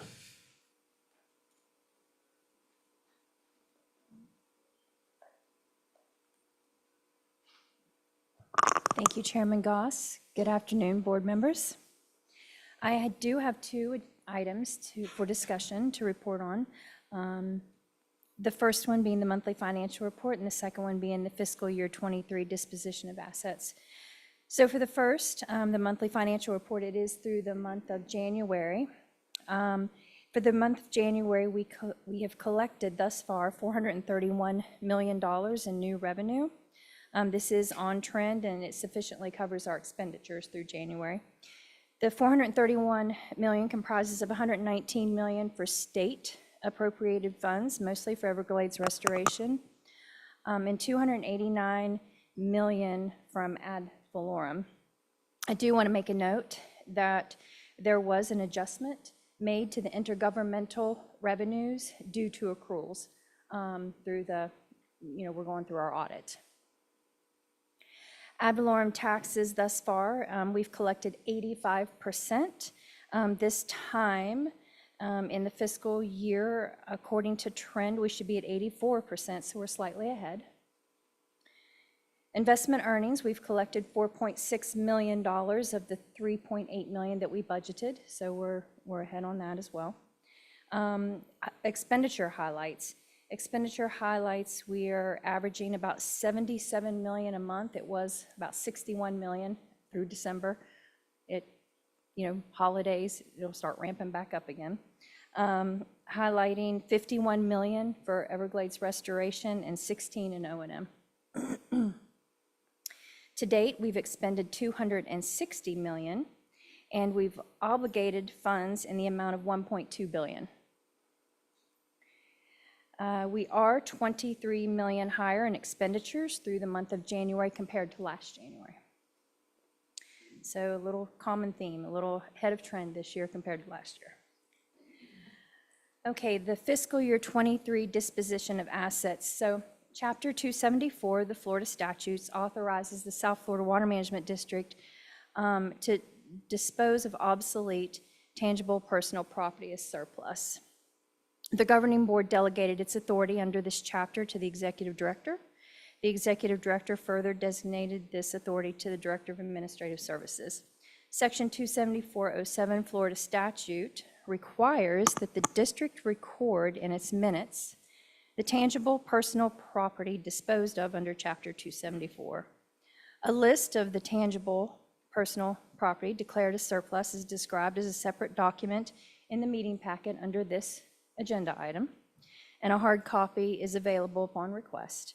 For fiscal year '23, staff removed 525 fixed assets, which comprised of vehicles, heavy equipment, dive equipment, obsolete computers, water monitoring equipment, and other equipment, with a net book value of $194,915 from the district's fixed asset records. By staff taking the opportunity to surplus some of the fixed assets that were in good enough conditions for sales, they generated $216,999. This is slightly less than last year. Last year, we were at $425,000. These assets resulted in a net gain of $22,084. And it's about 0.4% of the total net book value of $54 million as of September 30th, 2023. So that does conclude what I have to report to you. Oh, thanks, Ms. Heater. Anyone have any comments or questions? Thank you. Thank you. Ms. Fincher?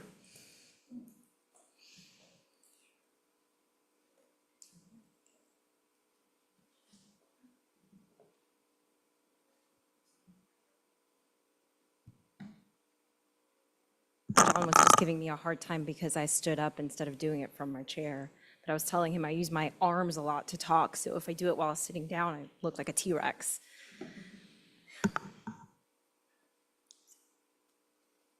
Good afternoon, governing board members. I promise I have good news today with my general counsel's report. I wanted to summarize a decision that we got out of the 4th DCA a couple weeks ago. It was a case where a mitigation bank permittee sued us on some enforcement matters. It was a positive resolution for us, the district. But before I go into the litigation, I'm going to talk a little bit about the facts leading up to the litigation. So we permitted a mitigation bank in 2016 in Osceola County. The purpose of this bank was to preserve, restore, and maintain wetlands in perpetuity. In exchange for doing that, we assigned credits for them to sell and generate revenue. All of their work and the final success was supposed to be complete within 5 years of us issuing this permit. So we issued it in 2016. They should have been done by 2021. Throughout that 5-year period, the bank fell short of all of the permit conditions. By year 2, we issued our first notice of noncompliance because they hadn't started work. They hadn't started any of the construction activities. They were still doing tree harvesting. They hadn't put up any of the barriers, any prescribed burns. They hadn't started any of the work. So we issued our first notice of noncompliance. They came in and we worked with them on a schedule and we changed things around. And the final date was still May, though. They were still going to be complete by May of 2021. So fast forward, we've had 3 now notice of noncompliance because they keep falling behind schedule. They come in, we work with them on the schedule. Again, always the final date of completion, May 2021. So a few things happen that precipitate the lawsuit. The first thing is a month before May 2021, before they're supposed to be done with final construction and have success, they came in and they asked for a modification of their permit. They wanted what they called a minor modification, but staff realized that in passing their construction deadline, the project that was supposed to take 5 years was going to take a lot longer. And as you know, with mitigation bank credits, we designate credits based on time lag. And I'm not going to go into time lag because that is very complicated. But essentially, the longer you take, the fewer credits you get, and proportion to the lift that you bring to the project. Anyway, so they didn't want to make it a minor modification because they could have a decrease in credits. They didn't want to make it a major modification. So our policy is if they want to come to the board with that permit request, they can. And so we did. We brought it to the board in April of 2022, and the board agreed with staff's recommendation that it was in fact not a minor modification, but a major modification of the permit. So that's the first thing that happened. The second thing that happened was throughout this entire period, we had an emergency order issued by the governor where permit conditions, permit requirements could have been postponed. And they came in and they asked for that relief under that emergency order. But in that emergency order and in the statute implementing it, there was a requirement that you had to be in compliance. So you couldn't get an extension if you weren't in compliance, and they had already been in non-compliance for 3 years. So we couldn't extend their permit under that. So that's the second thing that happened. And then the last thing what happened is after the expiration date of their construction period, which was again May 2021, a few months after that, they still hadn't done the work that was required in the permit. So we issued a notice of violation, and in that notice of violation, we suspended their ability to withdraw the credits that they had been released. So after those three things happened, they filed a petition, a Chapter 120 petition against us for those three things. And we accepted the petition, we consolidated the items, and we referred it over to the Division of Administrative Hearings. We had a 2-day hearing on all those three items. And we had, from our regulation staff, we had Melissa Lawrence and Lisa Prather, who were superb witnesses, testify on behalf of the district. We had Emily Johnson, an attorney in the Office of Counsel, represent the district. And a few months after we had that hearing, we got a recommended order. And that recommended order was in favor of the district on all 3 points. So the next step, if you're still with me here, is we issue a final order. And in that final order, we accepted everything that the recommended order had said and made a few clarifications on some points that were inconsistent.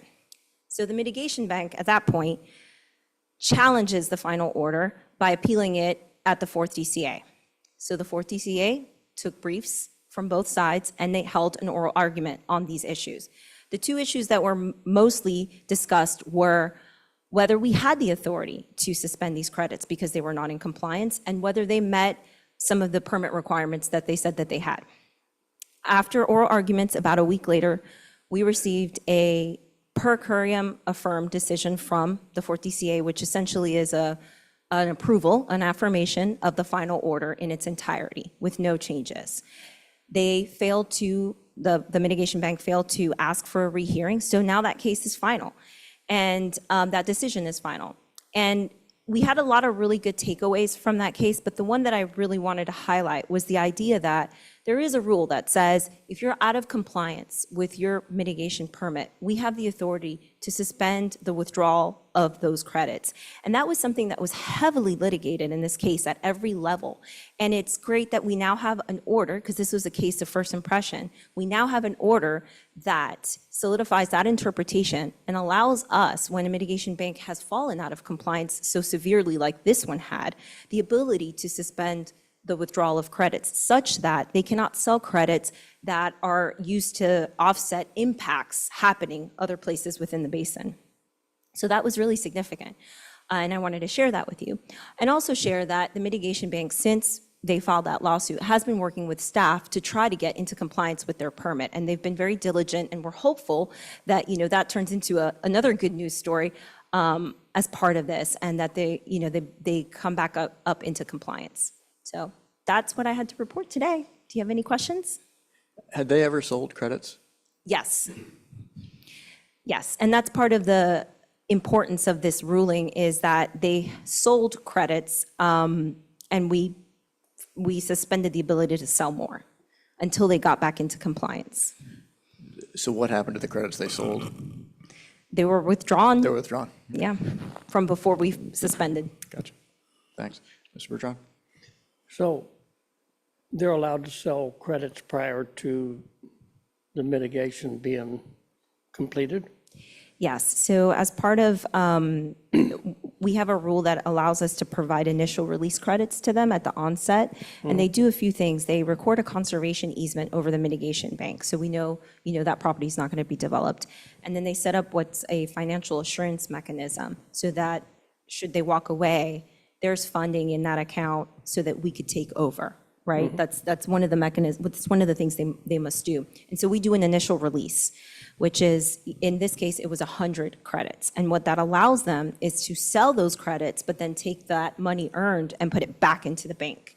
And just kind of helps jumpstart their success, right? in making these improvements. Okay, thank you. Anyone have questions, comments? Thanks very much. Good work. Thanks. It's nice to get good news. Oh, I'm sorry, Mr. Chair, I completely And now for forgot. the bad news? I had, no bad news. Just, I wanted to also commend Rob Glass on his work at the 4th DCA. He's the one that, helped brief and did oral arguments. So, Thank you. thank you. We'll move now to our final public comment. Thank you, Mr. Chairman. We'll hear first from Ben Olson, followed by Newton Cook.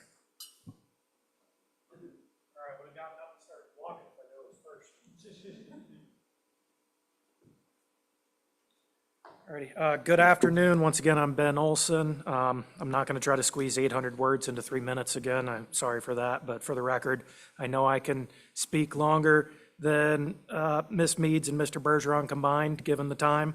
I do look forward to working with you guys on the sunshine request mentioned this morning, but for now, I just want to talk about the natural flowway. We hear from some of the nonprofit representatives repeatedly how great WERP will be and how they welcome it and how it flows the water south. They speak of it as if WERP is reconnecting the river of grass, but it will flood 50,000 acres of primary and secondary panther habitat as it's currently designed. Because it doesn't flow the water, it traps it. We do need to flow the water south generally, but you don't do that by flooding it into pine ridges or into a strand and then throwing a closable culvert on that strand, trapping it in.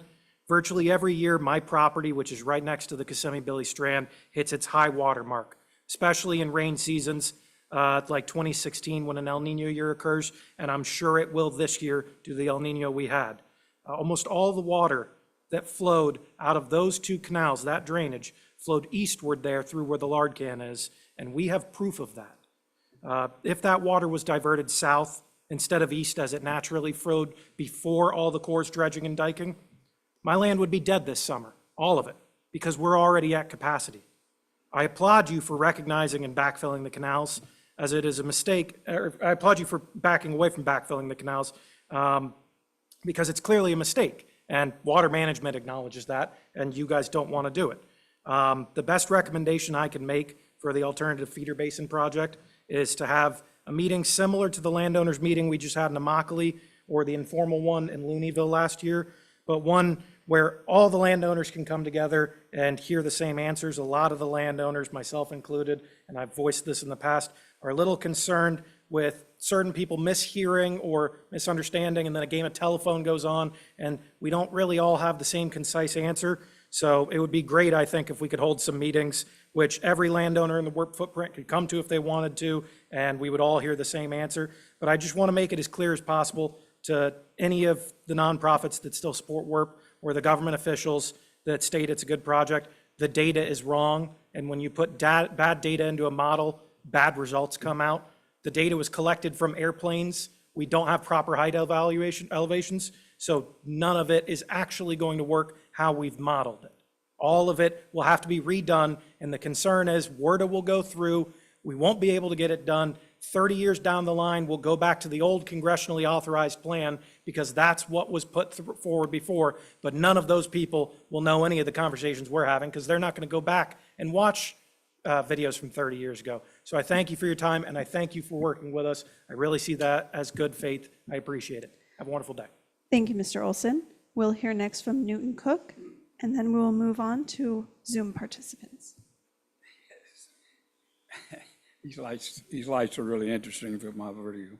I love this board. It's amazing. 20 years ago, I stood right here, and I mentioned that I'd only been in this a short while. I just kind of, at that time, probably 8 months. And I said, you know, there's a problem we got here. I said, down at the bottom of the system, there's a plug. And it's a little bird. And we wouldn't have to build a single reservoir or do anything if we simply remove that bird and let the water go like it used to go. And that's the truth. Mr. Wagner, thank you so much. U.S. Fish and Wildlife Service are simply enforcing the law. Endangered Species Act is a tough wall to break. I mean, I watched the Tennessee snail darter or something in the 60s just destroy a whole area. And then in California, we know what happened in the Central Valley over another little minnow or salamander. It's tough. Mr. Bergeron, God bless you for what you've been doing. Back in 2014, there was a presentation made on restraints, and I think this board saw it once when they first started. We need to get that back up. In fact, it just came up on social media, and it's all over everywhere, about why we can't move water from Shingle Creek to Florida Bay. And it's not complicated, actually. The top of the lake, we can take about 40,000 CFS, I think. We had 30,000 doing Irma. Disaster. At the bottom of the lake, we can only let out 6,000 CSF. Never been able to find out how that happened. Why would you engineers in the 1950s decide at incoming at 40,000 and outgo at 6? Well, of course, we set it out east and west. Until we get a structure at the south end of the lake that does 18,500 CFS, we're never going to stop the discharges to the estuaries, ever. It just has to rain north of the lake. And then at the bottom end, we get 7,000 CFS, I think, deviation. If we don't get 18,500 going out, and Mod Waters will give us that. But Larry Williams has said 3 times at a board meeting that not a drop of water more will go under the trail, even when Mod Waters is done, as long as they're protecting the Cape Sable Seaside Sparrow. That's $1 billion. $1 billion.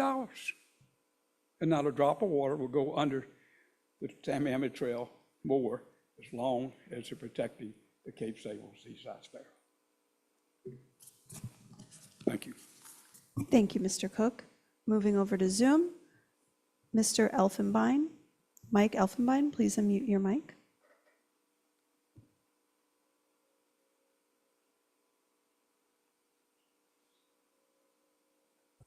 Yes, ma'am. Thank you. Can you hear me? We hear you. We hear you. Awesome. Thank you. Mike Elfenbein.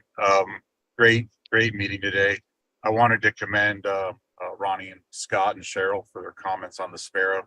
I think it gives those of us who've been repeating the same words for so long some hope that you guys are listening and you really care. And I think that means a lot to a lot of us. So thank you.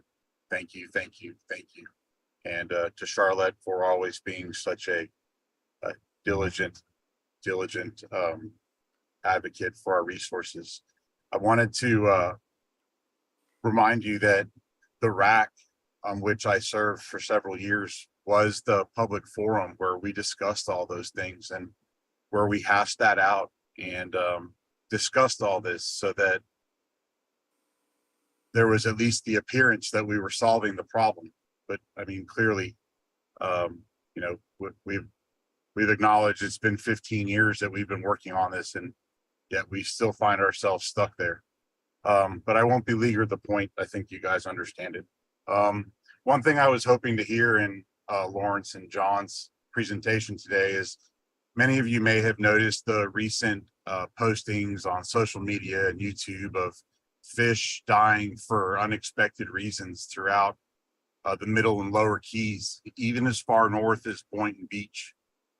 And I know that in the circles of sportsmen with which I associate, many of the anglers, many of them extremely good anglers, very knowledgeable, understanding the resource in ways that most people could only dream of, are finding it hard to find the quantity and quality of fish in the places where historically they've always been. And so maybe for the next board meeting, we can get some kind of at least understanding that you guys are paying attention to that, and that the rumors and the buzz that somehow this is all related to sending too much water south or too many nutrients or pollutants in those waters are speculated to be the cause of this. But I didn't know if you guys were tracking that. It'd be great to hear that you are and see if there's something we can do about it. Thank you all for a wonderful meeting, and I hope you all have a great weekend. Thank you, Mr. Elfenbein. Mr. Chairman, we have no additional public comment. Well, thanks, Molly. Thank you all for your comments. We'll move now to board comment. Mr. Bergeron, do you have any comments?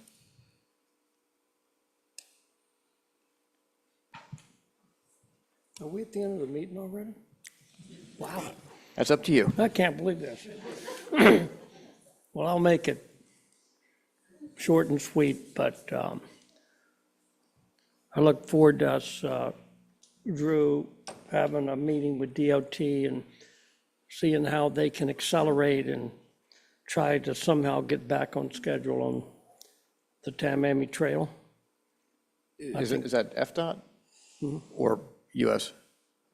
FDOT, okay. FDOT, on raising the Tamiami Trail. It's probably a year and a half behind schedule.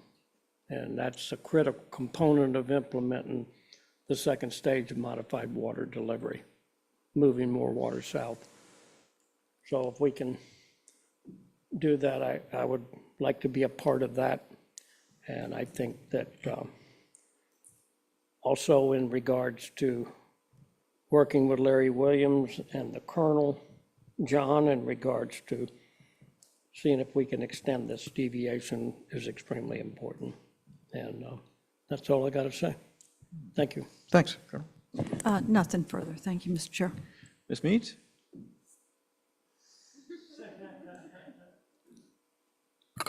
Thank you for supporting Lila. It's one of those things that I don't think is controversial. So thank you so much for buying your license plate. It's a bipartisan thing to do. And thank you, Chairman. And hey, I can't wait till you start buying yours. Fleets. 64 companies. That's a lot of trucks. Thank you. Mr. Butler? Nothing.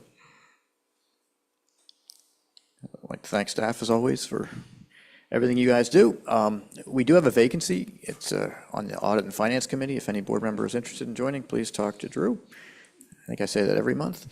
And I'll look forward to seeing you all back here next month.